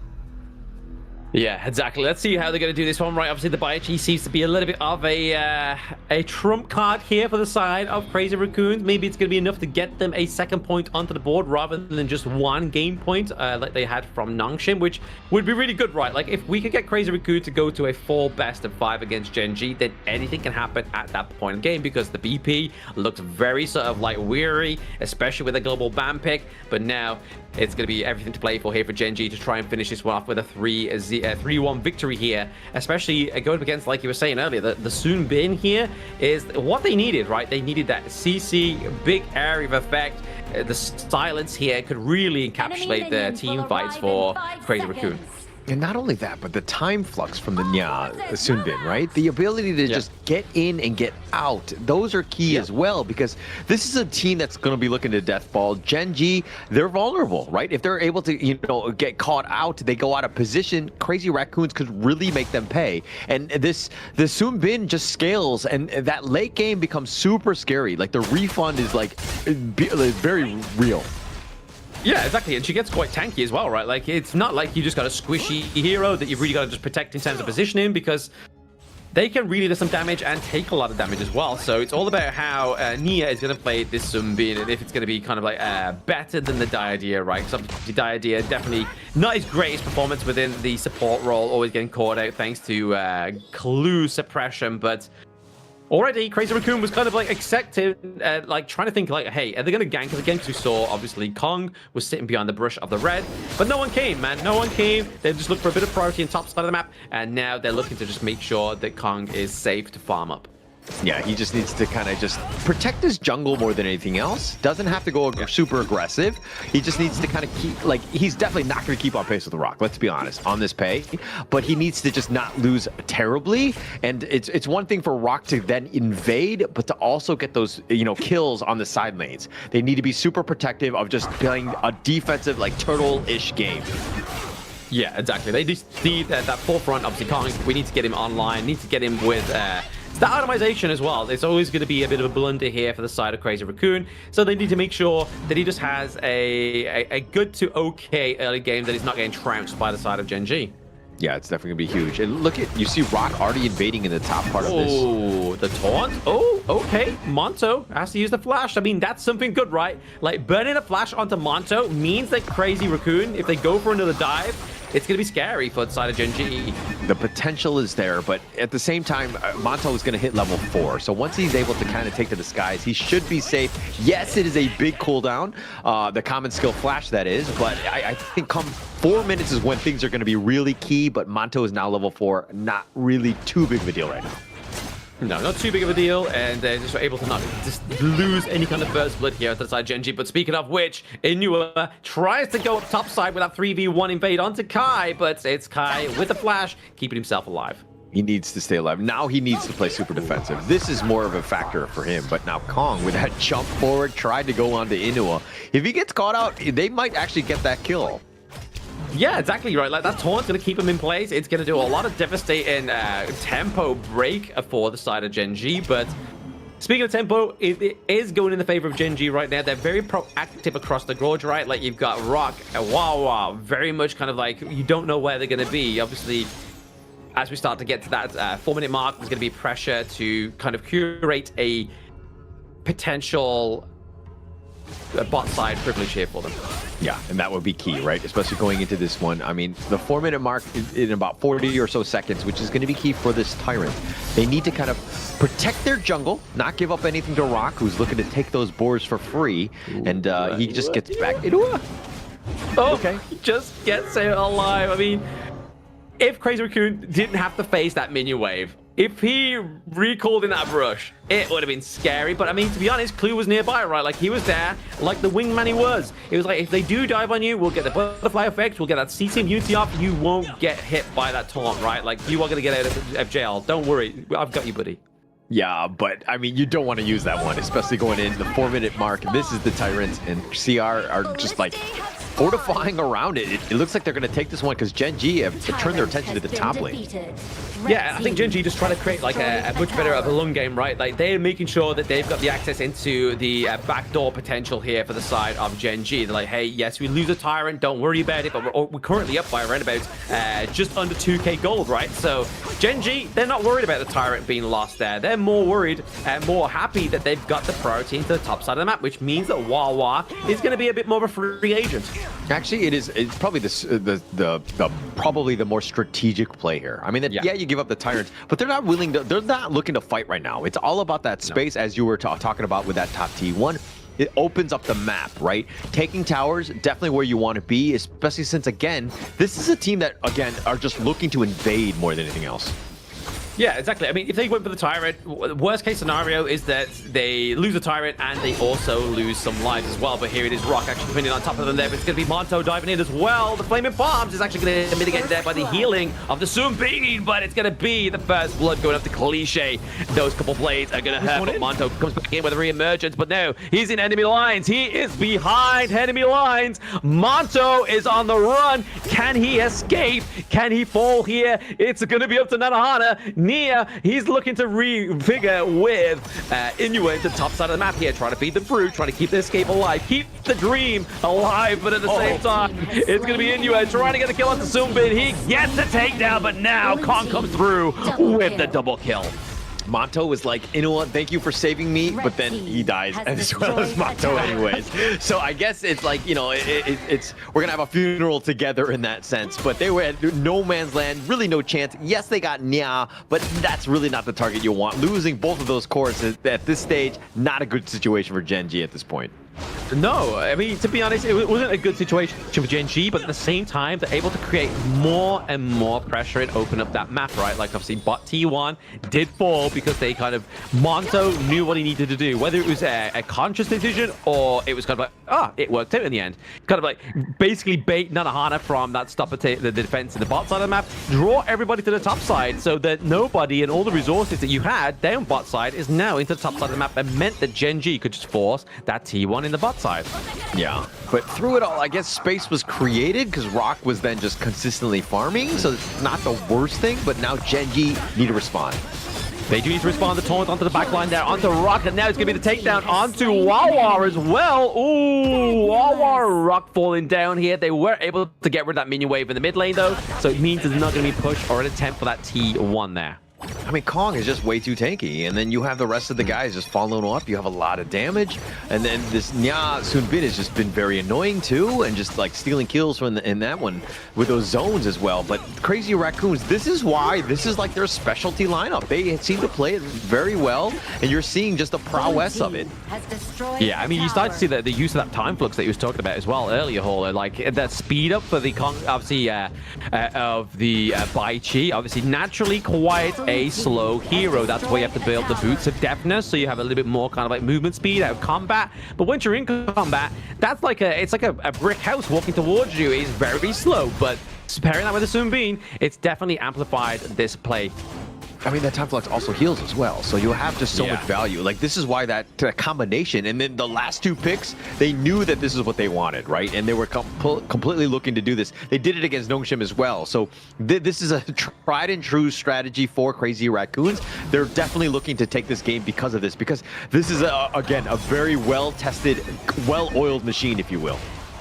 Oh, absolutely. They're definitely playing this one very much better than the other games, right? Like, they're up with kills, they're up with gold, they're up with objectives as well. So really, Crazy Raccoons are definitely playing the long game here. Yes, they suffered in the early part of the game, around about that 4-minute mark, losing those two T1s as well. But now, they are creating their own tempo. They're basically coming back out on top. And I mean, look, Crazy Raccoons are ahead, taking that Tyrant as well. Gen.G on the pay, you're thinking fast game, you know, very lot of pressure, all of that stuff. But they're actually losing and playing the comeback game. Not easy when you have that pay because again, it is very squishy, and especially when it's behind, it's kind of a struggle. So Rock needs to work extra hard, extracting as much farm as much as possible across the map, and just kind of pulling the Crazy Raccoons all around the map. Yeah, they've got to split them apart, right? Like, obviously, we always talk about the buddy system here, and it's always kind of like we're seeing what Gen.G did in the other game, right? Like, they were always a 3-man unit roaming around. You can see right there, Kong, Nia, Nanohana, always together. Kai and Cliche, not too far apart as well, right? So there's always somebody with another person, which, if Gen.G out macro them, this is the way they're going to do it. Yeah, for sure. And Kong is up front, but he's got that scythe. He's like the Grim Reaper, and everybody is so scared because everybody's following him, but now they get the jump in the top lane. Yeah, they try to get the jump right, but he uses the dash, he uses the flash out, and Kai is going to stay alive. That's not a squishy hero, that's Byron, man. Yeah, not an easy target for sure. I mean, like a flash was committed, so it's not all is lost, so to speak. But now, this Azure Golem, I mean, potentially being stolen away by Clue, it will be very ambitious, if anything. But they've just, you need to keep eyes on Kong because he's the one that's going to be starting the initiations. Yeah, Kong is literally, you need eyes on there because as soon as his taunt's kind of executed, you know where the rest of the team fight's going to be landing, right? You know who your target is going to be. Rock or a situation around the Shadow Tyrant, put into the back line of the brush there, use the Guard of Grave to keep away. Inuit was a very good call here from Cliche. Yeah, and the Tyrant going down over here. Oh, can he get the taunt? No, he cannot get it, but the time flux has been used to kind of drive them away from any kind of pounce here onto the side of Gen.G. So really, they just got to make sure, make a use and a good situation of losing that Tyrant. Can they go for the Overlord? Can they get a few pickoffs here? Only time will tell. Yeah, no smite though for Rock, so this is going to be tough. Plus the Primal Bond, this is going to be very tough for a steal if they go, but not possible here. Not possible, but there's going to be a bit of a commitment there. Monto gets locked into place thanks to that taunt and the couple blades coming through. They have the Shadow Overlord as well, but Wawa is using that sustainability from the party, but it's now been outlasted. And now we see Kai back in on top, but Nia does get taken out to the back line. Now falls Kong. Now we're going to be starting to see the break apart here of Crazy Raccoons. We see that Kai goes down. The only lasting member is going to be Cliche, and fortunately for the side of Crazy Raccoons, they don't have any kind of like big priority in these minion waves.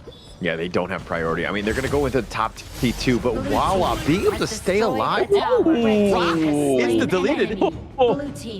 And Cliche gets deleted as well. So that's obviously a official ace there for the side of Gen.G once again. But this ace is not going to finish the game because of how Crazy Raccoons have set up their map before taking that fight.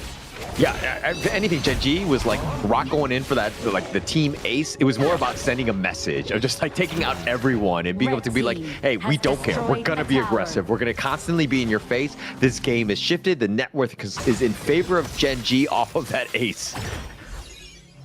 Yeah, for now. I mean, they get the ace, they get themselves back on the board in terms of the gold resources as well. So really, it's just depending on what Crazy Raccoon do with this splinter within their tempo, right? Like, they definitely had their momentum going for them before that point in the match. But now, they've now got to try and reformulate and get back into that mind state that they are still potentially ahead here within this mid lane, right? Like, they just need to get a few chips of damage onto that T2 into the mid lane, really open up the side of Gen.G once again. Yeah, I think the biggest thing, just like, don't place. I mean, they're playing defensively now, but they still need to be aggressive as they're fishing for any sort of kill, anybody that's out of position. And if they get one more, they need to continue on. They don't want to be playing this passive game that works in favor of Gen.G, especially since they've got that loom. Yeah, exactly. I mean, you can kind of see that obviously Rock and Clue are just kind of like ushering these minions down to the bot side of the map, as well as obviously Inu and Wawa going for that 2v1 into the top side as well, trying to get the takedown. Kai's health is falling, but he's keeping himself alive for now. But that burst damage from the Mai Shiranui is coming through, and he does get taken down there. So that's already going to put Crazy Raccoon at a handicap at this next team fight. And you see how they're getting pushed, pulled, and prodded, like all around, right? The bottom lane was pushing, and you saw that CR were just like looking to rotate to deal with the bottom lane, but then you isolated Kai in the top lane, and you had that numbers advantage, and they finally caught him this time. Yes, Kai used his flash yet again, but still, the kill, you can't get away so many times. No, you can't keep giving the kills away at this moment in time in the game, right? But you can see that Rock, he keeps putting pressure on down to the bot side of the map, creating that backdoor, and the minions are just going to do the rest of the job, because now we're getting into that kind of like 13-minute territory where Rock, yes, he's still building itemization, but because the other parts of the team of Crazy Raccoon are going to get a little bit more tankier, that damage is slowly but surely going to start to fall off here for Rock. Rock is becoming a nuisance. He's always in the bottom lane, and just like, again, the amount of push he has, that again, the bottom lane straight up, right? There's nobody to defend. Crazy Raccoon's looking for this Tyrant. They are kind of tunnel vision. They are kind of tunnel vision right now, and they're in the side of the enemy jungle as well, right? Rock looks pretty low, but he's going to get taken down into the back line. He does get Cliche before he goes down, as well as Nanahana. And now Nia looking like they are not too hot, but Crazy Raccoons are bouncing back with that 3-2 trade, that triple kill going over to Kong. But the side of Crazy Raccoon, they have to pay attention down to that bot side of the map. It's not all fantasies and skipping through the meadows for the side of Crazy Raccoons. I mean, when Kai and Kong, still both of them, those guys are alive. It's like a bunch of meat that's just very difficult to deal with. Plus, you have now with that sustain as well. So those two guys, if you don't really have an answer for them, you really can't be fighting. But they're going in. Oh, they're going in for some more. They're looking to try and take it Inua, but he's able to be a slippery snake and get out of that one alive. And he kind of forces, I mean, luckily for the side of Crazy Raccoon, both Nanahana and Cliche come back at the right time. But here is that team fight. Yeah, look at how Kong is still up in front, taking most of this. And that time flux all the way back with that sustain, they turned it around. Yes, you lost Cliche and Nanahana. It's looking bad, but the Gen.G side, very squishy. Like, it doesn't really matter how much damage you have, especially since this is just enough. They are like, the Mai and the Rock Pei are just way too squishy at this stage. Very, very squishy. But now, I mean, it's still the damage, though. When you pair it with the party, they are going to get those single target pickups. I mean, it's going to be Nanahana, so as long as they have Cliche, they're still going to be able to do a lot of damage into these team fights. But Cliche had to go all the way back to base, right? Like, he was pretty much very low. He still has this Splendor available as well. So if they decide on the side of Gen.G to go for another team fight, the Splendor could come through here. But ultimately, they're going to go for this Shadow Overlord right now. But it's going to be Monto, maybe potentially getting caught out here. He's trying to use the ride there wins. He doesn't have the infinite fastness as well. He's kind of like positioned awfully within that team fight and gets taken out by Kai. But now Kai gets dived on, but he's going to be able to survive and sustain this damage long enough for Kai to come through and be that buddy. Yeah, Kai was fighting 1 versus 4 at that point. Yes, he got that pick off onto Monto, but then Kong was coming, and then the rest of Gen.G are like, no, we're out of here. This guy is the absolute Grim Reaper. We need to get out of there. And I mean, gold-wise, definitely in favor of Rock. You're seeing just how that split push is just really kind of, you know, gold in his coffers, so to speak. He's been able to just out-farm, but now they have a problem. Kong is starting to come online. Nanahana has a bunch of gold himself. Yes, he's been focused, but if he stays alive and Kong is that frontliner, Gen.G really don't have any answers. They potentially don't have any answers right now, right? But I mean, at the same time, we are still seeing that Kong is committed to go for the Shadow Overlord, as they did get it the first time. But Rock is over the wall. They are able to get the smite onto the Shadow Overlord here for the side of Crazy Raccoon. Will they put it down bot side whilst they create pressure elsewhere? I think that Crazy Raccoons have survived, right? It was going to be coming to that early game and seeing if they were able to withstand the Gen.G onslaught early. It looks like they've weathered the storm. They've taken advantage of it. And now with this push, this is potentially just like slow sieging that Crazy Raccoons can do. And Gen.G have to find a way, some sort of gap to get back in this one because they are on the defensive now.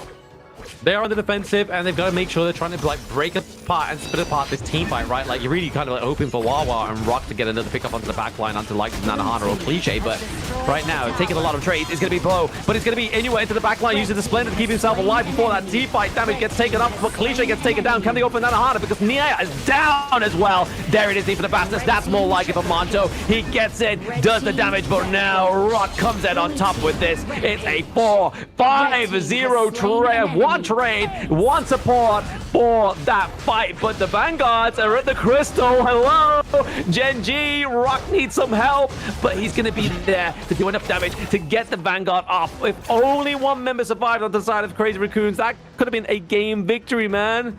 It could have been a game victory, but where that team ace went in the favor of Gen.G was Inua. He was waiting all the way behind, and he comes in at the last moment. Boom! The Rue engine sets it up. Yes, you had that top, but he goes golden. He stays alive. He dashes to the side. Cliche, Nia, both of those guys are down, or you'll have all that sustain that's been gone, and now you're just trying to fight for your life. It's absolute chaos. Monto looking to go in and rock with that damage, just cleaning house at that point, and they get the ace. And yes, the Shadow Vanguards made it close.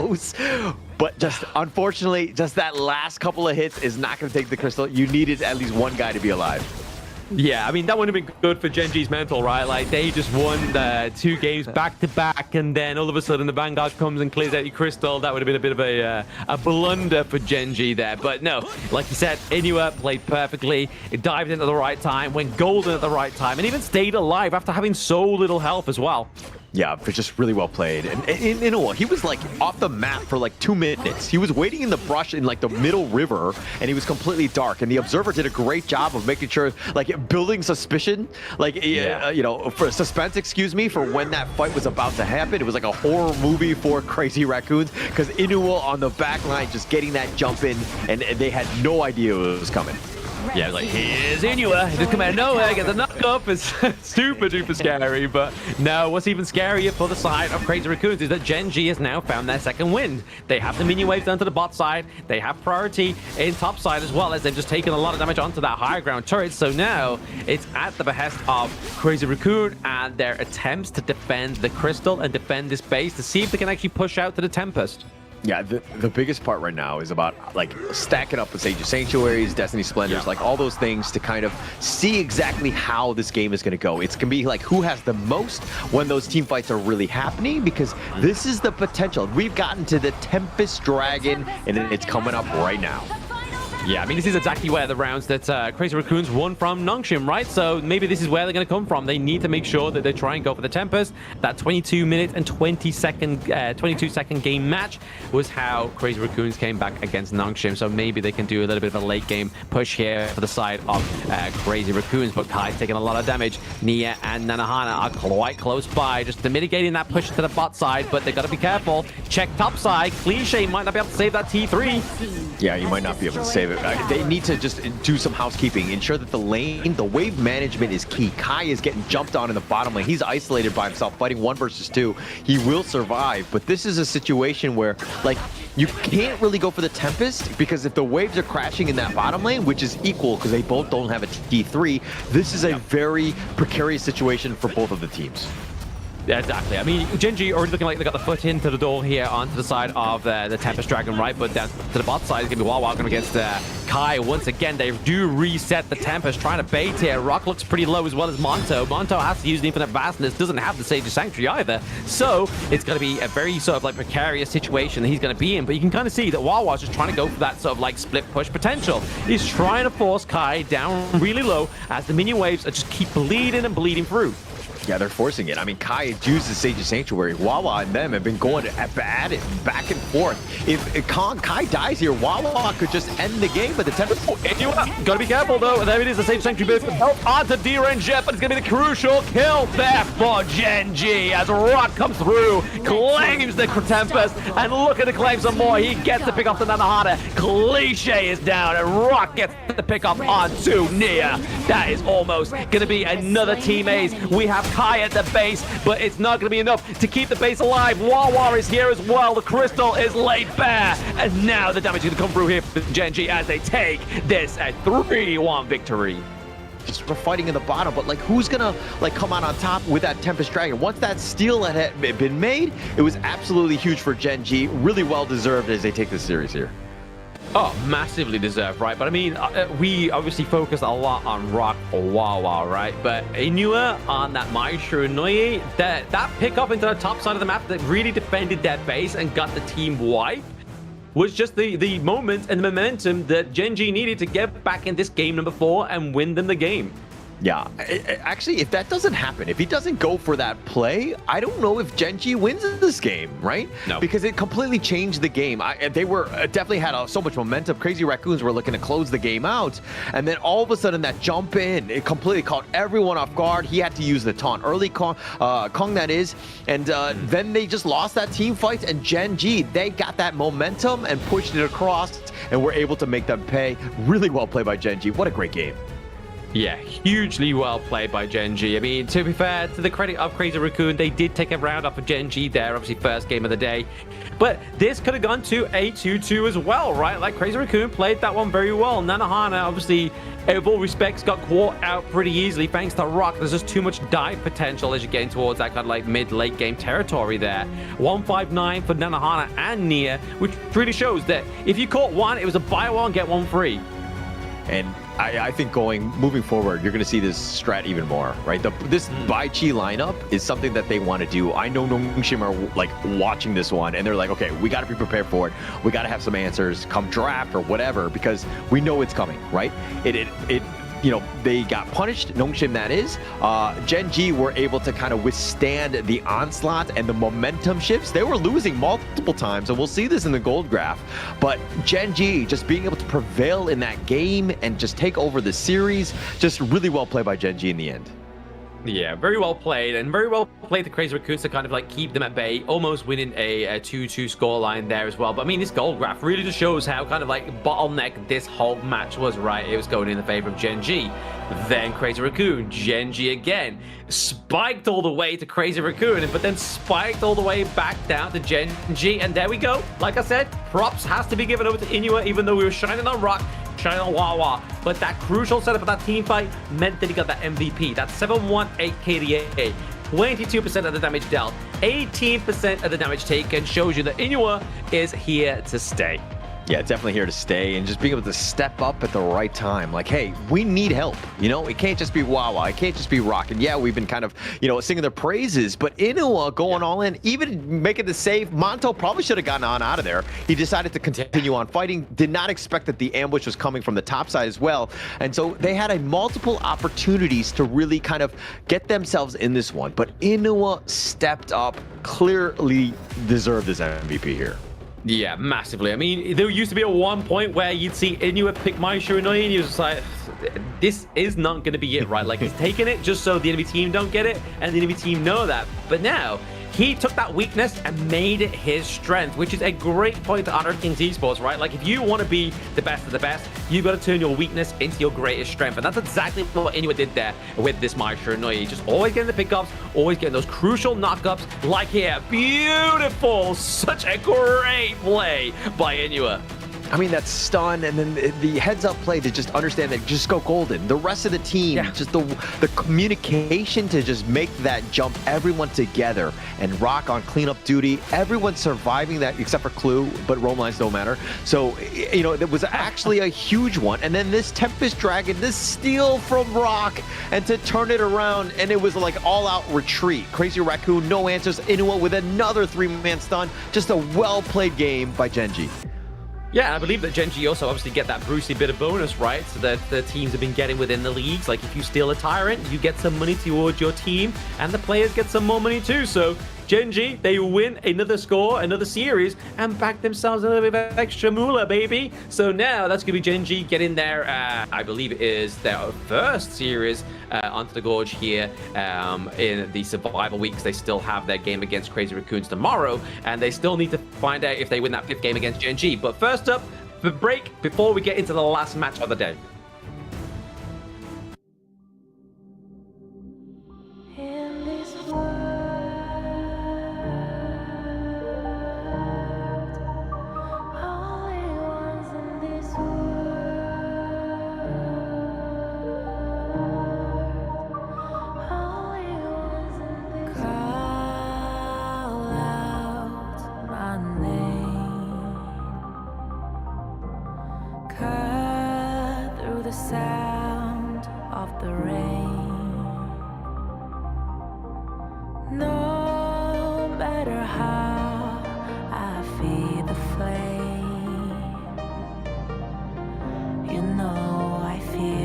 Darkness and the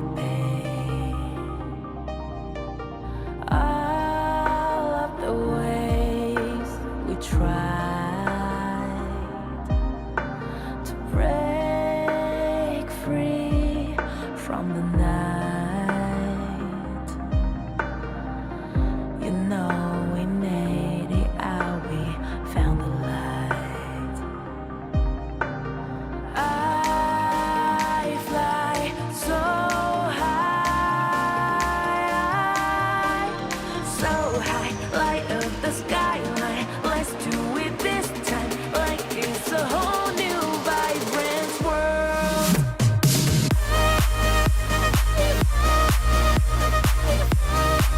Like we're the only ones in this world.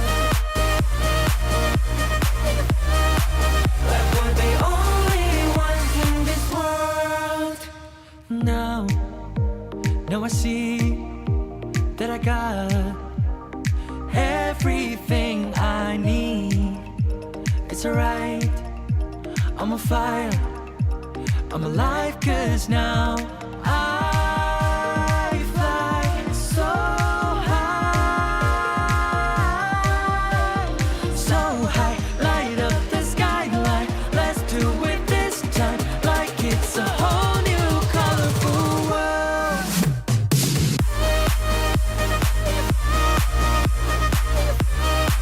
Like we're the only ones in this world. Like we're the only ones in this world. Never thought we'd get this far, burning like the stars. How we get this far, like we're the only ones in this world.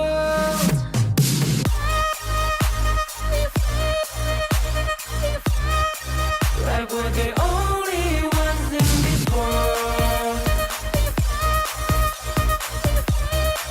Like we're the only ones in this world.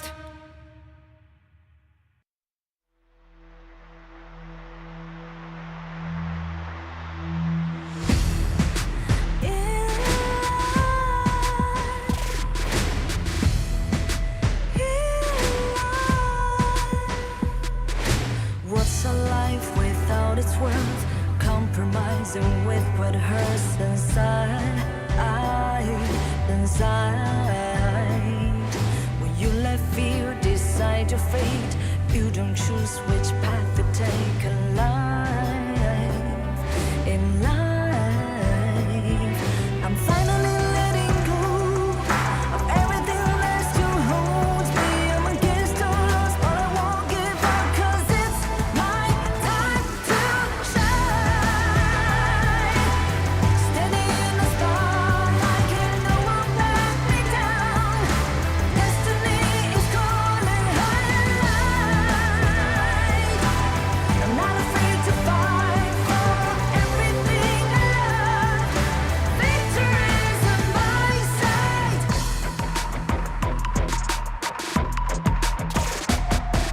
The more we lose, the more we gain. The more that nothing stays the same in time. In time. Can love ever, can't forget. What you see is what you get sometimes. Sometimes.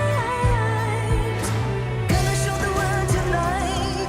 The light that shines inside us. We're against the odds, but we won't give up, 'cause it's our time to shine.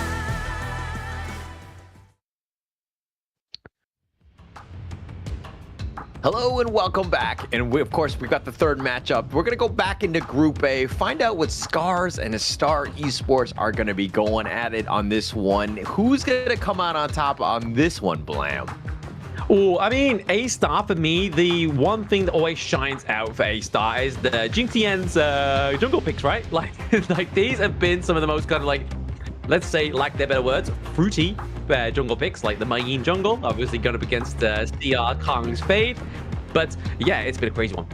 Yeah, it's definitely been a crazy one. But you know, one thing that's great is a new version arriving on September 24th. Unleash your spirit, enter the game, and enjoy new heroes, and of course, a new game mode.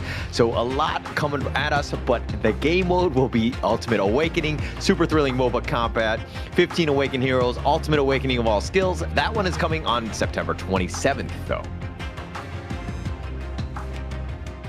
Yeah, September 27th, so there is quite a few dates to be checked into your calendars, guys. So 24th for the new reset, the new update, 27th for the Awakening, and we do also have, obviously, the 10 Decades of Honor of King coming through as well. So plenty to look forward to here for not only players of Honor of Kings, but the esports as well. Yeah, but I'm looking forward to this Scarz versus Astar Esports 1 going into this. I mean, Group A, looking at the standings, I mean, CMF unfortunately has kind of been not so great. They've been kind of dropping to the bottom, but we have a 3-horse race, Astar Esports, R8 Esports, and Scarz all at 2-1 right now. So to see exactly who kind of comes out on top, every single game is going to be key. Oh, absolutely. I mean, we saw that Astar took a whole series off of R8. Like, that just happened today. Now they go up against Scarz. So, that is crazy. So, Astar Esports are actually at the top of the lead here within Group A. Yeah, R8 Esports looked very strong yesterday. I mean, and then going into this, they were, and then like anything could happen. And this is why the KME Survivor Week is actually going to be super fun to watch, because it's going to be, again, to see exactly who comes out on top. There's only one slot out of Group A, right? So you got to win out. Only one, and that's going to be for both Scarz, R8 Esports, and Astar now. Obviously, we didn't even think the potential of Astar coming out on top now, and they just proved us wrong against R8. Yeah, they proved us wrong, right? And then the worst thing is being proven wrong, right? I don't want that to happen again, right? So let's go into this one, because, you know, going in, I think that we see the power of Scarz when they're able to kind of be on their game. They're able to really take the fight to them. And Mufang has done really well as Hao and ASD. Everybody's kind of stepped up, which is kind of what you want, especially into Group A. But Astar Esports, this is another one where, you know, they didn't have the greatest of ranking weeks, and there was definitely some questions going in. But now is the time to really kind of level up, take those losses, and see exactly where they stand now. Yeah, I mean, this is definitely going to kind of like set them into either a good position or a bad position, right? Because if they win against Scarz, and then tomorrow they go up against R8 again for that rematch, then that could really kind of like blunder their chances of being top spot. But if they win against Scarz and win against R8 tomorrow again, there's a high potential that Astar Esports could be shining through into Group A as their survival champion. So going into the playoffs would be pretty cool here for them. But Group S has been a bit of a different story, right? Like Nongshim, 3-0, Gen.G yet to win a series, and Crazy Raccoons still unfortunately sitting on 0-2. Yeah, but that one is still, like, they're still in. I'm not so worried about that, because I think that these, I mean, they're going to go hard, obviously. They want to definitely be the first place. Second place will definitely help them. They don't want to drop to third. But I think the biggest thing for this is just, like, making sure you're able to play well and save strats, dare I say, for those best of sevens when everything's really on the line.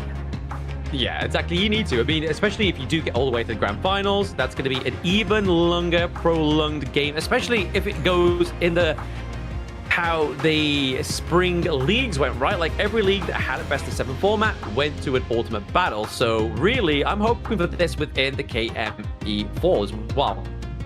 Yeah, and I kind of want to see exactly how these teams are going to play out, right? There's a lot at stake. There's the closeness of, you know, the team levels. We're seeing all of the teams really level up. Everybody's gotten better, but of course, let's see who's going to be the first team up in this matchup. So you should never give up.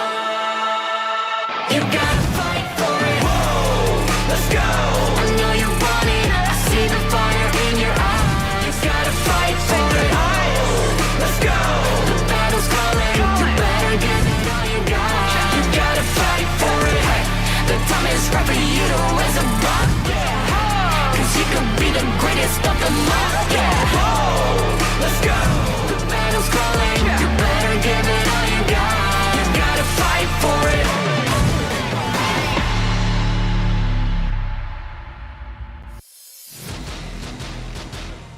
For the second time today, Scarz, the real ones, get back onto the gorge. It's going to be none other than Ruru, Mfang, Hao, ASD, and Ochik2. As we've already seen them take a 3-0 victory from CMF. Can they just do what Astar did to R8? Can they 3-0 Astar to secure themselves top of the leaderboard for today?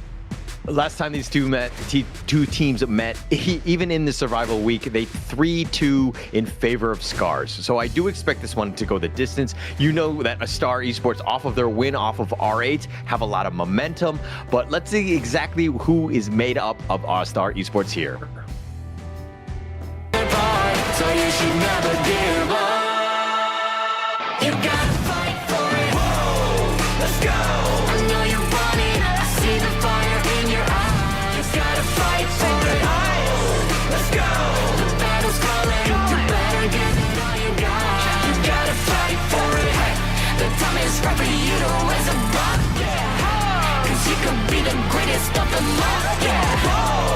Let's go. The battle's calling. You better give it all you got. You gotta fight for it.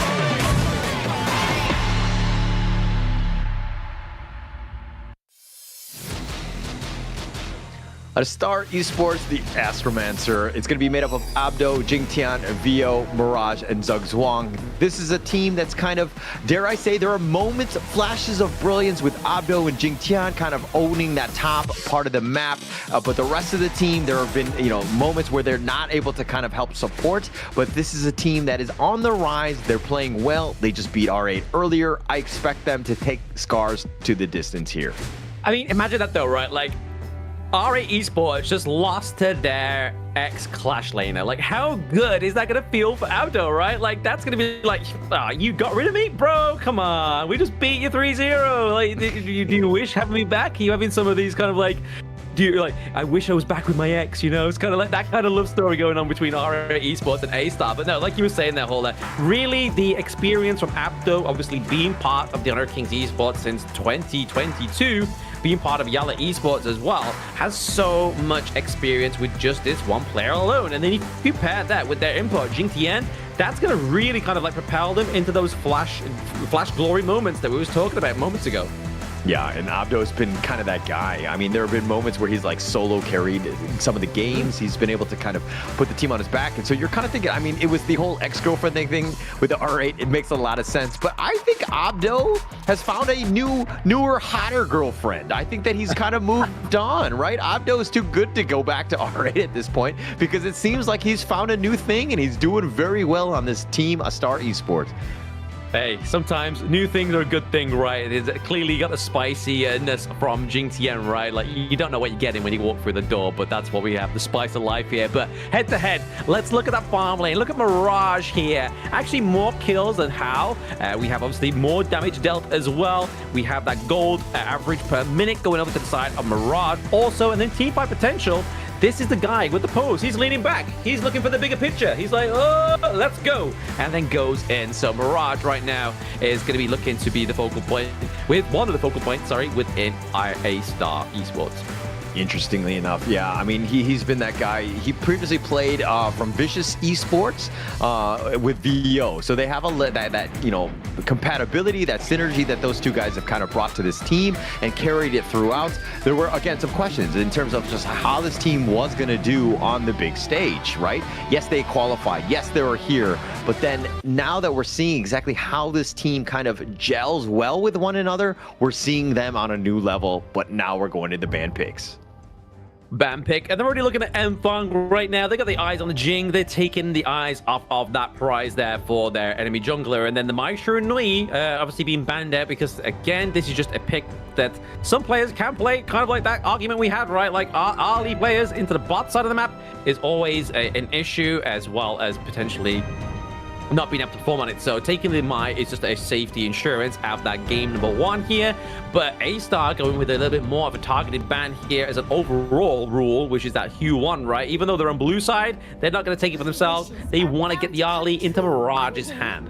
Yeah, this is going to be a great one just to kind of start things off. And Scarz insta-picks. Mayin, John Fei, let's go in the top lane. And also Ochik, let him get on his, one top 3 heroes. This is going to be one of his favorites. Really setting it up. It's going to be tough for Arlie. Yeah, Scarz' teammates are going to be like, oh, chico, wow. Now he's got that Zhang Wei pick, right? Like, creating a space, just making sure that you are going in when the iron is hot for Scarz. But right now, Astar looking to take one of the big counters here for the Ali to themselves. We've been seeing this pairing quite a lot today, right? Ali, Diadea, and we are yet to see it actually bear a victory. Both times it's come out, it's been a loss. So now it's down to Astar with this Lady Gen. Again, first time today, we haven't seen this hero being picked at all, and now we are getting the fade for Kong. Yeah, spoiler dude with the Arlie Diadea analysis. Obviously, it makes a lot of sense, but I mean, it hasn't done well because it just seems like very squishy. I mean, yes, you have the potential jump away with the light step on the Heartlink, that attachment, right? You have that control. But it just seems like the teams are just on point. It's like a 2-for-1 special. If you're squishy, that other guy's squishy on top of you, it's not going to help too much, right? So they need to stay alive. Astar Esports kind of rounding out the first phase of the draft with Lady Jun. just for that control. Viol likes this hero. It has a lot of utility. You have that poke and prodding in terms of the damage, but he is vulnerable, and Scarz doing a great job right now, realizing what is at stake by picking up the Fade, M-Fang. He gets to that back line. All 3 targets, very juicy. Yeah, I mean, that's one of my rules of life, right? Like, just try and not have squishy men on top of you. I mean, even in any kind of worst case scenario, just try and not have squishy men on top of you. So, Astar and Scarz don't want that Fade being all over them, trying to get the takedown, trying to do a lot of the damage, but it may be at the behest of Astar Esports to see how they're going to get that shutdown, right? Are they going to draft some kind of like hard CC, potentially here with the Masashi for Gen.G, a little bit going back to basics here, but still, like we made in the first case when the Masashi came up today, there's been a massive resurgence of this pick. Like, we have seen tournaments for Season 3 Invitational, even KWC, where we didn't really see the Masashi come through that much, but pairing up with the Byron means you're going to have a solid front line, a big access into the enemy's back line as well. Yeah, a lot of damage, and just like homing missile style, right? Like very targeted, like laser beams, if you will, right onto him. And finding it out. But, I mean, if you look at the Scarz lineup, yeah, Gen.G, Princess Frost, and Fade, excuse me, those are probably the targets that you're looking to get. But can they get the jump? Right? Is Fade gonna be able to just outclass them with that vision and using that ledge hopping to get around? Yes, he will be target number 1, so it's gonna be up to Ochik to ensure that he stays alive. Yeah, absolutely. At the same time as well, like what we found out from the other day, obviously we thought it was only kind of like ally Lady Chen's the fountains that she creates that Fade can use. It turns out that you can use it even if it's your enemies, right? So you're going to be giving him over extra real estate, which you got to make sure if you aren't using that tactically, he could be using that to punish you, right? Like if you use one of those in the early parts of the team fight, he can then dive and create and just gather that space that you've tried to create from staying away from all those big walls. So really, they've got to be making sure that Astar aren't giving over a little bit of a handicap for themselves. Yeah, they need to ensure that they play to the within the heroes that are drafted here, right? And understanding the limits of the opponent's team, how they want to play as well. They know that the initiation is going to be key. Both of these squads, again, it's all about that vision. Who gets the jump? Because they're squishy enough that they can turn the fight 5 versus 4 in an instant.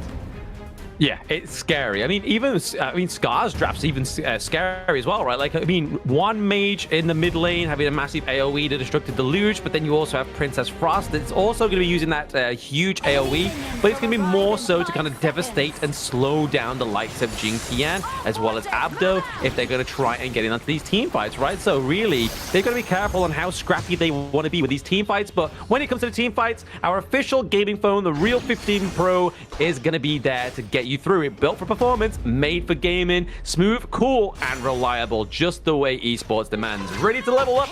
Get yours now and feel the difference. Yeah, definitely got to feel the difference on this one, especially going in. I mean, Scarz right now, this is the big piece, right? How are they able to kind of deal with this early late game? Mirage, who's just in the mid lane. They've done a little bit of a lane swap. Also, Jingtian, is he able to kind of keep on pace? M-Fang, we know he's been very efficient in the jungle and being able to consistently get that farm. This is going to be an interesting matchup to watch. Yeah, I mean, even more interestingly, we see that Ochik has gone for a little bit more of a zesty change up in the common skill, right? He's gone for the Intimidate. So that's going to be interesting to see how they're going to use that, right? Like, is it going to be to slow down Gen.G even further, or even Abdo, right? I mean, that's definitely going to be, if you're Astar and you're seeing the amount of kind of denial to get out of a team fight, you're going to be looking for a different angle to actually take on the side of Scarz. Yeah, and that's going to be a huge one, right? If they're able to take that one down. But, I mean, the same side, like Hao has been the guy, right? He's been great in terms of support. He's been a great Robin to M-Fang's Batman. So he's been able to kind of keep on pace. Now, if, you know, Astar were to kind of focus the attention on him, make it a little bit difficult for him to get that farm, now you got a one-man show. Is M-Fang on the Fade enough to carry this game? I mean, he has done it before, right? I mean, this is Mr. MVP from Ranking Week. He had the most MVPs for himself, so you've really got to hope that A-Star know that point and know that that is going to be their vocal point within this this actual team draft, right? Like, they know that if M-Fang falls, there's no one really else to carry. Yeah, there's definitely no one else. And that's the problem, right? This draft it definitely has some holes. I mean, we want Aruru to play this Mayin, kind of like what we saw in the last series with Wawa, just kind of, you know, controlling the game, basically taking it over. That would be huge for Scarz. Oh, massive. It'd be definitely what they need, right, going into this first game of this best of 5. I mean, this would be the difference for both of these teams. This is going to be a huge confidence boost or a confidence knock, whoever loses this one. It will definitely be key. I mean, game 1 setting the tone. I mean, it's not game ending, but I think that with the drafts that have been made, we know that you're talking about how Musashi has been this incredible rise in the KME, right? It's definitely powerful, and you know, Jingtian will definitely be looking at it like that, right, and play it to that high level. But I mean, at the same way, you know, Mfang going with the Fade, like these are two teams loaded for bear. Yeah, absolutely. They're going like good blazing, right? They got to make sure they check this L bush. I mean, somebody needs to face check that one. Oh, Jinx, yeah, maybe get dunked on here. Oh, tries to use the frigid prison to keep him in there. That's going to be scary for them. But there it is. Zugzwang into the backline, tries to keep Ochik in place. But he does have the Unbridled Outburst. That's 2 big spells already being used before the neutral objective fight. Yeah, actually huge in terms of the ults that were expended, and very little damage from Scarz. They avoided everything, so yeah, they've been rotating. The counter rotation or the potential gank was there, and yes, it got sniffed out, but they didn't lose anything. Scarz still have those ults for this next potential fight, 25 seconds before that next Tyrant's up. Yeah, I mean, the ultimate on Fade is pretty low as well, right? But they got to be careful here. Abdo maybe get caught out worse for wear in his 2v1, but his teammates do come through. There is a ultimate death, clutches onto Mayin, but it's able to get out alive thanks to that CC immunity. But Mfang's on the wall. He gets taken down. And there, that is the bad call here for the side of Scarz, right? You've lost your jungle just before the neutral objectives are on the board. Using that teleport down to the bot side, it's going to be Astar. And they're even picking up some tier 1s, baby. They're like, you know what? Let's go for 2 objectives better than 1. Red team. Yeah, Mfang tried to cheat by going out of bounds. He's like, yeah, you can't hit me. He's like, no. And then he got pulled off, essentially, because he was taking so much damage. He tried to fight it, gave up first blood. Absolute disaster for Scarz to start things off. Losing that top T1, you know, at the 4-minute mark, huge win for Astar Esports, opening up the map, and potentially now they can take this Tyrant. But, I mean, to Scarz's due diligence, though, right? Like, they create the pressure down to the bot side of the map where that neutral objective that most teams thrive for, right? So I think having that priority down into the farm lane is probably a better cause than getting the priority up into the clash. Yeah, for sure, and it's gonna definitely open it up. I mean, they've traded that in that regards, but now Astar Esports looking to not give up this Tyrant. It will be leashed back, but now the potential jump in, it's at half already. Yeah, I mean, that's going to be a crucial thing there, but there's going to be Astar Esports that gets the Tyrant. Can they get any more? The team's just completely split apart. Like, that's not in the favor of Scarz, man. They're like, you know what? No, they've got a Tyrant. Let's just stay away. But Aruru decides to go into G.G. He may be able to get him down, but the extreme speed is able to get him out. But it's now going to be taken down by Fade. So there, pay him back. But there it is. The hardened Jade Seal comes through. Is it going to be a triple kill here? But it's going to be a double kill overall here for Mfang. And that tier 1 in the mid, that's not the tier 1 in year 1. Yeah, they're going to do a trade 2 for 2 on that one. And Mfang getting 2, which is the revenge tour that he wanted. But going back to that Tyrant, where Astar were able to take that in Frigid Prison. Wait, 2 points. Oh, Abdo! He's a summer guy, but he got hit by Winter. But now, a potential 2v1 down to the bot side here. Mfang as well, going up against Zugzwang and Mirage, trying to stay on the wall, but they're able to get that T1 take back. So just Astar, once again, they've lost the T1 into mid lane, but they're just trying to create pressure elsewhere. But Jingtian really got caught out here. Yeah, got caught out. I mean, he was focused. Mfang just like needs to equalize, needs to get back on him, and he gets the gravy in the sense of VO as well. So getting both of them, yeah, Ochik and Aruru died, but Mfang is the guy. He's the one that's going to catch you back up. Let him get those kills. And yes, they lost the Tyrant, but again, you know, Scarz right now clawing their way back in, only down about 800 gold after a somewhat disastrous start. It's going to be helpful for the Scarz right now. Very helpful for Scarz right now, and as they are just creating even more pressure into these side lanes as well. So that's all T1's gone down for the side of Astar, which we've already seen already. Cannot be the be-all or end-all, but oh, a nice face check there by ASD. They're going to keep him in place when the Winter is here, but there it is. Mfang comes through as well, but Abdo gets out alive. That's all for the Fangs of Zugzwang using that Destined Encounter. Yeah, that was just enough to keep him alive. I mean, on the Byron, he's going to be tanky. Had to commit almost everything just to stay alive, but the gank attempt was there. Scarz had a potential, not able to close it out. They just don't have enough damage. I mean, it's only 7 minutes in this game. Only 7 minutes, but I mean, they're still starting to show some clear disparity in the jungle, right? Like 1.4k lead over to the side of Mfang is scary, and that hardened Jade Seal is not going to actually pop off there. That would have been pretty huge for the side of Scarz if they're able to get the kill onto Abdo. Close, but no cigar. Top lane is pushing those Scarz. This is one where they need to kind of figure out, you know, it's the wave management. Mfang needs to get a little bit more farm. I mean, he's leading right now, but he needs to just stay off the map a little bit longer. He needs that time, and then once he hits like the next big item, I think that'll be key for, you know, Scarz at this stage.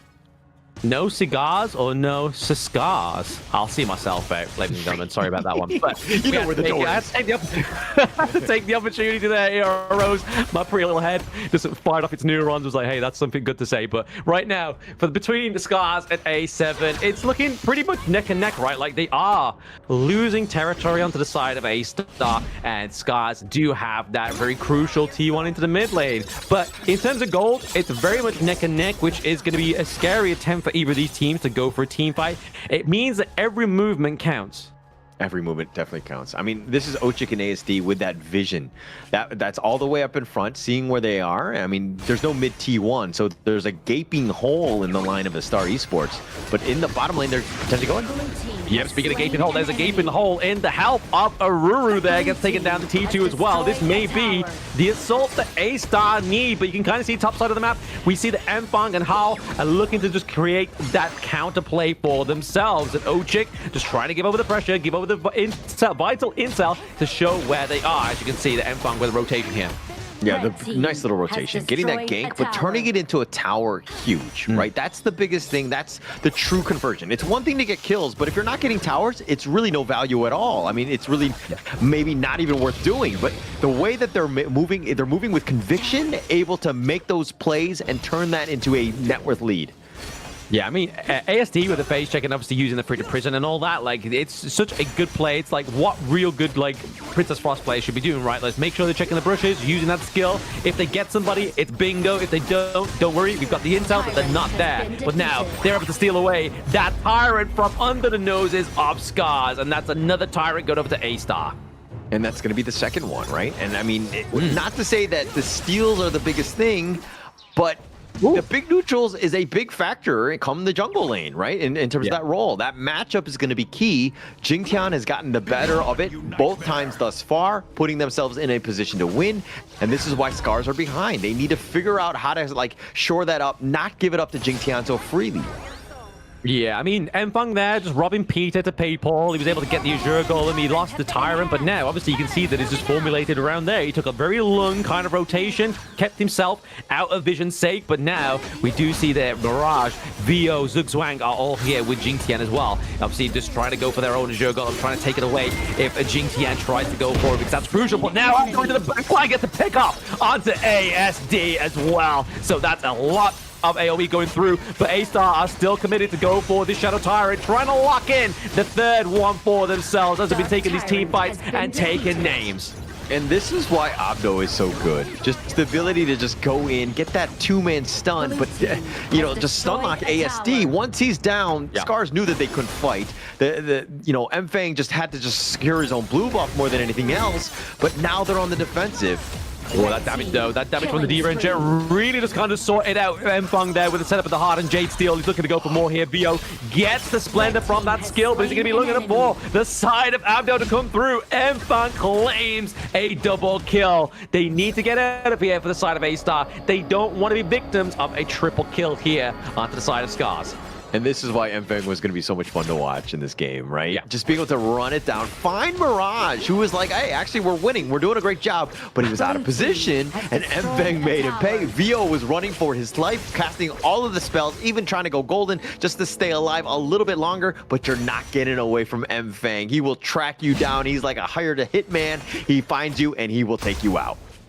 Yeah, I mean, this is the great thing about how on the Gen.G, right? Like, it really sets up Mfang on this fade as well, because all you need to do is Gen.G, once you've got the Spark Forge Dagger, just spam your basic attacks, keep your passive stacked up, so you're just going to do more movement speed, more attack speed. It's just going to chip away at these squishy heroes on the side of A-Star, and then Mfang can come through with the Hardened Jade Steel. But now, here it is, Aruru just trying to bait them into that frigid prison. Do you see that, man? Like, they're communicating very well here onto Scarz. But A-Star knows a bait when they see one. Yeah, they were. I mean, Jingtian was not going to fall for that one. And I mean, going into this, look at how close this game is. And if you don't expect it to go to a game 5, let me tell you something. These are two evenly matched teams. I think we're going to go the distance, not only in time for this game, but also in the series. So buckle up and get your popcorn. Yeah, I mean, I do feel that one, but at the same time, the way that Scarz only got the one victory after Gen.G when they had the fade is going to be scary for me, but there it is. Jing Tian actually gets caught by the Witch Wizard too early because no damage came through. He's able to get out to the back line and take down ASD, but now here's cavalry onto the side of Scarz, able to immobilize the fade on the wall, but still trying to get some of that damage control here. But Abdo down, Jing Tian down. That's your front line of Astar being taken up the gorge, and now for AS Scarz to run through with these vanguards. I mean, ASD has been getting caught out. Jing Tian has been like just focusing on him, just trying to prioritize him. But he pays with his life. M-Fang just hanging around. He doesn't have to initiate. He's been the secondary initiation and just finds Jing Tian. And then Abdo, obviously, he's fighting. He's just trying to kind of like create a lot of chaos. Not able to do it, but M-Fang able to find the right players, which is, of course, once Jing Tian is down, you got a huge opportunity. Yeah, I mean, once Abdo and Jing Tian, that's the time to strike, right? Like, they only really have Mirage, Vio, and Zugzwang, so really, Zugzwang's going to be the only hero that's going to be able to keep away that initial engage, and especially if it's already been, like, if you're Ochik and you're able to catch all 3 of them, that's it. It's kind of like Dunzo. Yeah, definitely done so. I mean, no real opportunity, but Ochik right now, his thing is that, I mean, his umbrella uppers haven't been flawless. That's like, he needs to kind of aim that a little bit better, but obviously easier said than done at times. But there's been opportunities. They've been able to like take more kills if Ochik hits the right umbrella uppers. Yeah, it's a saving grace on the side of Astar, but now we do see G-Tang into the back line there. Gets to take that into Hao, so they are adapting because Hao has been the troublemaker of these team fights, especially in the latter part of it, but the Emerald Jade still come through. Gets the kill onto the Zugzwang. That's the sustainability of Astar being taken up the board here, but they are looking for more. That's a 2-1 trade here for Astar as they go for another Tyrant to their Tyrant belt. Astar Esports are going to totally love that one, right? I mean, trading away Zugzwang for a Ruru and Hao, I'll take that any day of the week. Hao has been that farm laner, taking him off the map. Now more space for Mirage to kind of potentially build on this lead. 11.1, he's 500 gold behind Hao. Yeah, he's got to be careful though, right? Because you can see them bot side of the map that they are heavily rotating towards that just to kind of cut off that minion wave, because if they allow that pressure to be created down that bot side, it goes to the potential of creating such pressure for when the Tempest Dragon gets onto the gorge. Yeah, and that's about 5 minutes away, but this bottom T3 taking a lot of damage already. So, you know, Scarz, this is not where they want to be. Yes, if we're looking on the other end, there's only one bottom T3 standing from Astar Esports. This game could turn just a single team fight win, and you just win the game. Yeah, they're just getting feelers out, man. Like, you can see here, Abdo's checking the bushes, just trying to find the best way to try and usher through these minions. He can obviously counter in this minion wave into mid lane, but you can see M-Fang, right? Like, he's on the wall. He's waiting for that lung play. He's waiting for that damage to be done, but you can see now, Aruru goes in. Unbridled airburst here from Ochik, catches on so many of the side of Scarz. It's going to be the takedown, though, onto Aruru. Fang goes down, but the same strength to just get popped. He is now getting popped here as 3 members of Scarz are on the run. Ochik goes down as well as Hao. ASD goes golden, but he's not going to be able to go platinum after that double kill onto the side of A-Stars as they go for game number 1. After we thought that Scarz were going to get this game. Yeah, and Astar Esports, they like baited it out, right? I mean, he tried, Mufang tried to go in with that fade play on the backline, just kind of what we saw in that last series with Inua, just with that ambush. But it was just like they had the proper counters. They were able to deal with that. And then this is where they were able to strike back. Astar Esports really well played and able to just close that game out. Very well played by A-Star, right? Like, they were down 2 T3s, and then all of a sudden they got the comeback, but that's all it took, right? Like, we were seeing for quite some time that the goal difference between both of these teams were pretty much like neck and neck. So really, one bad positioning, one readjustment that A-Star did was making sure they took down Hao before they took down anybody else, because really they were focusing the likes of ASD in those early team fights, and it just wasn't paying off dividends. Like, ASD would pop down her ultimate before they died. That then meant that Hao could just constantly just batter them with that damage from D-Ranger, which then meant that M-Fang could come through, use that hardened Jed seal, and just take them down. And then, unfortunately, that's how there was falling left, right, and center. But A-Star, like Nongshim do, they reacted quickly with that one. Yeah, it definitely reacted quickly. I mean, that was just really, like, Scarz had their moments, and you're kind of thinking, MFang is back in this one. I mean, 5-2-1 is his final KDA, but the rest of the team, I mean, how 3-2-3, you were talking about how was getting focused quite a bit, and then once that happened, they didn't really have any damage, and then MFang is all by himself trying to make that heroic play. Not going to happen, right? How needs to stay alive? You know, it's tough, and that's why Ochik needs to keep him alive. Aru needs to keep him alive. Not easy in that situation. But MFang trying to do whatever he could with 92,000 damage. Yeah, no, it definitely wasn't easy from the word go for either of these two teams, right? Like, it was all literally a kind task of a team fight and who they prioritized to take down first. And Gen.G was just waiting to get online. Abdo, obviously, as he gets into that mid game, that's where we start to see that Byron starts to really shine in terms of obviously itemization. He obviously had the Pure Sky as well. This means that damage reduction is huge, as well as obviously slowing down the enemy team also. But look at that. The way that A-Stars were approaching the team fight potential overall and rate was definitely more in the favor of A-Star. Scarz was going for more of a bit of like a splintered attack, obviously seeing MFang always at the backside of the team fights. But you can see here, the goal graph was literally like, we were guessing too, like, who's going to take this game? We don't know. We saw that obviously Scarz got that fantastic play there, able to get that spike in gold. But then ultimately, it was all thanks to Gen.G for MVP. Abdo here, getting that 4-2-7, 25% of the damage dealt, and taking 33% of the damage overall. Really showing that he was the front line. He was the key difference maker in this draft. Yeah, definitely. And just being able to just kind of the times that he initiated and get multi-man stuns, kind of catching out, you know, how at times it's like you'll see them here, but it really set up with just how Abdo was playing. Look at him on the back line right now and sees ASD. He's tanking so much, creating that space. And that's the biggest thing. Sometimes as a Clash laner, it's not always about the damage, but it's about how you're pushing people away. And he always put pressure onto ASD, made it very uncomfortable. Yeah, I mean, like, CC, crowd control in Honor of Kings is just as more fatal as damage, right? Because, like, you're really upsetting a potential tango for the enemy team, right? Like, if everything's going gravy and nobody upsets you, you know you're going to be able to take that team fight absolutely easy. But then if someone like Abdo comes through, gets a knock up onto 2, and they are your damage dealers, you can't do damage for at least a second while you're up in the air, and then that's when your team can just pounce on top of them and then get the kills and just turn it around in a unfavorable fashion for your team. So really here showing why Abdo in this highlight reel was the MVP of game number 1. Yeah, for sure. And just setting it up, just the amount of damage, the control, like once they started grouping up, it's like, yeah, they're together or whatever. But I mean, Abdo's Storm Strike, it's pretty much on him. I mean, you have the Ocean of Tears from VO, but like he's the guy that's going to be that front liner, and they're just able to just kind of run it down at that stage because Abdo's, you know, initial push. Yeah, Abdo's initial push. I mean, even there, that last team fight, right? So much CC on the enemy team was being used. Even the Umbrella was probably the best one that got used by Ochik, and it still wasn't enough to stop the side of A-Star in that team fight. Yeah, but let's find out exactly what happens, but let's first take a little bit of a break here.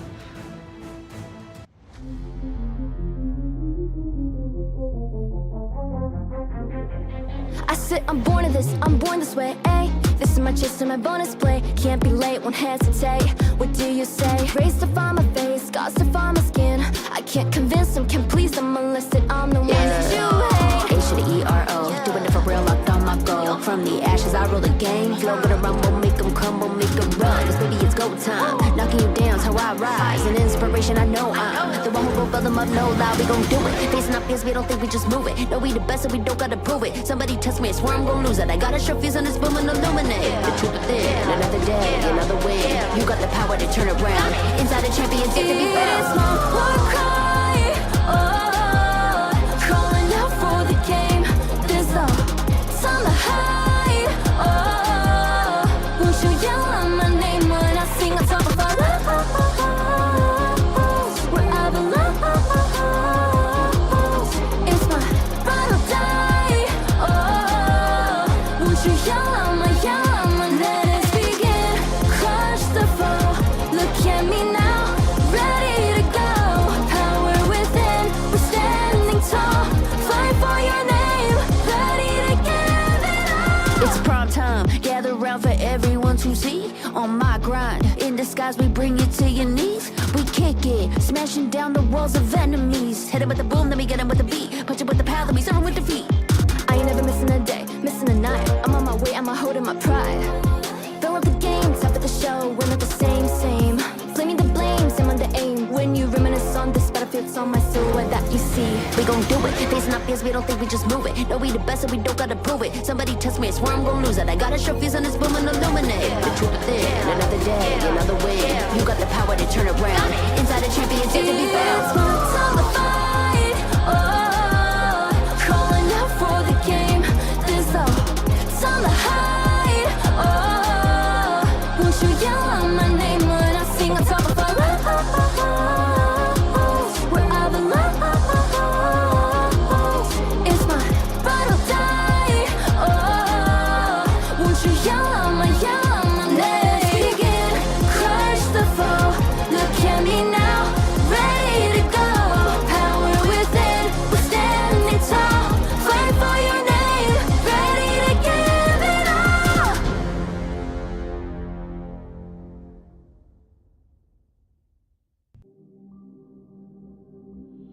In this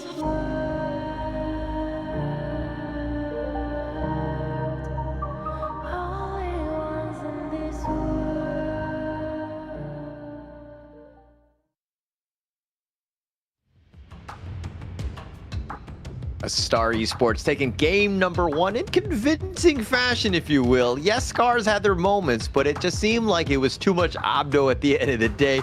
Blam, how does Scarz bounce back in the series?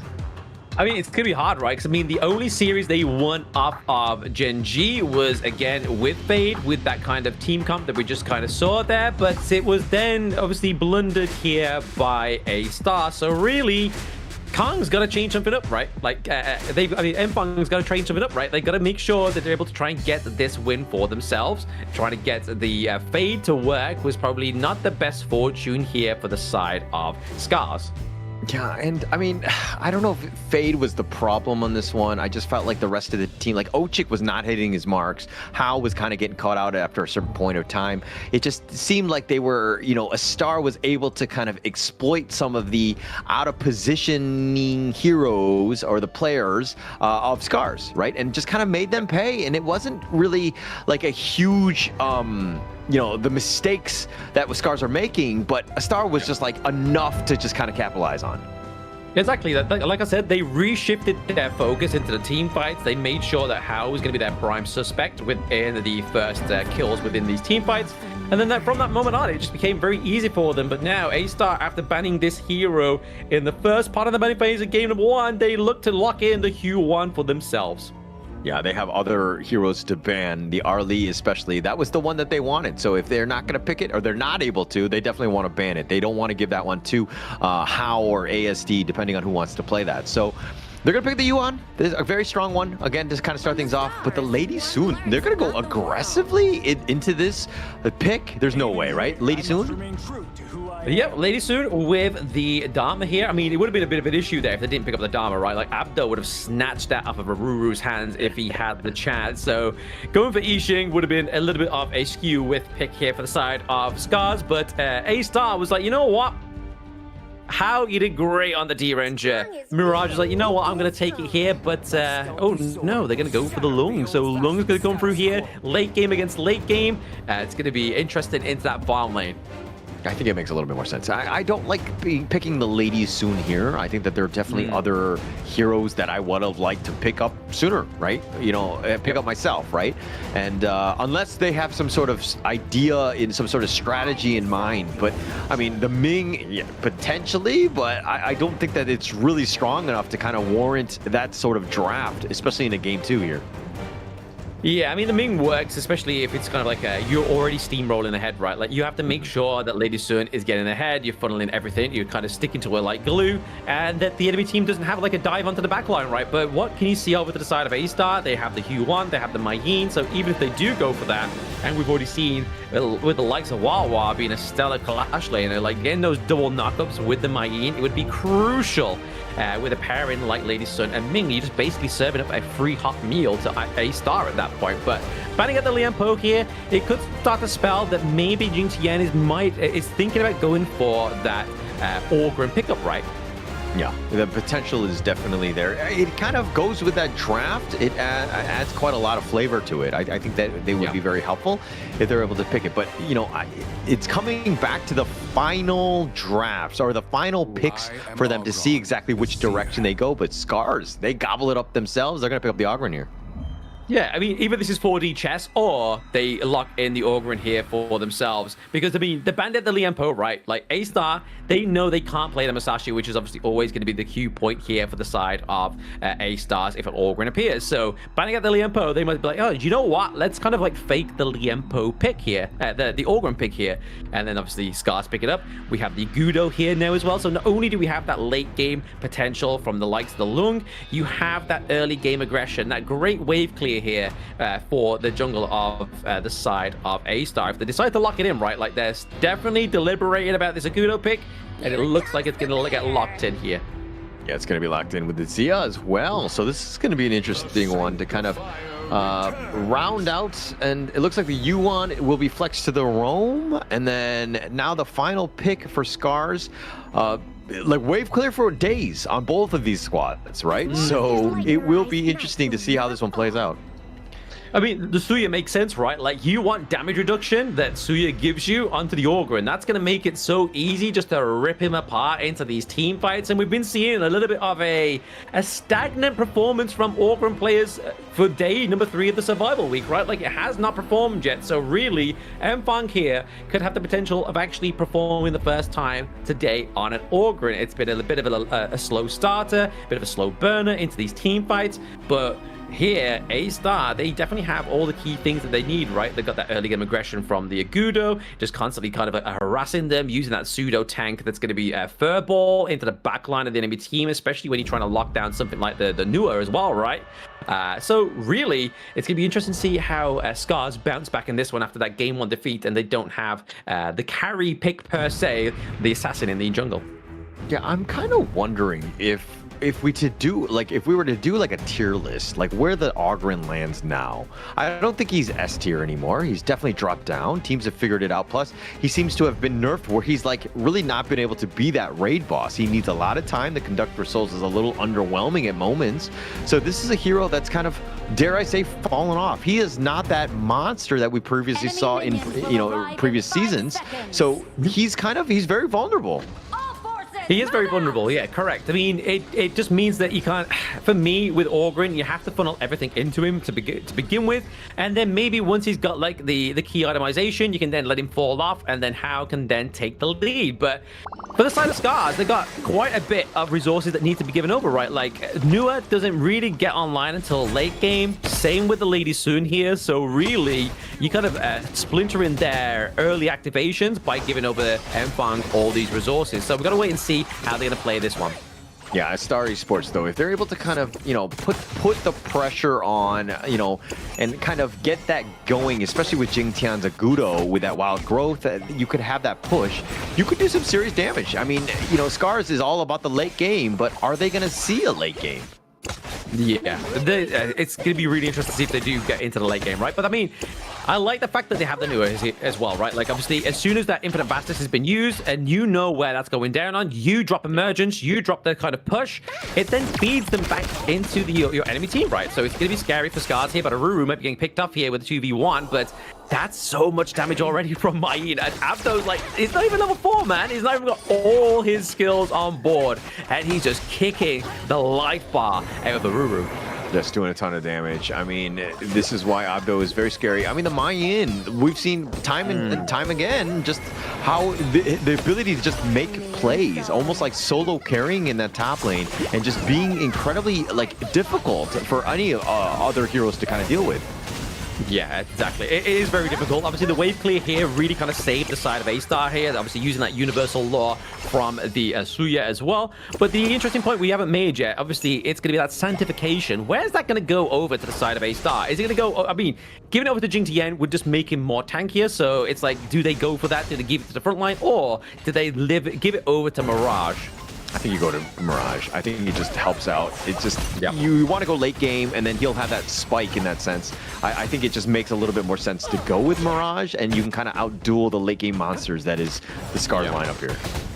Yeah, I mean, it makes perfect sense. I'm not going to contest that point, to be honest. So you win, okay? But yeah. Boom, let it be known. Here. Clip it. Yeah, at Hall of TV. We get that one. Astar right now, obviously, and Scarz just looking pretty much like bottleneck with the gold. Both of them are just farming up, right? Like, this is the problem that I might have here for Astar, is they're not really bringing the contention to the side of Scarz onto M-Funk here. They're just letting him farm up, letting him get to that kind of like pinnacle point that he needs to, and then kind of drop off. So I think that's the way they win here, is if they keep leaving him unchecked. Yeah, I think, and Scarz are doing such a great job of just like ensuring that he gets the farm. First time he's in the Elbush. This could be potentially scary, but the wave is not in a great spot. I don't think M-Fang really wants to dive this.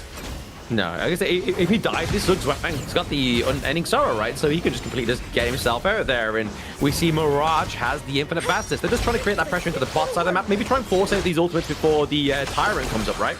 Yeah, it's a good play, but that tower taking a little bit of damage. 30 seconds for that Tyrant, but the top T1, and it looks like Aruru all by himself just trying to salvage this one.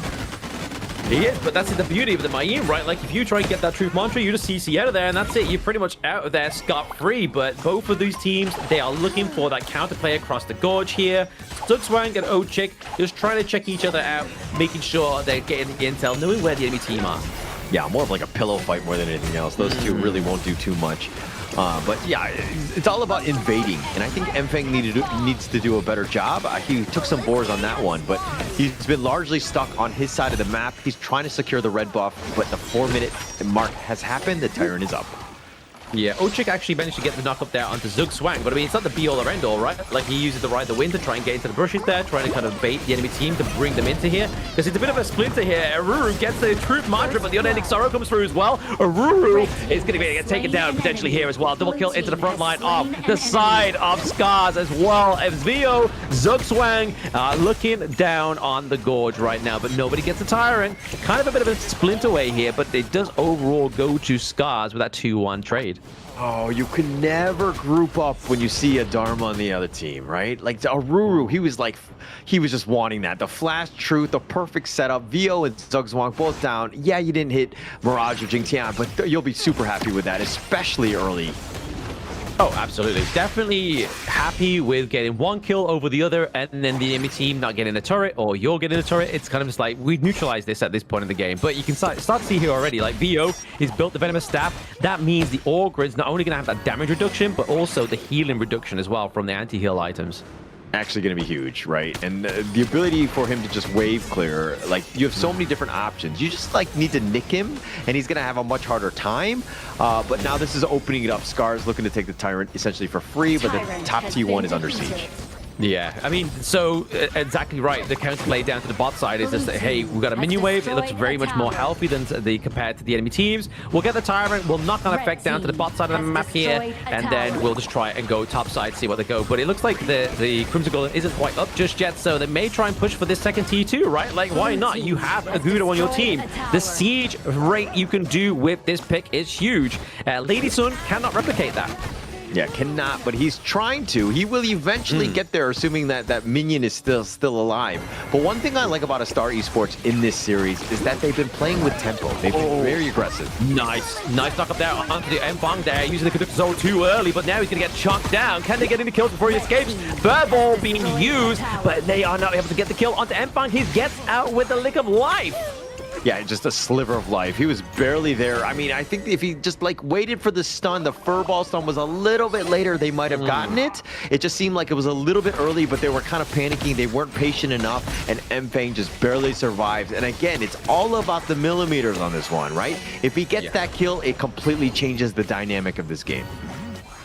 The dynamic of this game, dynamic of the enemy team comp as well, right? Like, they're really then be relying on Aruru to get these set up. So as you can see here, obviously, they do actually phase check Jingtian onto that brush there, but Ochik may have actually kind of overcommitted himself there, lost a lot of health. But now Aruru has that intel. The Annihilation did land, but didn't actually do damage onto anybody other than Jingtian, but that might be enough to keep him down. Down he goes. It's going to be a kill going over to M-Fang. Can they pick up any more here? Trading for ASD. So jungle for mid lane, probably not the biggest trade here, but any kind of blow will be huge to the side of Scarz as they're trying to get Mfang taken down, but Ochik's back into it, gets the Mulberry Power Slam onto Zug Swang. They're going for more, they get the kill, but Abdo, he just needs to retreat now. Don't give them 3 for 1. Yeah, Mfang there, just like, I mean, I was talking about how Algren is not S tier anymore, but then he just like takes three players or whatever, and now they even take VO as well, so How gets that snipe.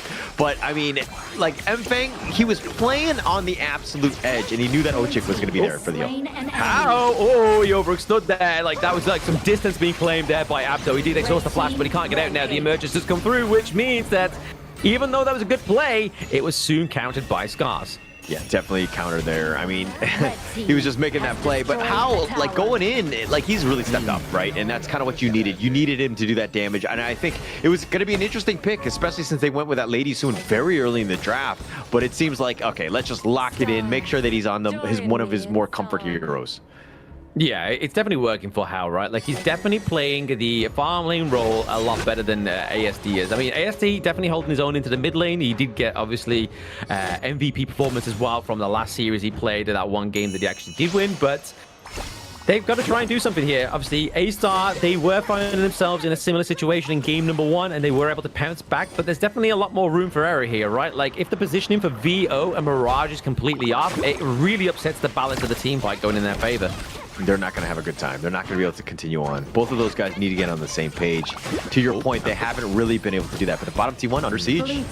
Yeah, after just pushing away, Aruru there was a good shout. Obviously, Ochik tried to go for the rotate here, as well as Mfang. Being checked by a Zug Zug, as well as Mirage. Maybe the damage is going to come through here as well. Conductor Souls is not going to keep him alive. He gets taken down. Those Flaming Palms are online. Now the Master Sword comes through as well. Just missing out that CC onto How, but now it's going to be Abdo onto the wall. He gets the pick off. That's a 2-0 trade here for Astar. We saw that Scarz was trying to salvage it with the Annihilation. They have the minions here to the mid lane. They could get this T1 payback for the side of Astar.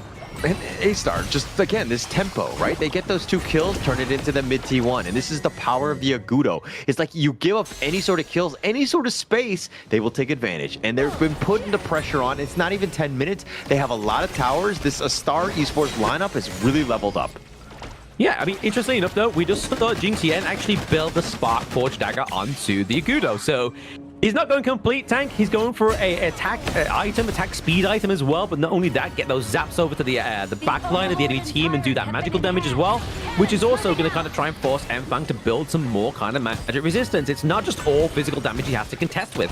Yeah, I mean, if you're looking at the rest of the lineup, there's a lot of, physical damage, so kind of changing it up and making sure, like, he has to go, like, with magic resistance as well. There are too many different items that he needs at this point. It's going to slow him down. So Mfang can't just do whatever he wants, and now it's a really smart play by Astar Esports as they take a Tyrant. Yeah, a great adjustment here for the side of Jing as well. Able to get that Shadow Tyrant, so that first neutral objective being the Shadow Tyrant is probably huge for the side of Astar, because they've decided to dismantle these team fights onto the side of Scarz. They've got to make sure they don't kind of get too far ahead, right? Let's not keep our ego in check.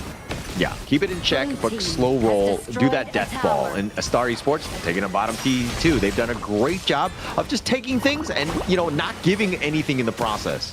Yeah, I mean, that's what they need to do, right? Like, if they take things and then lose, then it's kind of just like you just completely just neutralize any lead that you just have. But with Zugzwang playing this U1 very well with the phase checks, uses the unending sorrow just to bait out a lot of those skills there. Obviously, Truth Mantra is being used as well.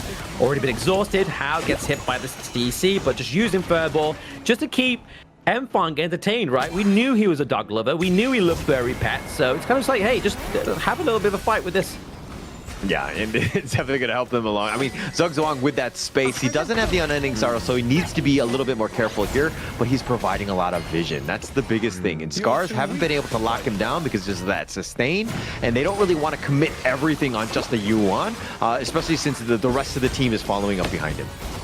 Yeah, Hao's taking too much damage, man. Like, he's getting caught out. The slow from the Suya as well is just keeping him locked in place. This means that they're just able to get like long-range damage onto Hao. And we know that getting into it right about that 12-minute mark now, depending on where he is in terms of itemization, in terms of gold lead within that lane prior, it depends on how well and how impactful he's going to be coming into this kind of mid to late game territory right now. Yeah, now the Crimson Golem under contention here. Astar Esports looking to make everything uncomfortable. I mean, yeah, they picked it up though. Yeah, they got it to How. I mean, if you put it into How, I feel like it's probably going to be a better check here. Just to give him a little bit more damage rather than give it over to Fang, who's been getting caught out quite frequently within these team fights. And is the clear target for the side of Astar. And look at how they're disengaging, turning that into just forward front to put. Oh, Abdo! Oh, he gets a takedown on the ASD. Nobody saw him come out of anywhere. He was just like a jack in the box over the wall. Gets the pick up. Aruru is just trying to dodge that CC, but Abdo, man, he's coming for Wawa's heart.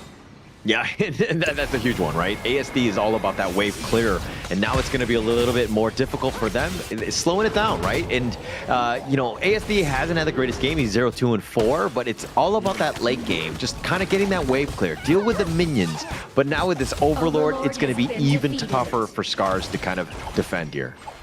Even tougher, it's going to make an even easier effort for the likes of Gen.G to just push a lane, right? Like, you can just, if you don't have a minion wave coming through just yet, just put your critters down. Your critters are going to take the aggro of the turret, and then if you put the Vanguard down, it's going to take even more damage thanks to that Vanguard being put down in that select lane. But popping the pressure down to the top side splinters the efforts here of Scarz.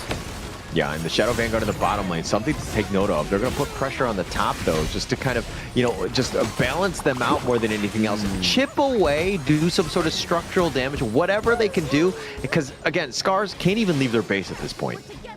They can't leave the base. Obviously, Mayin, obviously Abdo went down bot side to just make sure that the minion wave wasn't pushed too far in front of the lane there, so they can potentially get a bit of a fight here. There it is. The Gorge mobilization does get used here as well. Just using that pseudo tank into the back line there just drives them away from this, but means that they can just get that long range damage from the Suya there. Just using that universal law to get the smackdown onto the side of Scarz. They lose their first T3. That's not the position you want to be in if you're Scarz right now. And VO, I mean, that universal, all that zoning, that damage is up. Oh, they find him. They did find him, as Ruru has to be careful. Oh, okay, Truth Launcher doesn't come through, but it's it was a non-starter, baby. They were able to get out of that one alive, and Ruru looks a little bit more worse for wear. I mean, he just face-checked that brush, and Astar Esports were just hunting, waiting, setting up the trap. They wanted him, but Aruru, just enough to just barely stay alive, but they have to back off, and Astar Esports using that space, picking up another Shadow Tyrant again.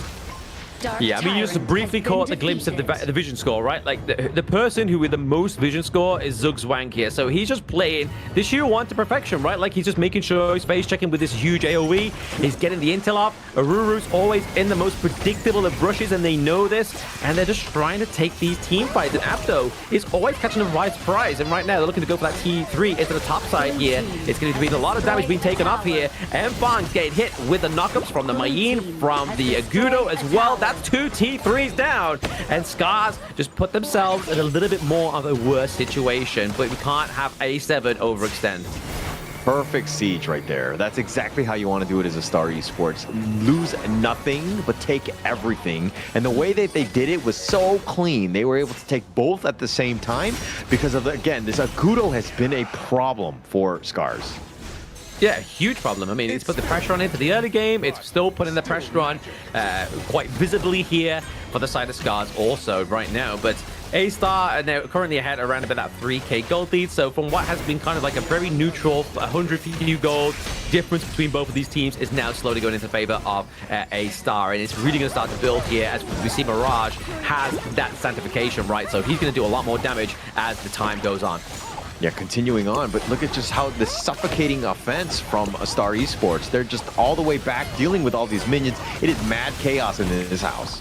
It is literally, and it's not just the minions, it's the critters as well, right? Like, they're like, wait, why is there a boar in my base? And it's huge. It's the same size as Lady Sun. I don't think we should be allowing them to take down a 1v1.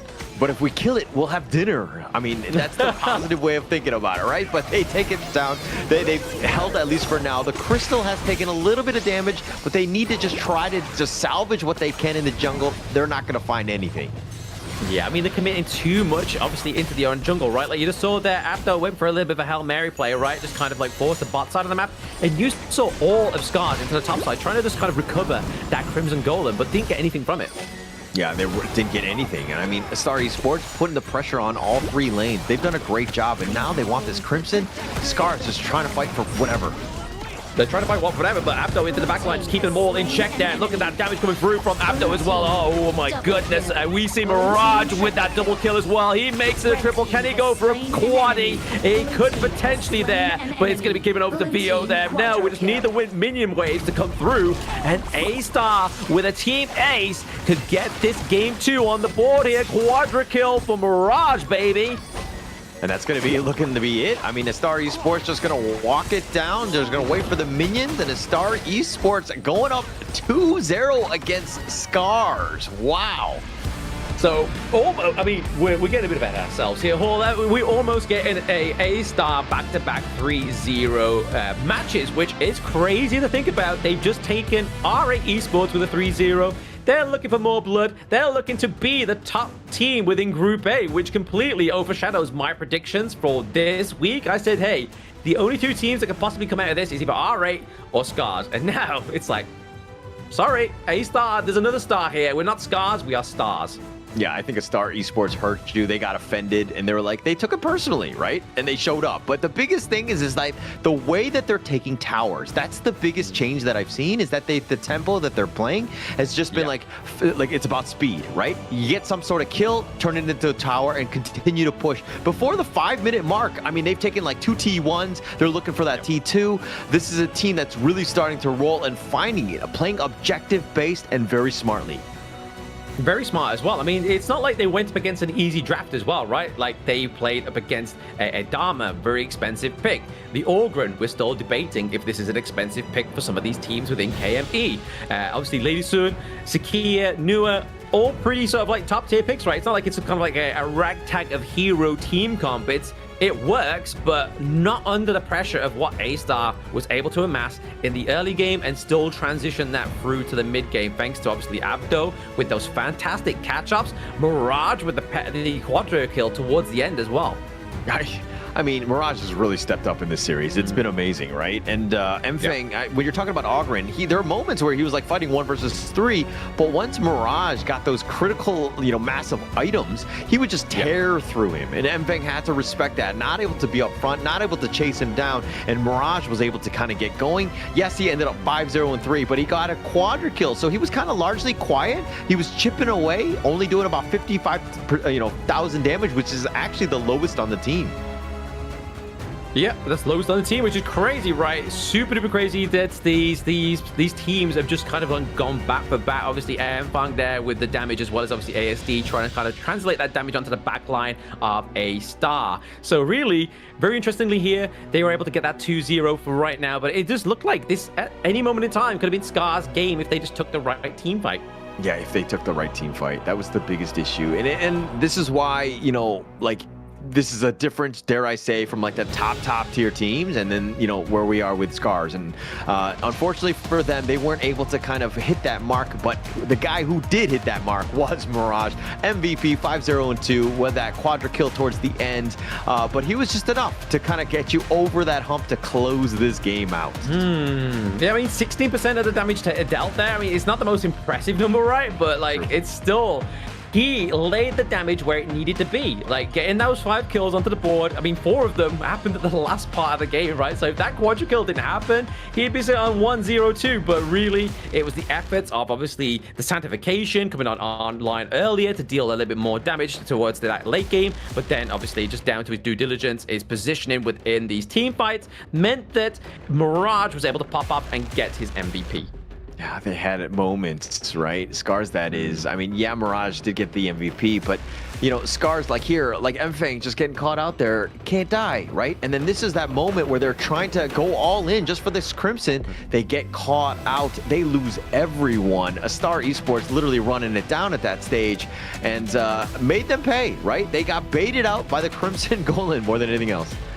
Oh, absolutely. They got debated there. But at the same time, that's going to be it. A-Star do take game number 2 for themselves and potentially looking for a game number 3. So back-to-back, they're going for the unblemished record of day number 3 within the survival week, which would be pretty crazy, right? A-Star, a team that didn't have the quite greatest performance within the ranking week, are looking to step up a lot within this 3rd day of survival week. But before we get into that last game of the day, potentially we're going for a short break. So don't go anywhere.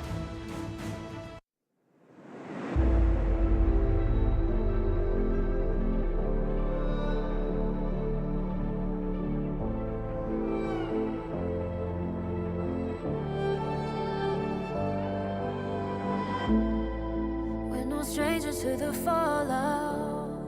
It's what got us here. Ever changing, some chameleon. Blood, sweat, and tears. We'll never make it if we fall to everything that brings us down. With a comeback is now. Blood, sweat, and tears. Fight for what we want. Doesn't matter the cost. Every day, put in work. Blood, sweat, and tears. Nothing comes overnight. Strength in numbers start to line.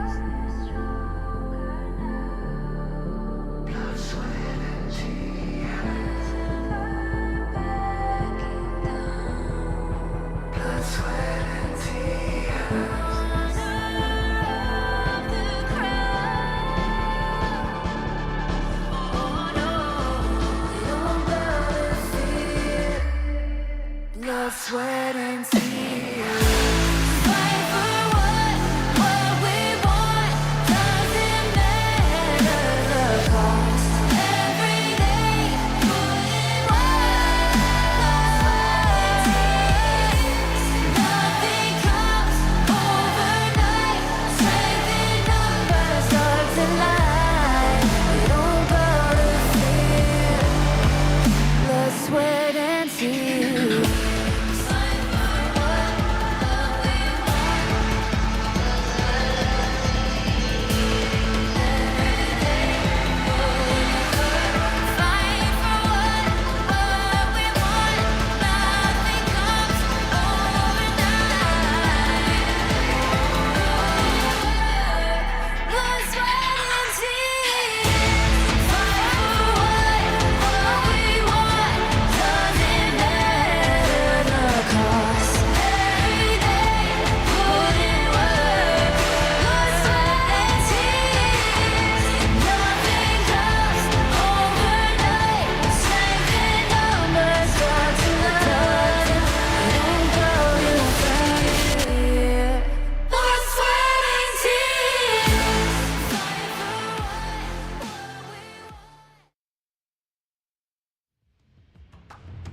Welcome back, everybody, to the Honor of Kings Major East Fall Season 2025. We are potentially on the last match of the day here. Astar going with a 2-0 fashion against Scarz. Did anybody catch this? I didn't expect this, and I think neither of us did on this broadcast desk, right, Hola? Well, I did expect it to be 2-0 in this convincing fashion. That's the biggest thing. Astar Esports is really impressed in those first two games. They've been very clinical with their movements, putting the pressure on, and making it very difficult for Scarz to even play in this game. Yeah, very, very difficult, to be honest, because obviously they've had like decent drafts. Like obviously game number 1 was probably a little bit more favored towards Scarz, but it was just those pickoffs of Abdo in game number 1. And then game number 2, it was just more of an all-rounded team comp for the side of Astar. Whereas a team of Scarz, it wasn't like it was an easy team comp to go up against. It just meant that you needed to know where to put those right kind of pieces at the right time to combat Scarz's team draft. Yeah, they need to figure out a way to just get back in. I mean, execution has been a problem. Astar Esports has been just really putting the pressure on, but there are holes. Obviously, Scarz need to figure that out. I think that draft-wise, it hasn't been too far off. It's just a bit like, just like trying to get out of your own jungle and putting the pressure on has been the biggest thing. Scarz has been playing a very defensive series thus far. Very defensive there. They need to be a little bit more aggressive in the early game, right? I mean, in terms of obviously objective takedown as well, we've seen that Astar pretty much took every tyrant of that game number 2 as well, right? Like, so they weren't even given over those kind of big damage spikes, or temporary damage spikes, shall I say, from the tyrants onto the side of Scarz. So it was really kind of like hoping that Lady Sun on how on the Lady Sun would come online, or even that ASD would have those really detrimental kind of annihilations, which really didn't catch up anybody on the side of Astar. Yeah, they weren't able to get going. I mean, how on that Lady, so it was interesting. Like, or sorry, like why would you pick the Lady Soon like that? I'm wondering if, because it's like totally non-traditional in terms of how that draft pick. Lady Soon is like wide open. Nobody picks that hero, dare I say, right? And to pick it up, especially first phase, it seemed like they were kind of like just honing in on how to lock it in, but it didn't really make sense in the long term. Like it's not a real good strategy to draft like that. No, it isn't. I mean, maybe it's more of a comfort pick for Hal, right? Maybe he loves that pick. Maybe they knew that Astar might have not been as aggressive with their draft ranks. I mean, Lady Sun got drafted at the early part of the BP, right? So in terms of like the early game potential of Astar, at that point of the game, there wasn't a massive amount. So they weren't really expecting, obviously, the pay to come through, because I'm pretty sure it was banned in that one. And then obviously towards the end of the draft, that's when we got the Gudo. So a good counter to a late game hero is to have a brilliant early game and stop them kind of having the room to breathe and get those resources onto the Gorge, which is exactly what Astar did. Yeah, definitely what Astar did. A lot of what Scarz did not do, right? They were not able to kind of find that farm, continuing on, and just like, again, just so defensively played, right? And if they want to have a chance, obviously Mfang has been the man. They need to get him going, but they need to give him space. And Astar just being able to put the pressure on, you know, Abdo has been absolutely amazing. They have zero answers right now from Scarz. Zero answers, but there needs to be some kind of answer, right? Like Scarz in that mini break needs to be like, right, okay guys, maybe we need to go for our biggest draft yet. Like we need to make sure we're not rolling with the punches, because I mean right now, if Scarz lose this game, they don't have many more games to get themselves back onto the board, right? Like they are definitely at a loss for having any more opportunities to bounce back after this one, because they only have CMF tomorrow, and then they have R8 again tomorrow as well, which already we've seen R8 3-0 Scarz, so it's not looking too good for them, right? Like they are, anything can happen with Honor of Kings Esports, but it's not looking too good for Scarz if they lose this one a 3-0. This is a pressure cooker for Scarz, right? It's a true test to see where this team is at. Are they able to kind of overcome? I think that going in, like, to today, I would have said like Scarz definitely had the edge over Astar. I mean, they beat them 3-2 earlier, right? So why wouldn't they be able to repeat that? But the way that the series has been going, Scarz have been shaken. Like they've been shook in that sense, and they're reeling from all of the blows that Astar Esports have been putting on them. They put the pressure on Scarz again, just really just trying to find some sort of answer here. They are, but I mean, we've just had an answer to that 5th game. Nongshim Red Force takes the 3-2. So Nongshim Red Force is obviously going to be the top of Group S. Gen.G are now at 2 series, lost to 1. So really, they've only got that last game to play, which means that they are going to solidify them place at the 2nd place within this group, right? Like unless Crazy Raccoons manage to get this one for themselves in a 3-0 fashion, it's going to be at the point where Gen.G and Nongshim are going to be at the top of that bracket. And then Crazy Raccoons will probably be the lower bracket team there as well. But honestly, I think all eyes are rightfully on Group A at this moment in time, right? Like you were saying, our Scarz, they need an answer to this Astar Esports, and hopefully right now we're going to see it within this game number 3 BP. If not, this is going to be an Astar sweep of a day. Yeah, it might be. It's not looking great, I mean, at this point. But Astar Esports, they have Scarz like reeling at this point. Look at Scarz, like look at their mannerisms. They're looking down. I mean, yes, they're looking for the coach, but they need to be pumped up a bit, right?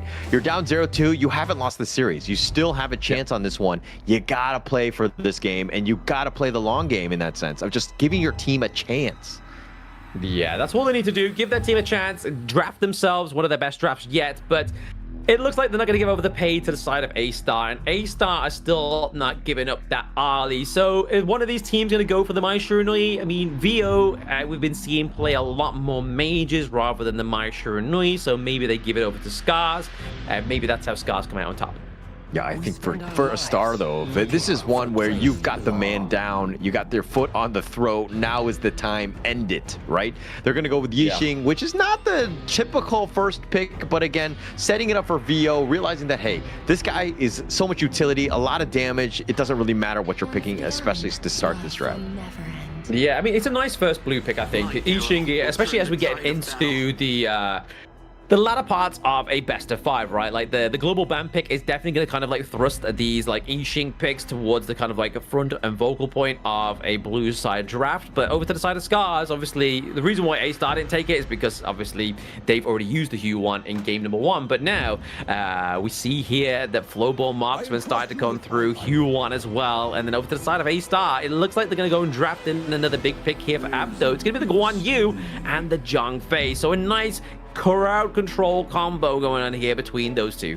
Yeah, it's like, how much control do you want? Yes. I mean, everything here is just locking you down. I mean, you get out of position, you might have a problem. Scarz respond with their own crowd control, but again, Astar Esports, the only thing that they're really lacking right now is they need some sort of damage dealer. They need to kind of, I mean, you can make use of that control, great, but you need the damage to ensure that whoever you control, you blow up.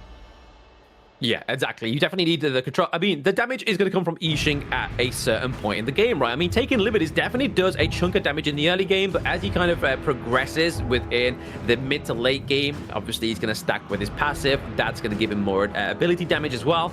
So the damage is already kind of set onto the table here for Astar. I feel like they are looking more towards a marksman that's going to be a little bit more friendlier to them. Maybe go for something that has a little bit more long range here to counter the flowball marksman. Maybe the likes of a Chano, right? We haven't seen many Chanos today. I think we've seen one earlier. I think that was pretty much it. I don't remember the series at this point. But yes, but definitely a potential. You need that damage, the jump in. But going into this one, the second phase is going to be key. They're going to ban out both the Luna and the Byron. A lot of that control, the storm strikes that you saw, the power from Abdo that you saw. Take that away, right? And that's the biggest thing. But the Fatih, we've seen this guy shine throughout the entire KME here. Yeah, absolutely. I mean, in Shine, even most recently on Wawa, right? Like, that was a big pickup. I mean, I believe we've even seen the likes of Kai pick up on this pick as well. It's really good pick. It's a very sort of like heavy access into the back line here. And when you've got a pick like the Yixing and potential Marco Polo here, there's a lot that could go wrong onto the side of Scarz if they step into the wrong territory a little bit too soon. Oh my gosh, like that board with that, the Razor Cavalry, that's been locked in, and the Fever Barrage, the Umbrella, like on top of that, that's the dream, right? But yeah. Scarz, they find a way. They're going to go with the Kongmin to potentially lock this one down for that damage. I mean, you kill the Marco Polo and the Ukyo, you're going to have just a really lacking damage on that squad, but Scarz going a little bit safer. They want to go for the M-Fang, potentially Lamb. I think that's going to be the locked in one. Yes. Yeah, Lamb there's going to be the last little pick here for the side of Scarz. I think we saw Scarz play this earlier as well. It played very well. Like, obviously, they were using the Lamb to sort of like keep themselves into position, obviously not get the takedown of the T1 in the territories as well. But you've got to really get a contest here, right? Like, if Lamb's going to go in, you've got the potential counter engage of the Unbridled Outburst. You've got the board, you've got Ukyo that can kind of keep you in place as well. And then after all that, you've got the potential setup like you were saying there, Hauler. Guan Yu pushing everybody into the board, and then the Fever Barrage comes through. You're more likely going to be seeing the cleanse here, right, onto Mirage on this Marco Polo, because there's a lot of CC on the enemy team. If you go for the Fever Barrage and then get hit by the Tremor Smash, it's pretty much like done deal if you don't go for this cleanse. Yeah, got to stay alive more than anything else. His positioning is going to be key. And yes, he was the MVP, but he got that quad that kind of inflated his stats towards the end. But that's pretty much all you needed. But Astar Esports up 2-0. They could potentially win this series on this one in this best of 5 here. Who are you giving the edge to? I mean, so far, the way that we've seen Astar play, I'm more likely going to give it over to Astar, right? Like, in terms of draft, it does have its chances of failing, right? Like, if they can pick up the Ukyo very early, it's going to be an issue for him to start. Whereas, are they going to put a lot of focus into that top side of the map to obviously get a Ruru just kind of like a stellar ahead against Abdo? Or are they going to kind of get this pick off constantly onto VO, right? Because, I mean, VO is going to be one of the big setup pieces for the side of Astar.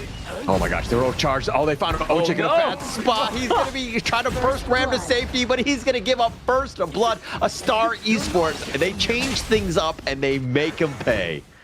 I'm glad I'm not a Bane man, right? Imagine if I was trying to say, you know what, Scarz, yeah, I trust in this draft, but it's those little mistakes that happen, right? Like, it's not only that Ochik fell, his flash is off cooldown already. We're not even a minute into the game. Yeah, I mean, the ambush was unreal, right? Astar Esports, completely, they have not done this, right? They had 4 members that were just waiting, and Ochik was just like, okay, I think they, you know, they saw that Ochik likes to kind of scout things out, go in the brush, all of that stuff. But they, again, Astar Esports just one step ahead. They knew he was going to be there. Yeah, exactly. And then Mirage just kind of like putting like salt on the wound, right? Like he was able to get that spike-tail beast away from the side of Scarz for this moment in time. She saw the healing go over as well. So just keep constantly putting that pressure on, man. Like that's going to be the thing that gets Astar into this one. But the burst round being used here by Ochik, just trying to kind of force away and do the damage on the VO. But this is what I was saying, right? Like Enfang at the top side of the map here. Abdo to give a needs to be careful. A little bit. The road charge. Oh, the pushback from Enfang. Level 4, that was like the right moment. But now Abdo, he's going to go down. Yeah, that Death from Below, man, it's deadly. I mean, it's aptly named Death from Below because it killed Abdo. Yeah, it actually, Death from Below, and it put him below. So in the end, I think that's where he is. But Jingtian looking for revenge, finds a Ruru, just goes and finds Enfang, and this is Astar Esports. They have 4 members that take liberties, not going to connect, but they find Enfang, which is the greater target. They will be happy with that return. The greater target, also the greater revenge as well, right? Like that was just a direct, like, hey, you've just like done me dirty. It's time to get my boys roll through my lane. Like that was a naughty 2v1 that I just fell to here. Yeah, you beat up one guy. Yeah, you got the kill, but then he calls 3 of his friends with him. I mean, it's not even fair at that point. But yeah, I think they'll be happy. It's all about strength in numbers more than anything else, and they make Enfang pay. Yeah, exactly. I mean, it's what they need to do, right? They can't just kind of allow Scarz to get these kind of like minor pickups because, again, if they get pressure topside, it's going to create a problem here for the side of Astar. They need to make sure it's always in check, make sure it's always monitored so that Aruru's not really creating that backdoor.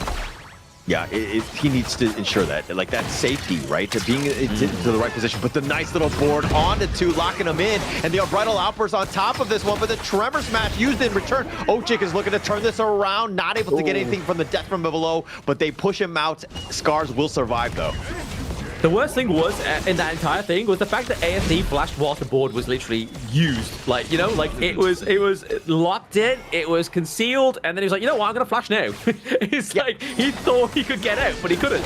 Yeah, it's one of those things where I'm like, I've done it myself, so I don't want to like call out on other people, you know what I mean? Like, I was like, yeah, he's done it, but I've done it too, so I don't want to point this one out and make him feel bad. But yeah, ASD with not a great play at the end of the day. Yeah, no, it's the kind of like, these are like the small minor details that could really set up obviously a good fight for Astar, especially if they were able to catch that, right? Like if they found that intel and they report it to their teammates, it's going to make up for a bit of an easier gank into that mid lane or even on top of ASD at a certain team fight. Yeah, and with 10 seconds, the Tyrant going to be up. Could be that potential window. In that mid lane, though, we're kind of seeing a little bit of action. The teleport is going to be there, but they find Zug Swang. He got caught out, but now with the reinforcements, Jingtian not able to find Enfang to dash away. He gets the safety. Wow.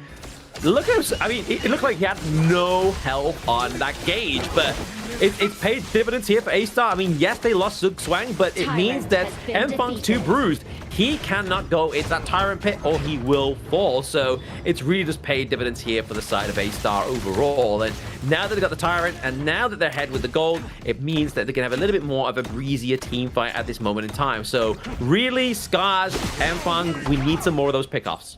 Yeah, definitely. And I mean, Zugzong, going down on that one, I think it kind of helped him in the end because Enfang was so low, right? And just not being able to kind of go into that fight. But, you know, Astar Esports now, how do they kind of get back in? I mean, they're up about 200 gold. This is still 50-50 at the end of the day. It is. It's literally bottlenecked at this point, right? Like, it's all about whatever team fight ensues. Like, if they take a bad team fight, if they get caught outside of Astar. Nice Razor Cavalry. The board not able to get the catch. The Soaring Green Dragon and Aruru with the flash away, keeping him alive. They tried to throw everything in the kitchen sinks. Weren't able to get any sort of catch on this one. They didn't get any catch, but again, they forced the flash from Aruru. He had to flash out or he would have died in that whole situation, right? Like, that's, again, just another good point onto the board for Astar. But, I mean, is a flash worth the trade for a T1 into the bot side? Probably not, but I don't think he's going to fully commit. How is actually backing off. Mirage is going to be there, but it might be too little. No, the bottom T1 barely standing. You know, put some duct tape on it. It's still good. It's still good. He's not a betting man. He's not a betting man. I would have stayed there till the end, but no, Hao maybe getting taken out. He forces the flash from Hao as well. So here comes the teleport. Ruru looking to go in for potentially the Tremor Smash. He's not able to connect the Umbrella. Alpers use in return. Ochik is trying to get on, but he gets stampeded on. Zugzwang makes it personal, takes out the Roamer, but he trades his life away. Roamers for Roamers. I mean, that's a big abuse here for both of these Roamers getting taken down. But again, it's just the Roamer at this point in the game. It's their front line that's been taken off. To be honest, do Scarz have more of a front line? They have the Q1 as well as obviously just diving in with the Aruru to set up the team fight. So really, it's probably best for Astar not to take a team fight for the next like few seconds until Zugzwang is back in position. Yeah, back in position, but they're losing their blue buff. He's going to be pushed away with that death from below. I mean, Abdo now on the prowl, but they're not going to be able to catch anything. Scarz doing a great job of invading, contending with all of the things in the jungle. Astar Esports on the defensive. Yeah, they're on the defensive now. They have to be. They don't want to kind of be overzealous trying to wrap this one up quickly and then lose this game number 3, which could still potentially happen here. But you can kind of see Aruru's just kind of focusing down to the bot side. It's going to more likely to be taken away here. But okay, no, good. Little bit of performance there from Jing and Mirage. Able to finish that one off. Stop that minion wave being pushed through. Yeah, they didn't actually take the bottom T1. Somehow still holding on for dear life, and I think that they'll be okay with that. And I think Astar Esports are like, we'll let you know when you can have it, and now is not the time. Here's the Razor Cavalry. Abdo looking to go in for the heroic charge. He's going to take a lot of damage. Needs to be careful on this one. Astar Esports looking to just wrap around. Jingtian is still up in front. They do get the pick off. ASD is going to be down. The board is going to be set, but not going to be able to get any sort of catch. They find Aruru, who's taking a lot with that Resplendent Revolver. The mid T1 is under siege, but now they have to back off because the minions are wiped out. No, that's a good play though, right? Like obviously Astar, they ushered through the minions down to the bot side, which meant that they could take the team fight into the mid and know that there was enough time for their blue minions to get the T1 and obviously pay back the efforts from Hao into the top side of the map. So really, like playing that one to a very well good time. Oh, the Umbrella Hoppers. He just barely gets him, gets a stampede. Do they have the control? The Resplendent Revolver is just barely off, but the death from below, he's going aggressive. He gets the snipe out. He actually gets the kill on the Mirage, but he will, no, he gets stampeded. Yes, he gets smashed. Zugzwang will take him down, so they get something. But man, Mfeng with the play to at least salvage a kill. Yeah, I mean, most people would have given up at that point, right? Like, Mfeng was just like, nah, I'm taking this guy out. I'm going out in a blaze of glory. I'm not allowing Mirage to get that kill onto me. So really getting those stacks, getting those marks for Fang, Mfeng kept him alive. Yeah, kept him alive more than anything else. I mean, Zugzwang, they barely able to take that, but he's under the tower, and it looks like Abdo not able to get the pull back. Ochik, though, gets Forbidden Domain back on that one, but Ochik will survive that T1, pushing them away. Jingtian now looking for this Crimson Golem. He's going to have to eat an Arrow Storm. Needs to be careful. He gets the swipes, and Jingtian with the smite will take it and gets himself on out. Yeah, I mean, they didn't lose anybody. They got the enemy's Crimson Golem, which is obviously a good contestation there for the side of Astar. It's going to really kind of blunder Mfeng on this lamp. Yeah, but the first ram, Ochik just doing a lot of disruption, but he's taking a decent amount. The Tremor Smash, the flash away, he will survive. And now Astar Esports, that's a huge ult that's on cooldown, plus no flash. Yeah, again, obviously Tremor Smash being used, as well as obviously the Unending Sorrow. It looks like, as a bit of a Brucey bonus, that Scarz is going to be able to get that T1 down to the bot side. It opens up then the map of Astar. But they got to be careful, man. Like, if they take one bad team fight, if they completely fluff this, it means that that T1 in the mid lane is going to get taken out. Yeah, it's still on a knife's edge, right? This could go either way. I mean, it's a matter of that team fight. Look at how Aruru, though, is doing the split push as what you want to do. Mfeng tried to go aggressive, didn't find Zugzwang the way he wanted, but they will survive. Mfeng just being aggressive as he should. Yeah, I mean, we can kind of see here as well that Mfeng is starting to get that optimization on board, right? And he has the Purist guy, so now obviously those death from belows are going to be a little bit more kind of like sustainable when he gets that damage reduction from the active passive of that item.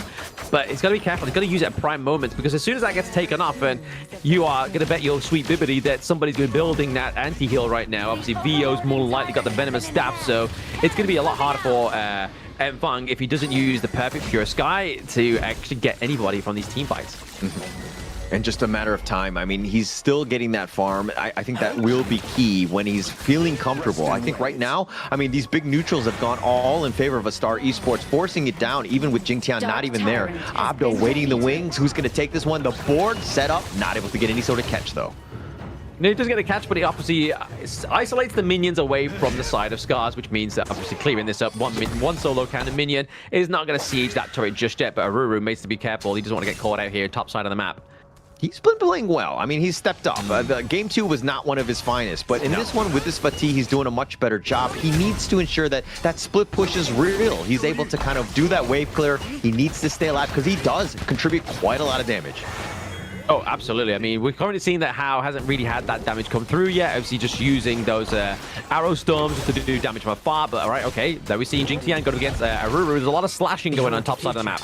Yeah, it's like a samurai fight in that one. Just like two of them going at it with just like slashes galore. But in the end, the top T2 is going to be taken out. Astar Esports will be happy with that. They're going to regroup in the mid lane. Very happy they dropped the Radiance there just to kind of keep them away from those boars, able to get the last little hit there to secure some more resources over to the side of Astar. They are ahead by around about 2k gold now. So they have to just keep maintaining this distance, maintaining this team fight kind of like etiquette that they're going for right now. And this is that moment. Ochik with that burst ram, spotting out Jing Tian, who's been, again, with that vision, he's kind of been up front. He's always ready to make that potential jump in, which Scarz needs to respect because he's that guy that's going to be doing quite a bit. The scary thing is now is both Abdo and Mirage have that unending sorrow. He's going to dodge that one, but now the tremor smash in return onto 2. Abdo with the pushback finds ASD. That's going to be that kill. Now the board, the slashes are not enough. Ochik has been killed, but Abdo is going to trade away his life. They find Hao, and they want to run it down. They find Aurora, but Mfang just dealing with the minion wave, just trying to salvage this, slow it down more than anything else. They find it. The leaping savior, Zhongguang, will survive, taking liberties, just zoning, and I think that's going to be the end. It's a 3-for-1. Nice positioning overall though, right? But I mean, it goes back to the point before we got that big massive like action going up. Like the problem that was within that whole team fight was the 2 frigid charge. Like only one was being used, and Abdo used it onto ASD, which meant that he was able to push him into a safe space for his team to actually get the lock onto ASD. So now that they have 2 frigid charges, obviously Marco Polo and Mirage, it's going to be deadly, right? Like obviously here uses it, stuns him. It's enough time to get that pixel perfect moment and just get him pushed from that turret 2 times. Beautifully played there by Abdo.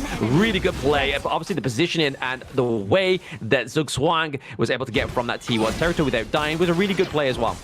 I mean, if Abdo was able to get that Razor Cavalry, I mean, just lock him in that board, and then you have that Zhongguang. That's like best case scenario for any of these. Yeah. They've got the taking liberties onto Ochik, but they pushed him back. But the team fight from Astar Esports is real. They need to be super scared, Scarz that is, and take, dare I say, they need a split push more than anything else and not fight into this death ball. Yeah, they need to take it into split the team fight. The burst ram. Ochik. The board, umbrella outburst, they find him and they instantly burst Hao. He had no chance. That is a ton of damage, and now the bottom T3 is looking to go down. Zhongguang is going to trade away his life, and Abdo, sliver of life, no, he's going to be taken out. Mfang is going ham. He's trying to 1v5 everybody, taking them all down, but Mfang will take his life away. But in the end, Scarz get the ace. They get the 8. That was a beautiful play there by Mfang. I mean, once again, I think it's the same kind. No, it was Gen.G last time, right? Against Crazy Raccoons. They had the Vanguards at the Crystal. Didn't quite take the game, but if there was minions there and they got for the team ace, but then got took out by the Vanguards. But beautiful play there by Mfang. Look at this, just how they were able to instantly burst Hao. I mean, they were under the tower, so this was going to be tough for Astar Esports. But then Mfang, he's like, oh, you want to go for my base? Let's go. He decides to go death from below, and he gets all 3 of them, and he trades away his life, but the rest of the team just follow up with that damage. Really well played by Mfang, and just he got that moment where he's now got the items to do a crazy amount of damage. Yeah, absolutely. I mean, definitely gave them the room to breathe here on the side of Scarz. I mean, it's not at like the most perfect play because obviously they did lose the higher ground turret, which means there's going to be a heck of a pressure down to the bottom side of the map right now. But it gives them the motivation to say, hey, look, if we just play around Mfang, we can win this one still.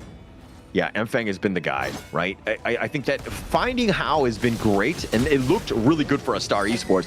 But dive in that tower, and you know that tower is like having an extra player on that team. It's going to do a decent amount. It's going to push you back, and then Mfang, once they're all grouped, it's going to be super gravy. Ochik will be fine on this one, though. Oh, that was a beautiful play there. I mean, a teammate saving play by Hao. Oh, for sure. Okay, looks like Mfang looking to wrap around. Astar Esports know that there's a murderer on the loose. This guy could go at a moment's notice, coming from any angle. They need to be super careful with how they proceed if they have a chance in this game.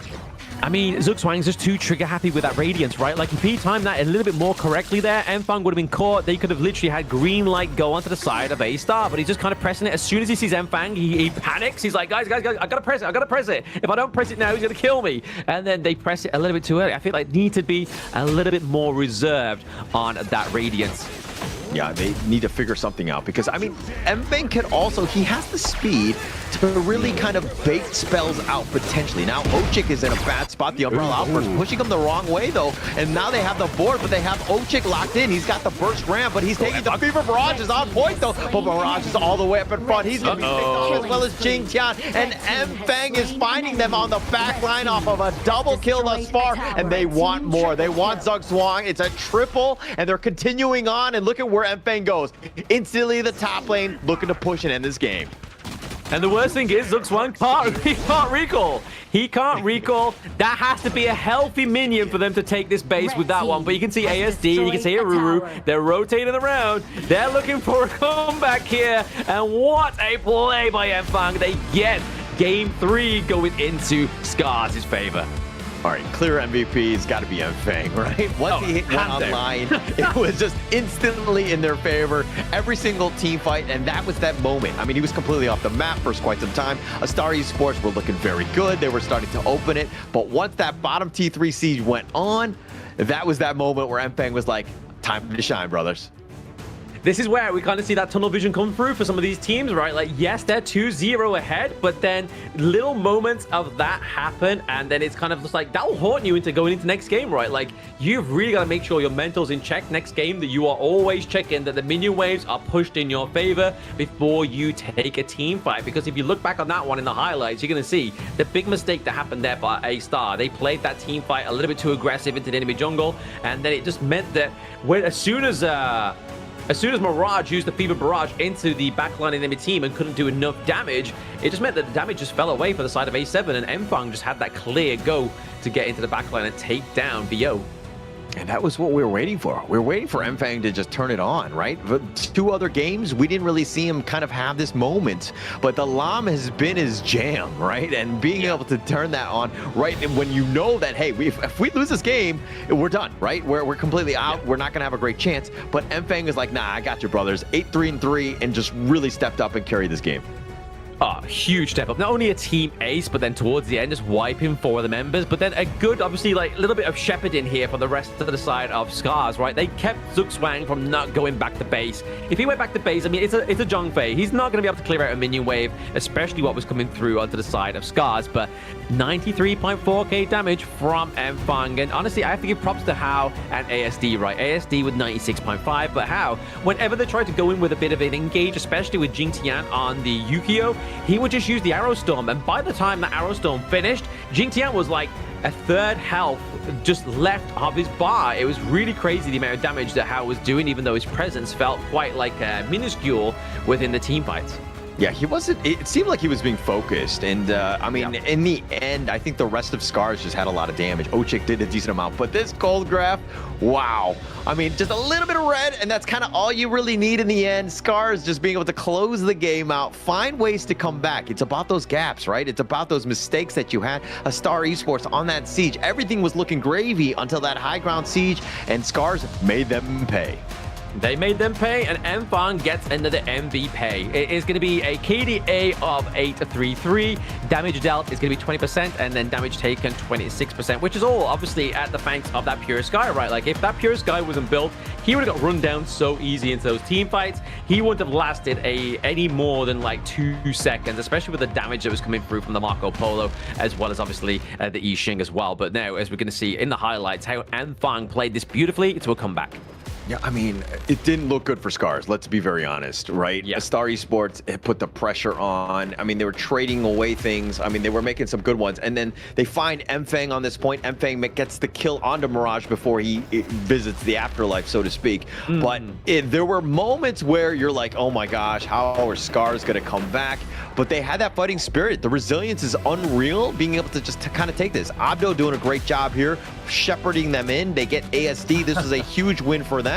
But then they tried to turn it. The board was looking good as well. And this is kind of where you're like, oh, okay, this is pretty much a Stars Esports game to lose. Yeah, exactly. I mean, you can see here that they were able to get that T3 down to the bot side of the map, but obviously Mfang, he was just kind of like the final call, right? The last resort. He gets the push into the top side, and then here, everybody's low. Abdo goes down super duper easy. Same with Yukio. Death from below just pushed them too far away. The Pure Sky gets activated. He's basically unstoppable at that point. Basically unstoppable. I mean, that was the tipping point, right?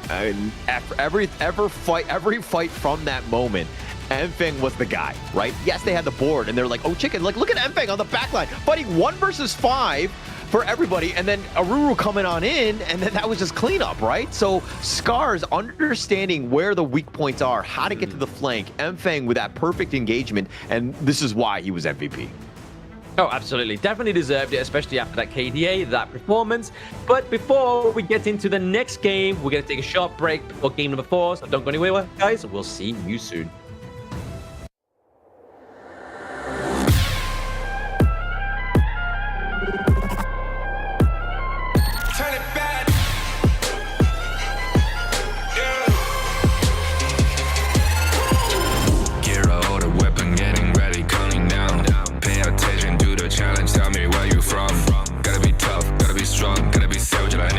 Time you tryna push me down. Look at me, I'll be lying down. When I run, it'll make a sign, I will catch you. Watch out, it's better feel, got no mercy. Look at me, I'll be rising. Carry the season, you got a damn, gonna weapon. You never hesitate for another moment, but my bone is golden.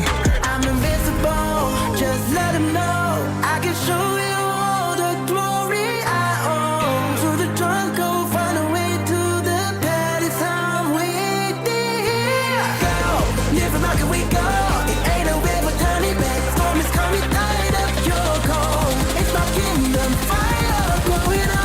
We the kings, it's our honor showtime.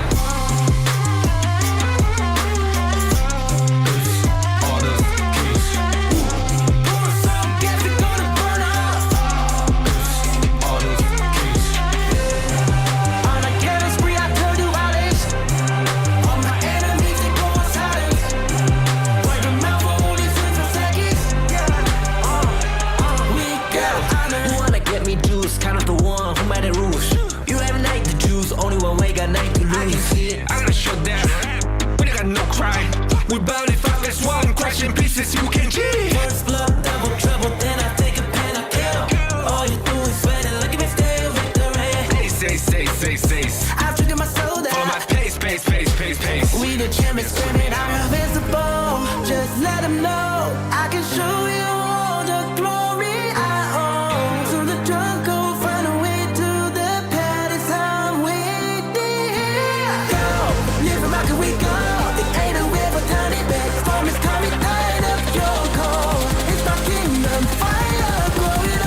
We the kings, it's our honor showtime.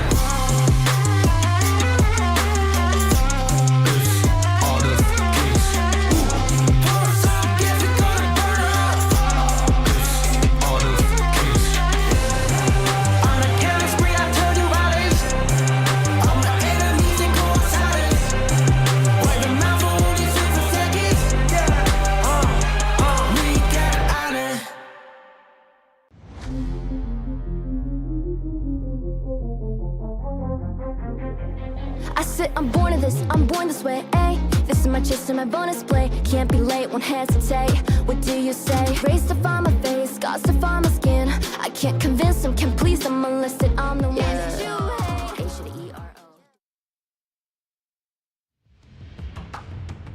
hate. How's it going, everybody? Welcome back to the Honor of Kings Major East Fall Season 2025. And we are just seeing that the game number 3 that looked like it was going to be A-Stars at Dead to Rights after such a fantastic performance from R8 at beating the A-Stars as well at 3-0. But also how they played in game number 1 and game number 2. But Mfang, he chose that Lam. He changed that last second pick and it gave them the victory in game number 3. So all still to play here for Scarz. Yeah, a lot to play for on this one. I mean, it seemed like a moment where they just like ran into a brick wall as Astar Esports at that point, right? And Scarz is just like, not just yet, right? And this is kind of like the makings of that storybook series, right? Where you're kind of like, the reverse sweep is definitely possible, right? Because that momentum, the way that they lost, that has got to hurt the psyche of Astar Esports. Now, for them, hopefully during the break, they took a timeout and they're like, hey, we got to forget about that, right? We just got to, you know, namaste our way out of this because that was a rough one. We forget about it, but let's go back into this one with the same clarity that we had in games 1 and 2. Yeah, go again, go again, go again. But I mean, it's just the effectiveness of obviously Hue 1 as well, right? Like obviously that was in the behest of Scarz in that game number 3. Game number 2, it was for A-Star as well. So just really showing the detriment of this pick as well, right? Like ASD did a lot of damage on the Hue 1, got a lot of intel, but it's all ultimately down to Mfang as well. But you have to give props over to like Ochik and I believe it was ASD when there was obviously that fight where he looked pretty low. There was taking the Marco Polo as well. But the fact is he knew he could def from below from behind because Yukio was coming through and then they denied that team collapse for the side of A-Star. So I feel like props over to Scarz had to play that game in 1 because we were a little bit confused on how they could come back, but that was definitely the answer, right? They came back swinging in that game number 3, looking to go for more in game number 4. Yeah, never say die with Mfang. I mean, he was off the map for quite some time, but then when he showed up, you knew that it was going to be the right moment. Scarz going with the Arlie and Astar Esports, going with our favorite dynamic duo, the Double Ds, Dune and Dolia. Double D's, Dune and Dolia. Will we get that triple D that sometimes comes through as well? It's yet to be seen. Where? Don't get too excited. Got it. Don't get too excited. Don't get too excited, okay? The Arlie and the Luna. I mean, you can't get excited now because Luna's come through, right? Luna, Guan Yu here for the side of Scarz. It's going to be pretty scary, man. I mean, they've been banning out this Luna the entire series, as well as banning out the Dharma for the likes of A-Star. That's our triple D there. So Dharma is not going to come through. We're still happy with the doubles. But Chano here as well is going to be what we was alluding to in the last game. But Chano being a good counter to the Arlie in lane. Yeah, I think they needed to save it for this moment, right? More than anything else, right? Understanding that you can just, like, you don't want to pick the Chano just, like, straight up without actually knowing what the opposing are, because he has a lot of good, you know, he's a great counter pick to some of those farm laners, especially for that Arlie. He's definitely going to have themselves a chance. But the Dune pick, to me, is a little... like, it's questionable, right? Because I always find like this, the tank junglers have kind of fallen off. They haven't really had as much success, especially to kind of start this off. Yes, it's great with the Dolia, but it's just not the same. And that back line is going to get run up on, especially with Mfang's Luna looking for everyone.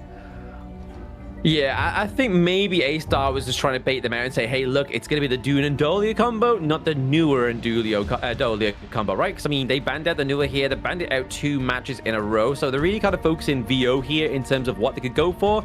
To be honest, they could still go for, I believe it was Scarz that played Lady Chen in the first game, not Princess Frost. No, was it? I'm trying to think. I think it was what... Yeah, I'm pretty sure it's Scarz. Scarz played the Princess Frost, and obviously they've already played the Lady Chen. So A-Stars here, they need to try and think of something else that could go into the mid. Obviously they've used the Yixing as well, so they need a kind of a full save, you know? Maybe try and go for a lane top side of the map, maybe, so they have the access into the back line to really try and shut down the likes of the Arlie if they really want to. Okay. Yeah. Still has some options. I'm not 100% sold on this Astar lineup thus far. Yeah, they're not going to go to full mage. I was thinking that's kind of questionable. But the Dune going in, and then you have the Guan Yu that just repositions him in a bad spot. Like, that's like best case scenario for Scarz. That's like the theory behind what they've picked with that Guan Yu. which could be devastating. But now the Celestial Melody, it really comes back to just how is he able to kind of keep him alive.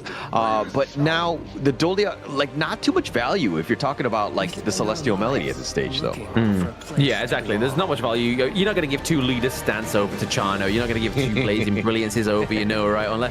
Unless there's a huge minion wave coming through and you need 2 of those burning brilliances. It's like, yeah, no, it's not going to happen. But man, Scarz here with a good draft. They go for the Yixing and Guan Yu combo for themselves, but then they're also locking the Motsu here as well for Ochik. So really having that long range setup here for the side of Scarz. I can't imagine we're going to be seeing because I mean, if we have this strong front line here with the Baichi, obviously the taunt coming through, he's really going to try and stop the Luna here, but that's a lot of tank. That's a lot riding on Mirage to get to that late game onto the Chano in terms of damage. He's going to have to just really pick up on this one. But it looks like, for me, I'm thinking it's going to be... Okay, yeah, they're going to go with the Abdo Baichi Dune Jingtian. This is going to be an interesting one. I don't... You know, I'm not 100% sold on the Baichi in the Clash to kind of finish that one out. I think he's going to do fine in terms of the laning, but it's more of like that mid-game team fights when things are happening. Is that taunt really going to be enough? And is he able to find the Arlie? Yeah, I mean, that's what I'm thinking, right? Like, if we don't give over the double unruly blade to Dune, we give over the double taunt to the Baichi, right? So, like, you dive in once. If you don't get anybody, you can then reposition the dive. Or if you can dive in, bait out a lot of skills, and then use that taunt once again to get top of the enemy team once they've already been battered and bruised. But you can obviously see the potential here of the team, but I feel like if they pick out, if the side of Astar pick up Ochek pretty early, that's already going to stop the setup for such great team fights in their favor. Because I feel like you're going to really be relying on that cannon blast to kind of stop either of those tanks making the first move. Because that's what Astar's draft's all about, right? Making that first move. Yeah, making that first one, making them pay more than anything else. But it's not going to be the easiest thing to do. I mean, I know that they think that, like, M-Fang will be diving with the Luna, right? And so you have that taunt so that you have that control, and then you're able to burst her, and you have that potential. So in theory, makes sense. Is Abdo able to hit those taunts? It's going to be key in this one. Absolutely. That's the whole point, right? If the taunts don't hit, it's not going to connect. The same with the side of Scarz. If the cannon blast doesn't connect, it's not going to really have that much of a devastating effect. And at the same time, we've seen Mirage on the late game heroes like the Lung already. Yes, he got the quadra kill towards the end, but if he didn't get that quadra kill, it would have been kind of like a little bit of a depressing kind of KDA for him. So really hoping that this Chano gets online, or they play long enough for this Chano to get online. It's going to be the potential fall off of the Arlie going up against Chano. Yeah, it really comes back to that one, just the laning phase, right? I mean, if M-Fang is able to kind of get that farm, I mean, they might have a tough time. Like, Jingtian is not going to be able to keep on pace. And look at how VO, they're going together. They're using the buddy system, just trying to accelerate the farm as much as possible to kind of get Jingtian going, because he can't keep up.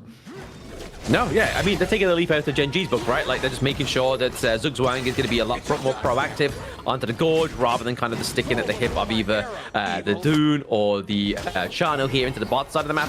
They're giving over aid to the Baichi as well, so Abdo needs that help. Obviously, he needs the extra little bit of healing, even though he has self-sustained healing with his kit. Yeah, M-Fang, though, just dancing with his food, so to speak. Jingtian not going to be able to hit with that Wind Slash, but the Chaos Cinder will, and they do a decent amount. I mean, if they were able to kind of combo those and stack the stuns properly, they would have a pretty decent chance, because M-Fang kind of squishy. Oh, absolutely, yeah. If you land that combo of the Angelics, not only do you get the slow, each skill is going to do a lot more damage as well, right? Like, she's going to be able to burst you down, and obviously from anti-tank properties as well. If they start to build tanky on Ochik, on the Motsu, then she's going to rip through that as well. Yeah, a lot of potential. A lot of, just being able to burst it down. But it really comes back to the stuns and how these guys kind of play around them. Like, you can see exactly how both of these squads are going to want to take these team fights. The Razor Cavalry into the board. It's a perfect setup, potentially with a Cannon Blast to kind of the icing on the cake, if you will. Astar Esports have their own Chaos Cinder, Wind Slash, like the taunts. You have a lot of potential, right, for those big team fights when they happen. I think we're going to see some serious fireworks come these major team fights in the mid-game. Yeah, we want it, don't we? I mean, these two teams are fighting for literally match point, but obviously First Blood does go to Yixing down, not Yixing, VO into that mid lane there, but Abdo is able to maintain that 2v1 engage in top side of the map. Yeah, actually, Jingtian was going aggressive, went with that Unruly Blade, wants to take this Crimson Golem, but now Scarz actually have to do whatever they can to defend. They have the Cannon Blast, but it's not going to be using the box, trying to take that one away, and they're not able to salvage that red buff, and now Mfeng joins. He's not going to be able to find anything. Yeah, look how scared Zugzwang is there. He has the mark of Luna on his head. He's like, I've got to use my flash or I'm done. Like, everybody else is away from me. He uses Unruly Blade. Chano just ran out of there on his Wolf. We are literally just in the depths of the enemy team, so Zugzwang had to use the flash there to keep himself alive. And obviously, it's key to use that flash at those moments in time to keep you. Yeah, stay alive. Definitely important on this one. But I think for the other side, if you're looking at Scarz, I mean, yeah, they lost the red buff, but I think the blue buff is probably a little bit more beneficial for the Luna. He needs to ensure that that stays alive. He's actually hovering around that area because he knows it's up in about 10 seconds. That's the key one. If Astar Esports want to just kind of be aggressive, that is the time to take that away. Yeah, I mean, it's good, right? Like, taking away any kind of objective from the Luna is always going to be great. Like, I mean, we could probably see that maybe How will start to go for the Crimson Golem as well. So maybe trying to keep that completely starved away from the side of Scarz means that How on the early is never going to get that Crimson Golem. But it is going to be the Tyrant going up to the side of Astar. We did see that there's a trade for objectives, so Overlord going for Scarz. Yeah, Scar's doing a smart job of just like getting that vision, realizing that, hey, you know, Mfeng not really nearby, doesn't really have the buffs to really fight. We're going to give up this Tyrant, but we're going to take the Overlord. They actually took it first, so the timing was there. Ochik was going for the steal. So this is one of those things where it's like, hey, you give a little to the team, but you could potentially get that steal. If they were to take that Tyrant away, that would have been huge. It would have been huge. Mfeng getting hit by that. Really blade. They find him, and it looks like he's in a bad spot. Mfeng just trying to fight, trying to dance, but actually the box is now going to be used, but Jingtian is actually just too tanky, but Vio gets picked off. Abdo finds it. He gets the heroic charge on him, but now Scarz is on the run. They've lost Mfeng for Vio.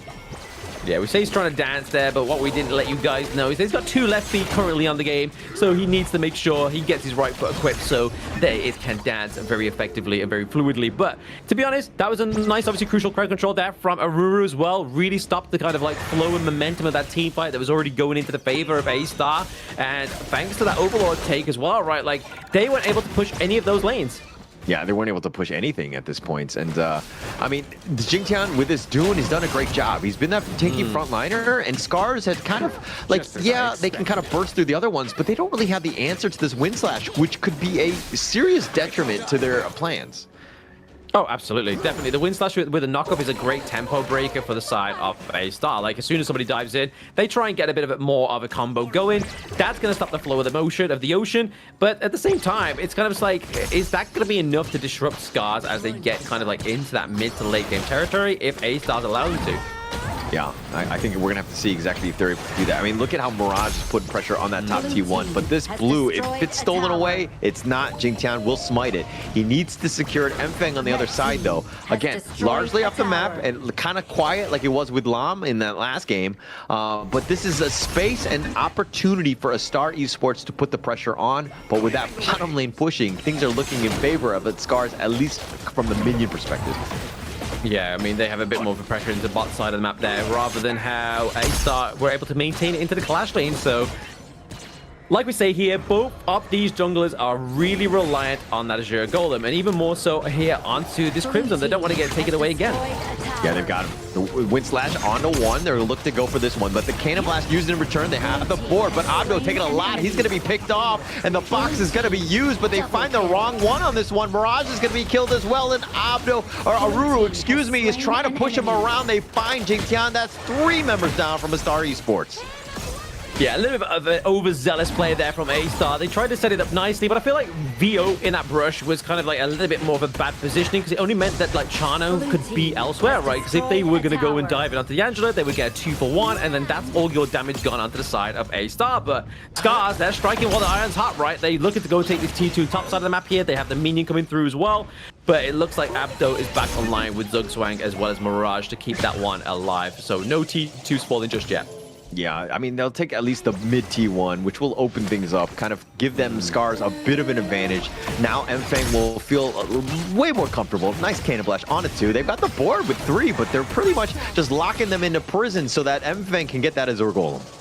Yeah, that was a nice play though, man. Scarz, they used the board not as a kind of like a potential to get a team fight. It was just zoning away Astar so they could procure that Azure Golem for themselves and take it with ease. And that's what they've done, right? And that's going to be at the detriment of Gen.G because Dune, with those small cooldowns, he wants it even like quicker, but also they're mana hungry as well. Very mana hungry, and that's kind of why Astar Esports need to, like, they're trying to take some buffs at this point, and now MFang, I mean, they've turned this around where they're stealing all the buffs. Astar Esports are now kind of reeling, playing a defensive game as the map is slowly getting darker for them. Slowly getting darker indeed. I mean, that Tyrant going over to the side of Scarz is going to be causing a bit of a spell here for the side of Astar, especially from where they were in the previous part of this best of 5, right? Like, they were very dominant in the early game, able to maintain and keep getting those Tyrants. Now, they're just slowly getting everything taken away from them, so they kind of calm is happening for the side of Astar right now.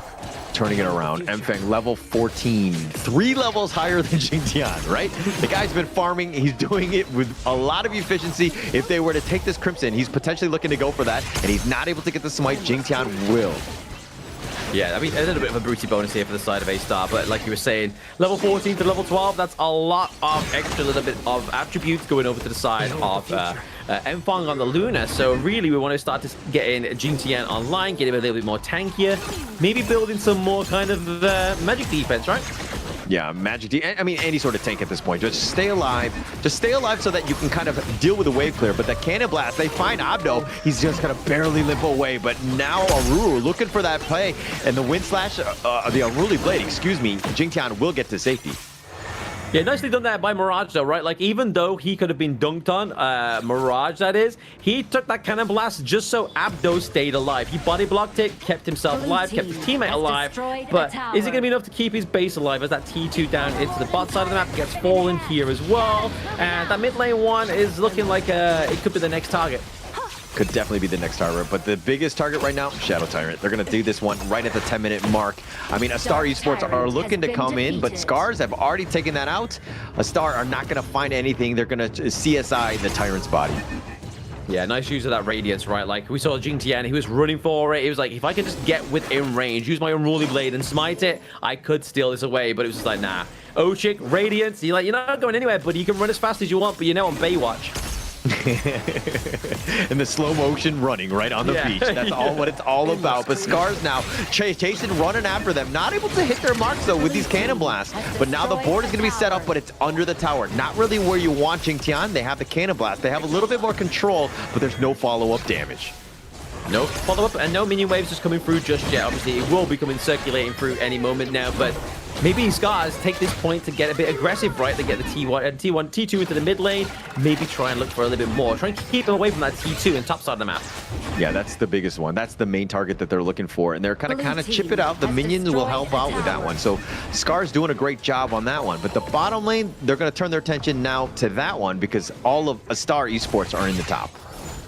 And not only that, right? Obviously, we saw there that MFang was able to get the Azure Golem away from Astar once again, which is a bit tragic right now because we saw that they were definitely manning the fight and manning the boat at that part in the game. Astar were, but now all it takes is that one wrong mistake, right? And then it's Scarz coming back on top of you. Yeah, I mean, but 12 minutes, 6K advantage for Scarz right now. Completely in control of this one. They're looking to take the Overlord. Scarz, like, just poking and prodding and making Gen.G very uncomfortable. Yeah, he's tanky, but he's only level 13. Really doesn't have the items to kind of, be that frontliner as of now, as Astar Esports are reeling yet again.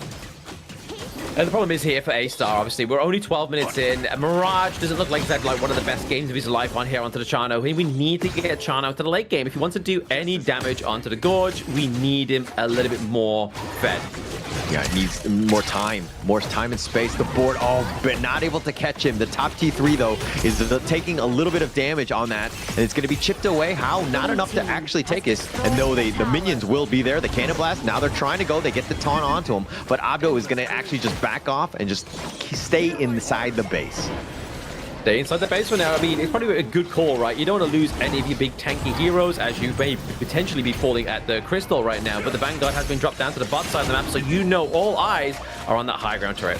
Yeah, the Vanguard is going to be there, but Mirage is going to be potentially just dealing with this. The Cannon Blast, Ochik has not really been hitting his mark on those things, so something to take note of. The board, though, that's going to hit, and that's going to lock in about 3, but it's under the tower, kind of safe. Ochik misses the Peacebringer, and they're going to deal with the Vanguard, but now Abdo, it looks like the Soaring Green Dragon, the push away, they finally get the kill, and that's going to be Abdo. That's the opening that they were looking for. They're going to continue on. The box has been set up, the Cannon Blast, and he actually pushes VO back into the fountain. He's going to eat some crystal shots, but now they're trying to end it. They get the double kill from VO, but the crystal is under siege, and we will go to a game 5.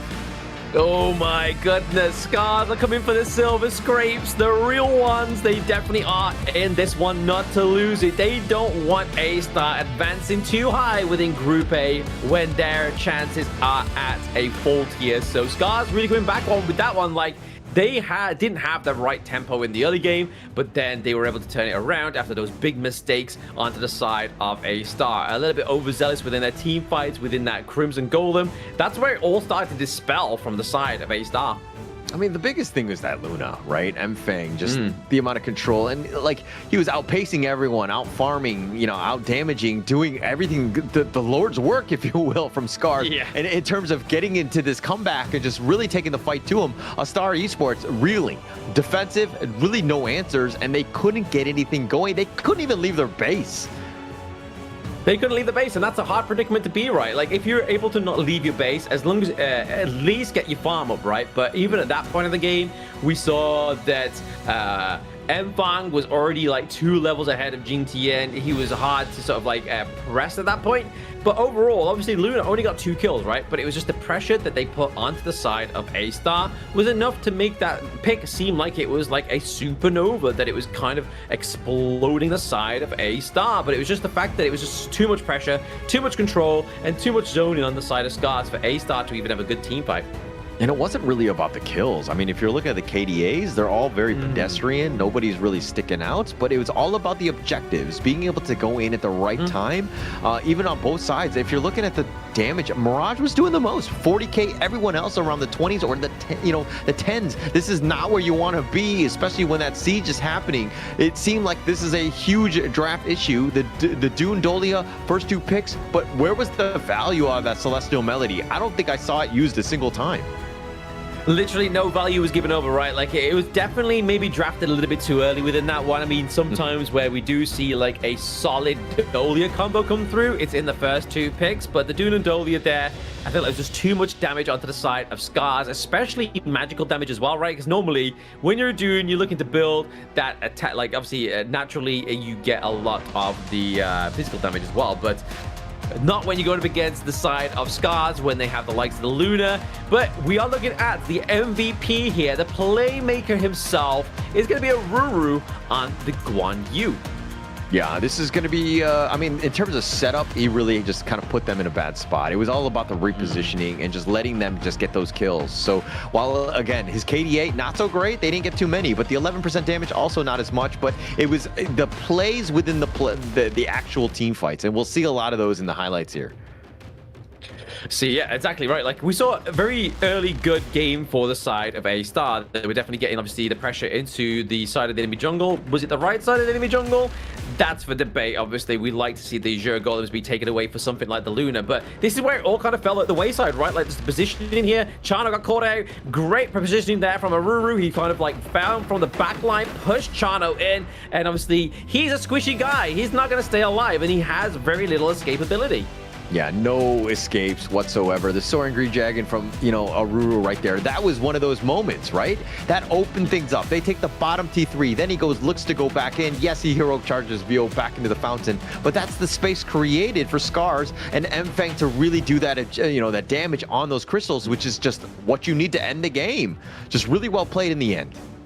Yeah, very well played, very well formulated towards that latter part of the game. But we are going to go for the 5th game between these 2 teams. Who's going to come out on top? Make sure you tune in a moment. We'll see you soon.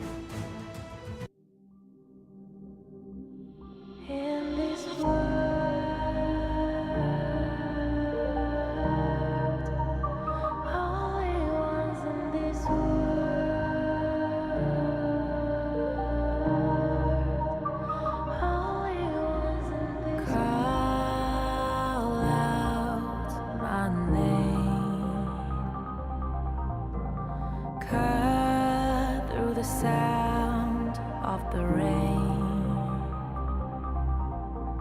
No matter how I feed the flame,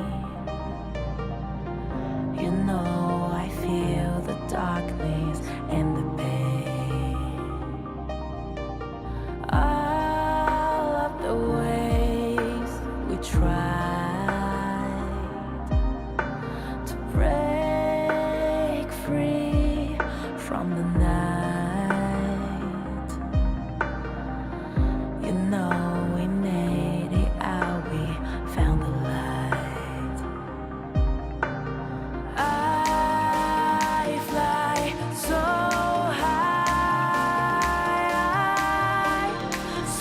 high, light up the skyline. Let's do it this time, like it's a whole new vibrant world.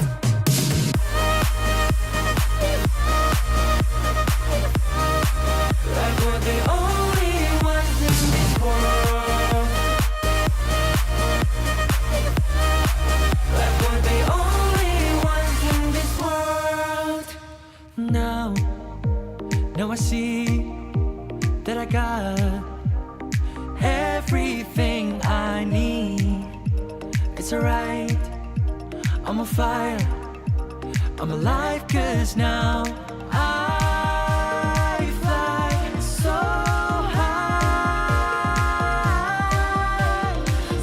high, light up the skyline. Let's do it this time, like it's a whole new colorful world.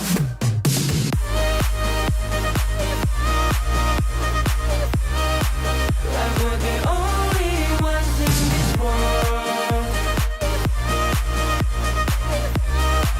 Like we're the only ones in this world. Never thought we'd get this far, burning like the stars. How we get this far, like we're the only ones in this world.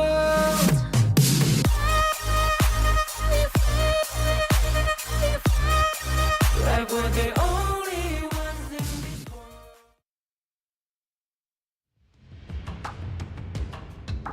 Welcome back, everybody, to the final game of day 3 of the survival week, and that is going to be against Scarz and Astar. Astar having a fantastic, flawless performance against RA going into this series, but it seems like the online broadcasted match seems to be showing a bit of a blunder. Or is it just Scarz turning up the thunder and showing that they are the real ones who deserve to come out of Group A? I am Blam, and with me is Hola as we get into this conclusion and this great turnaround here that could potentially happen for Scarz. I mean, the reverse sweep, Scarz were looking bad right after the first 2 games. You're like, oh my gosh, what happened to this squad? But they were able to find something, and the spark happened to be Fang, right? It's been his show throughout. He's literally carrying the team in the past 2 games. Bringing them to this game decider, game 5. It's going to be key for Astar Esports to really focus him in the draft.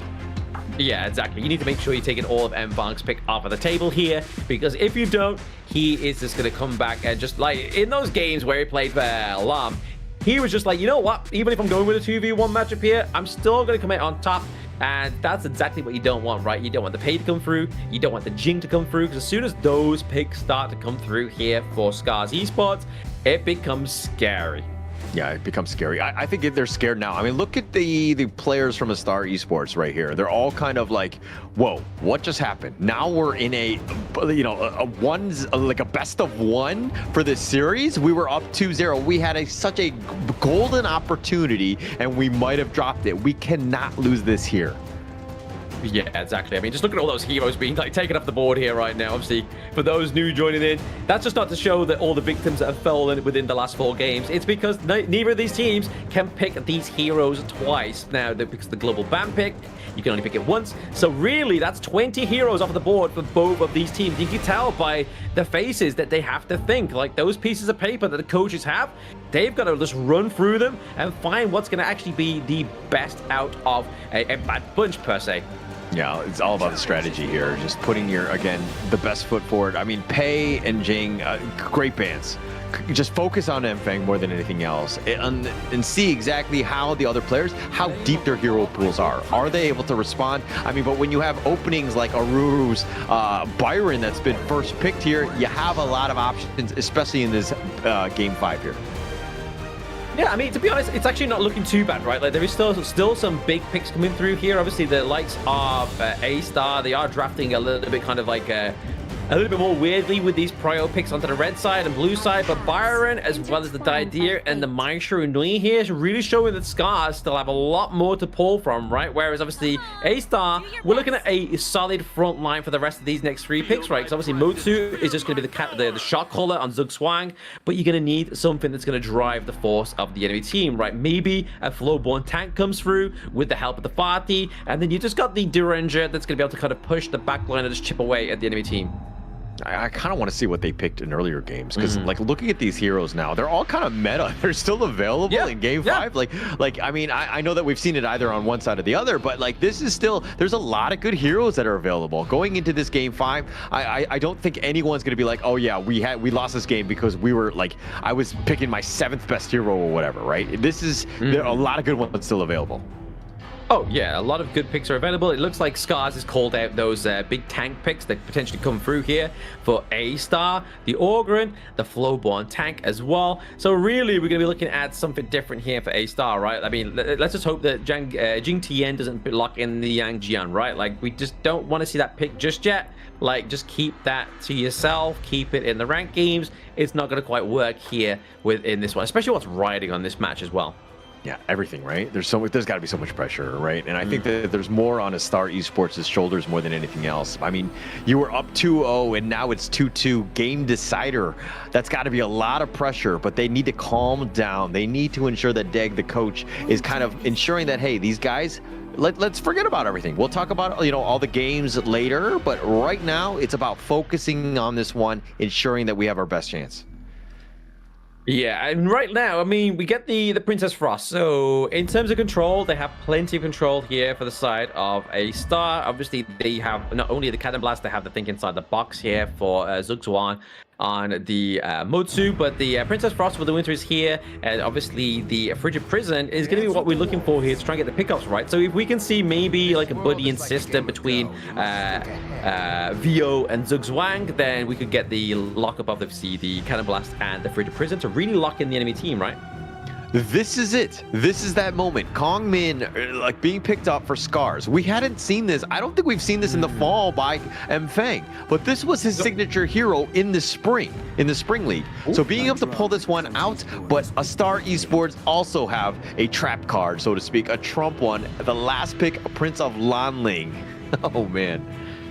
Ooh, I mean, there's a lot of squishiness onto the side of Scarz, right? Like, so if there is a big setup here from, like I was saying, the buddying system from Zugzwang as well as Vio, and then the silence on top of that from Jing Tian, you are going to be eradicated. Like, yes, there's some sustainability, especially Byron. Byron's probably not going to be the key target for the Prince of Lanling, right? It's going to be the likes of the Mai Shiranui, it's going to be the Chano as well. So if you can run down the Chano and get rid of a damage output on the side of Scarz, it's definitely going to hinder their performance in this last game of Best of 5. Yeah, but here we go. It's going to be game number 5. We know the players on their, respective heroes here. Is that Prince of Lanling enough to get them over the edge? Is this the Jingtian special where he's able to find it? Or is Mfang able to pop off with this Kong Min? This is going to be a super exciting game. Very exciting game, and it's going to be the concluded game between Scarz and A-Stars. It's not a rhyme, but it is these two teams that are going at it for the last time because they need to get this to be on top of the Group A, right? Like, if A-Stars does this, they are looking at a very solid position here in Group A. Yeah, I mean, they need this, right? Going into the final day. Right now, you have a 3-horse race with 3 teams at first place with 2 and 1. Taking this one would give you that edge going into the final day. That would be a prime position and where you want to be. Yeah, Jing-Tian's gonna be careful though, right? Like, when he's level 1, he doesn't have the combo off that he really needs to do the damage onto the Prince of Lanling. I mean, yes, I guess that he's getting the intel here. Obviously, we see the M-Fang's going for the Azure Golem here because obviously trying to get that mana. Oh, last hit, I believe that went over to the side of Astar as well for the Phoenix. Yeah, I think Mirage actually got that with that last one. I mean, just barely able to do it. I think, you know, it seemed like How had actually just miscalculated with his spells and just kind of let him get that one. But, I mean, it's not the end of the world, but, I mean, it's the only Firehawk of the game, so you don't want to give any sort of net worth to the opposing team. Yeah, exactly. All this kind of counts, especially when you got like a pick like How on the channel, right? Like, you want to make sure you're getting that extra bit of resources over to get him online, maybe just that little bit minute quicker. But to the detriment of obviously Mirage here, he wants to go and get the Spark Forge Dagger, get that wave clear going up for him here as well. But it looks like a bit of an invade. Oh, did they get it? Yeah, Astar got it. Yeah, Astar got it. I mean, they smited it just to ensure that they got it. I mean, but Scarz doing a great job of understanding that, hey, we need to contest. We need to make Jing-Tian a little bit uncomfortable. He's looking for the flank in the top lane. He finds a Ruru. He gets the stun. The slash is not going to be on point. They're not able to get the kill, though. Not to get the kill, but get the flash off of the side of Aruru here, so maybe they go for it again once we get that cooldown off on that ultimate of Jing-Tian. But right now, Scarz and Astar are pretty much bottleneck for the gold. Yeah, Jing-Tian going in front is actually going to be just a little bit off the mark. They're not able to get the Frigid Prison combination. If they're able to lock that down, that would be almost guaranteed first blood. Yeah, if they can perfect that combo, it's going to be deadly for the side of Scarz, right? But right now, we haven't seen a well-executed 3-man combo, which we were alluding to within the draft. I mean, but they're sticking together. It's so obvious. It's like one guy is stealth, but you like the other two are moving around. You're like, okay, I know where he is, right? Like, it's a little obvious. So they're just kind of avoiding him more than anything else. It's like playing hide and seek with your kids. They don't quite understand what hide and seek means. I'm hiding, can you go and hide elsewhere? yeah. We don't need to hide together, but they're going in. Nice little engine. They actually get the payback. VO, though, they're looking for that cannon blast, and first blood is going to go the way of Jing-Tian. That's it. There we go. We got the execution there. It wasn't quite going to be the impressive Frigid Prison with the cannon blast, but the Winters here is going to do that exact same job. And unfortunately, that was a nice cancellation though from How, right? Like, he put the Spirit Trap down, tried to use the cannon blast, which could have literally been the death of How at that point of the game, but it was the Fox that took the hit. Yeah, I mean, and it also mitigated all that damage, too, from the Cannon Blast and that potential for Mirage going in on that one. That was a very smart play, very heads-up play, very quick play, if anything. Yeah, very well went for out very quick on his feet, thinking there. He's definitely got the shoes for dancing, but it's up there for thinking, his brain. But Jing-Tian, we have Zugzwan as well as VO looking for a bit of an engage into the bot side of the map. The bottom, I mean, Jing-Tian is there, but he's kind of been scouted out. Scarz, though, understand that, hey, this is actually scary. How just wants to stick around the lane more than anything else. And but Astar, they make the rotation, didn't get anything, but this opens it up for the Tyrant at the 4-minute mark. Yeah, but I mean, to M-Fang, he is now down to that side of the map as well. So are they really going to try and contest this for this team fight? Is this going to be what they want to do here between Astar and Scarz? But currently, a lot of pressure being placed down to the bot side of the map here. Jing-Tian actually uses the smite, secures the blue, so that's something to take note of. A big, this common skill or the smite on cooldown, which could be huge. But Scarz not looking to support this. I mean, they know that it's a very risky one. They don't know the smite is on cooldown as well. Oh, but they find him. Oh, okay. ASD just dash away, gets to safety though, but now M-Fang looking to join, finds VO. He's going to do some serious work on damage, but they're turning it around. The winning strategy is going to be eaten up, but now the box is going to be set up, and it looks like they get the pick off onto How. Yeah, beautiful rotation there from Abdo, right? Because obviously you could saw the M-Fang and Ochik could have at least reformulated and gone back in to help the teammate, but Abdo there, and it was all pretty low. He could have got another double kill there. Yeah, that was actually, like, How was very aggressive. Probably should have played a little bit safer in that sense. But, I mean, they were trying to go. It's all about that first blood. Sometimes greed gets you in the end. That's exactly. But, I mean, again, just following that great rotation, Abdo goes down to the bot side of the map, takes the T1 down there as well. Oh, the Ru engine. Oh, they do some work, and they find VO. They get another kill onto Jing-Tian, and so Scarz have turned this around. Yes, ASD has been killed, but it's a 2-for-1. And now the Cannon Blast, Abdo, when waiting in the brush, finds M-Fang, wants to get the pick off. One last blast, not able to do the winning strategy on, and he turns it around, but on his deathbed, he does take Ochik with him. Yeah, so overall, obviously, that was going to be a 2-2 trade for both of these teams. Very splitted, very much apart here, but it's how these two teams recover, right? Can How get this minion wave through? Can we go for one of these neutral objectives onto the side of Scarz? That's going to be the answer to how they come out on top of this one. But Mirage is actually focusing, going back down. He can't let that T1 slip after creating such great pressure there from the help of Abdo. Yeah, a lot of pressure in that sense. But now Astar Esports are looking to turn this. They're just going in. They're going to try to make it very uncomfortable for How. Cannon Blast a little off the mark. Jing finds him, gets the slice and dice onto How. He's going to be dead. And now Astar Esports put the pressure on the bottom T2. The box is going to be off the mark, though, from Zugzwang. But he will cover this one, and they take that bottom T2. Yeah, the box on the Radiance being used. Oh, they find a nice sword strike. Oh, Aruru with a heroic play that shows up at the right time, gets it, and 2 members are down from Astar. Yeah, Bio and Zugzwang, I think it's probably a good pickup here for the side of Scarz so that combo can't come through. But Jing Tian and Mirage. Oh, they find him. The bitter farewell, and it looks like the dash away, but the winning strategy is enough to find Mirage, and this is why M-Fang is an absolute nightmare on this Kong mid. Oh my goodness. Triple kill into the mid lane, looking to get this T1 as well. So really turning this around is going to be Scarz as they get that triple kill pickup here for M-Fang. It's one of his big plays, and it's really showing the enemy team that it is.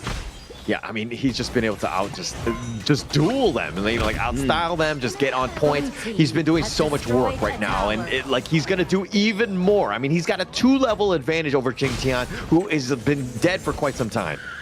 Yeah, exactly. I mean, that's definitely going to be put them back into strides, right? I mean, if you look overall, that 3k gold now, obviously, we're around about 2.4k, going over to the side of Scarz, but as they take this T1 in top side, they find him. They find Zugzwang, they get the pick off, they find Jing Tuan as well, and they're looking to turn, but M-Fang will be killed. It's a 2 for 2, so they're turning this around. Shutdown going the way of Vio. Yeah, I mean, jungle for jungle, though, right? Like, nobody's going to really contest those neutral objectives. They're just going to go for a little bit of a split push play. But to be fair to Scarz, though, they've wiped that mid wave to all the way to the high ground turret. It's going to be pretty scary here for A-Star. A-Star need to kind of reformulate here. They need to reformulate. I mean, taking the top T1 is going to put some pressure on and alleviate some, at least for them. But this bottom T2, Astar Esports will hold. Jing Tian is back up on the map, and it looks like Scarz scurry on out of their jungle. Yeah, I mean, Scarz, they just need to make sure they're taking the wins that they've got, right, and just running away with it, rather than sort of like, we've got the wins, and we're just going to keep scrapping, and then they falter, which is what happened to them in game number 1 and game number 2, right? But they started to learn, and now they're making sure they're not kind of getting too overzealous with every little action they're making. But that's first Tyrant. That's the first objective being taken here at 8 minutes and 30 seconds. That's crazy. That is crazy. I mean, both of them have just been on a knife's edge, so nobody really wanted to risk it, but that was the only time that, like, any of these teams actually got that space. Scarz were all the way in their own jungle, didn't really see that was coming, but now they want to contest here. They're looking to take this Crimson. Astar Esports are going to spot this out. Now they go with the re-engine, and they find 2 to start this one off. Absolutely huge, and it looks like they're going to get Abdo as well, and now they chase on. Zugzwang is just chasing them away, just trying to get them away from the objective, which is, of course, their base. I'm sorry, but ASD's Maishiranoi setup there was just as good as Inua's from moments ago. That was so beautiful there. Obviously, he really set up Aruru, really set up M-Fang there, and really set up that T3 takedown at 9 minutes. Just really well played on that one. I mean, like, ASD has really stepped up, and that's exactly what you want. I mean, Jing Tian just needs more space and time. I mean, he's 2 levels behind, but they don't really have much more. They're definitely on a timer at this stage.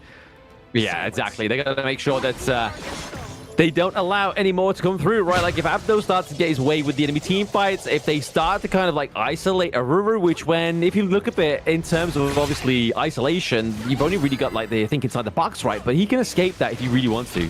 Yeah, he can pretty much just get on out of this. I mean, there's so many guys. M-Fang is very mobile. ASD as well. Plus, you have Ochik that can kind of lock onto whoever's just kind of going on them and has that heal as well. So you have your outs, but you need to play around that. Astar Esports haven't really been able to combo their stuns properly. Oh, they find Jigyang. Oh, he's in a bad spot. He got spotted out. The Spider's Heads, and then they get that one. The box is going to be used. Zugzwang just trying to stay alive, but he's going to be picked up. Abdo has been killed as well, and Scarz with the winning strategy picks up BO. All 5 members of Astar down. That's an ace going the way of Scarz as they're looking to march it down the mid and take game 5. Yep, Scarz coming back with the reverse sweeps as they get an ace, which seems to be a little bit of an MO in day number 3 of the survival week. And there we have it. Scarz takes the series from Astar.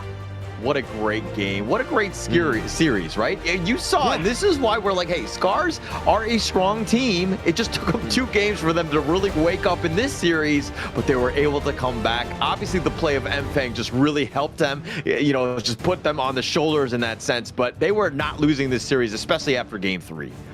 No, and especially after game 3, right? Like, that was definitely a performance that they really wanted. They literally held onto their trump cards right towards the end of that game number 5. They was like, hey, if we can just try and get to game 5, we'll get our trump cards going through. We'll get, obviously, Mfang onto the Kong Ming. We'll also get ASD onto the Maestro Nui. Some of his amazing setups there was really the kind of like the catalyst of how they won this match.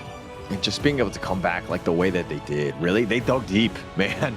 That's a dark hole. 0-2. Things are not looking good. I mean, if you're not top place going into day 4 and you're kind of on the bottom looking up and you have to make some serious miracles happen in day 4, that's a lot more pressure, right? So they were like, oh, we have to win this one. Game 3, that was pivotal. That was the true Scarz. That was the team that we wanted to see even in ranking week, but it showed up now. Is it the right time? We're going to have to see, as of course they have day 4 for their game.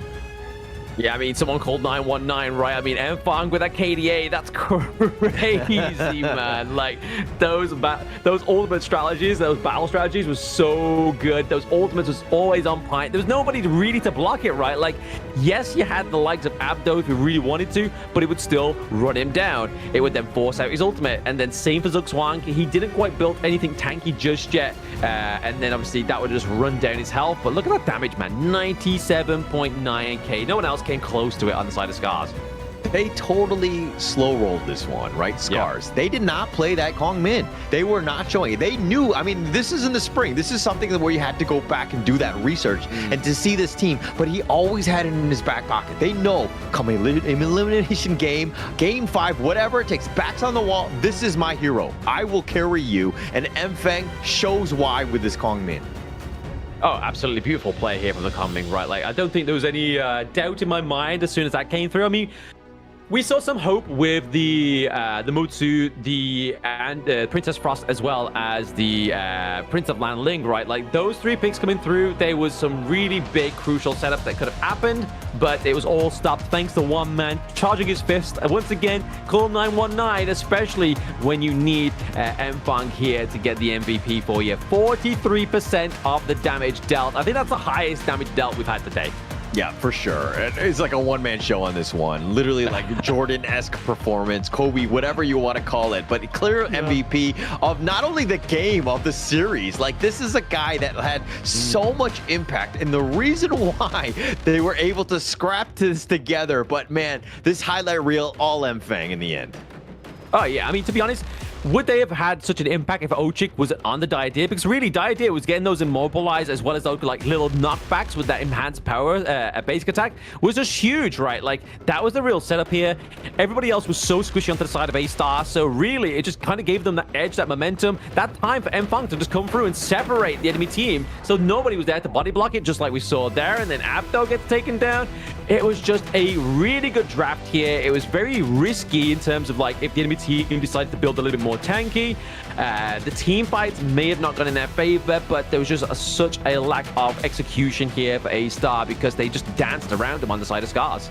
Danced around, and it really just kind of worked to the advantage of ASD when they were starting to group up. He was a great Robin too, of course, you know, Mfang's Batman on this one, being able to set things up and just like able to run it down like that. I'm sure that this is a huge win for them. A lot of momentum going into the final day. They are the team to beat now. All the teams, you know, R80 Sports, you know, Astar, CMF, all of these guys are looking up to them. We're gonna have to see who gets that final slot from Group A. Exactly. I mean, Scarz still have their game against CMF tomorrow, and then they do have a game against R8. So pretty much a rematch of day number 1. So I feel like that last game, obviously it's going to be an offline broadcast game, unfortunately, but that last game is really going to decide who gets on top of that one, because really it's for Astar's taken as well. If they 3-0 R8 again, and then try and 3-0 CMF, that could be another way in for Astar here to stay on top of this Group A. Yeah, that's the only way at this point. I mean, there are options. There's still games left. It's not over, right? But being on top has got to feel a lot better, right? And a lot more comfortable understanding that going into the series. And I think the biggest thing is that when you're down 0-2 and you're able to come back, that does wonders for your psyche, right?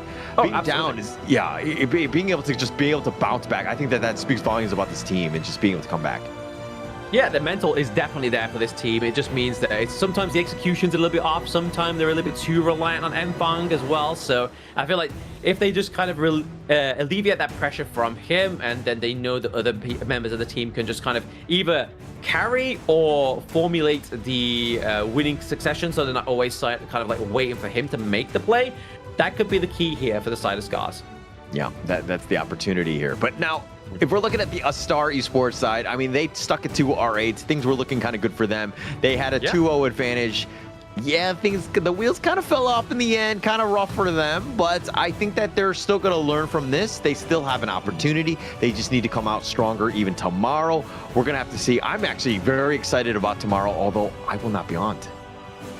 No, you will not. It'll be me and Sagalicious, right? I mean, let's see if we get another technical fault if Kasaga's on broadcast. But no, it's going to be a good way to finish off the survival week. Definitely, all teams are going to come out guns blazing. So, I mean, R8 have just taken their 3-0 over CMF offline as well. So that's really just the actual standings within Group A right now. You've got R8 Esports, obviously, first.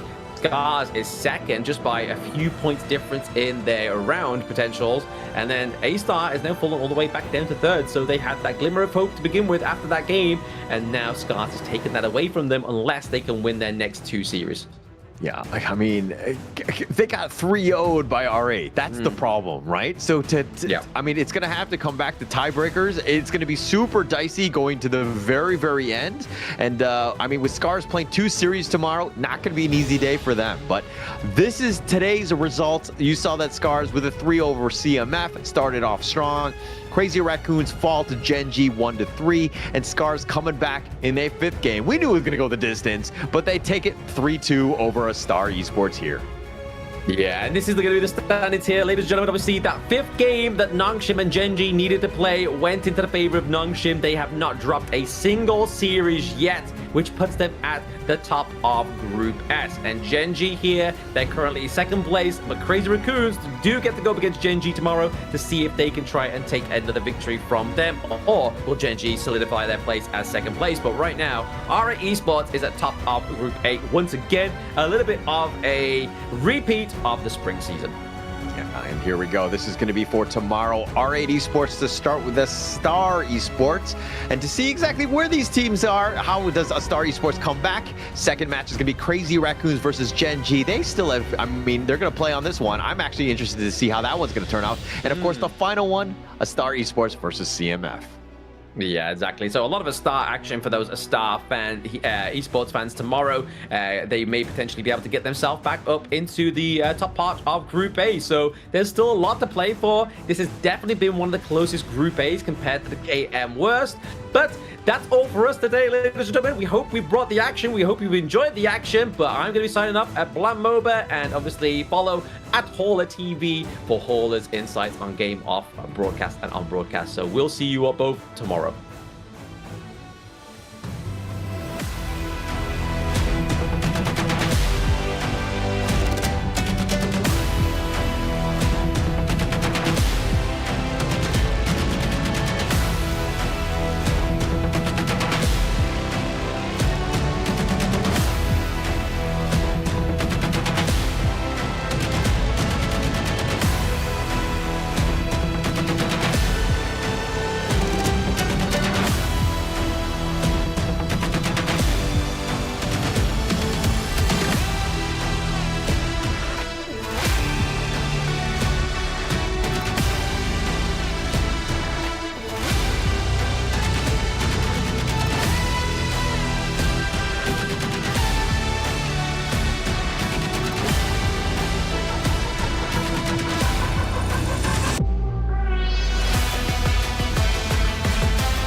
the blinding light. You were standing there when your heart comes alive. It's a dream I've had, and it never dies. Right here, right now, give it all, get it out. Never a surrender. I fight and never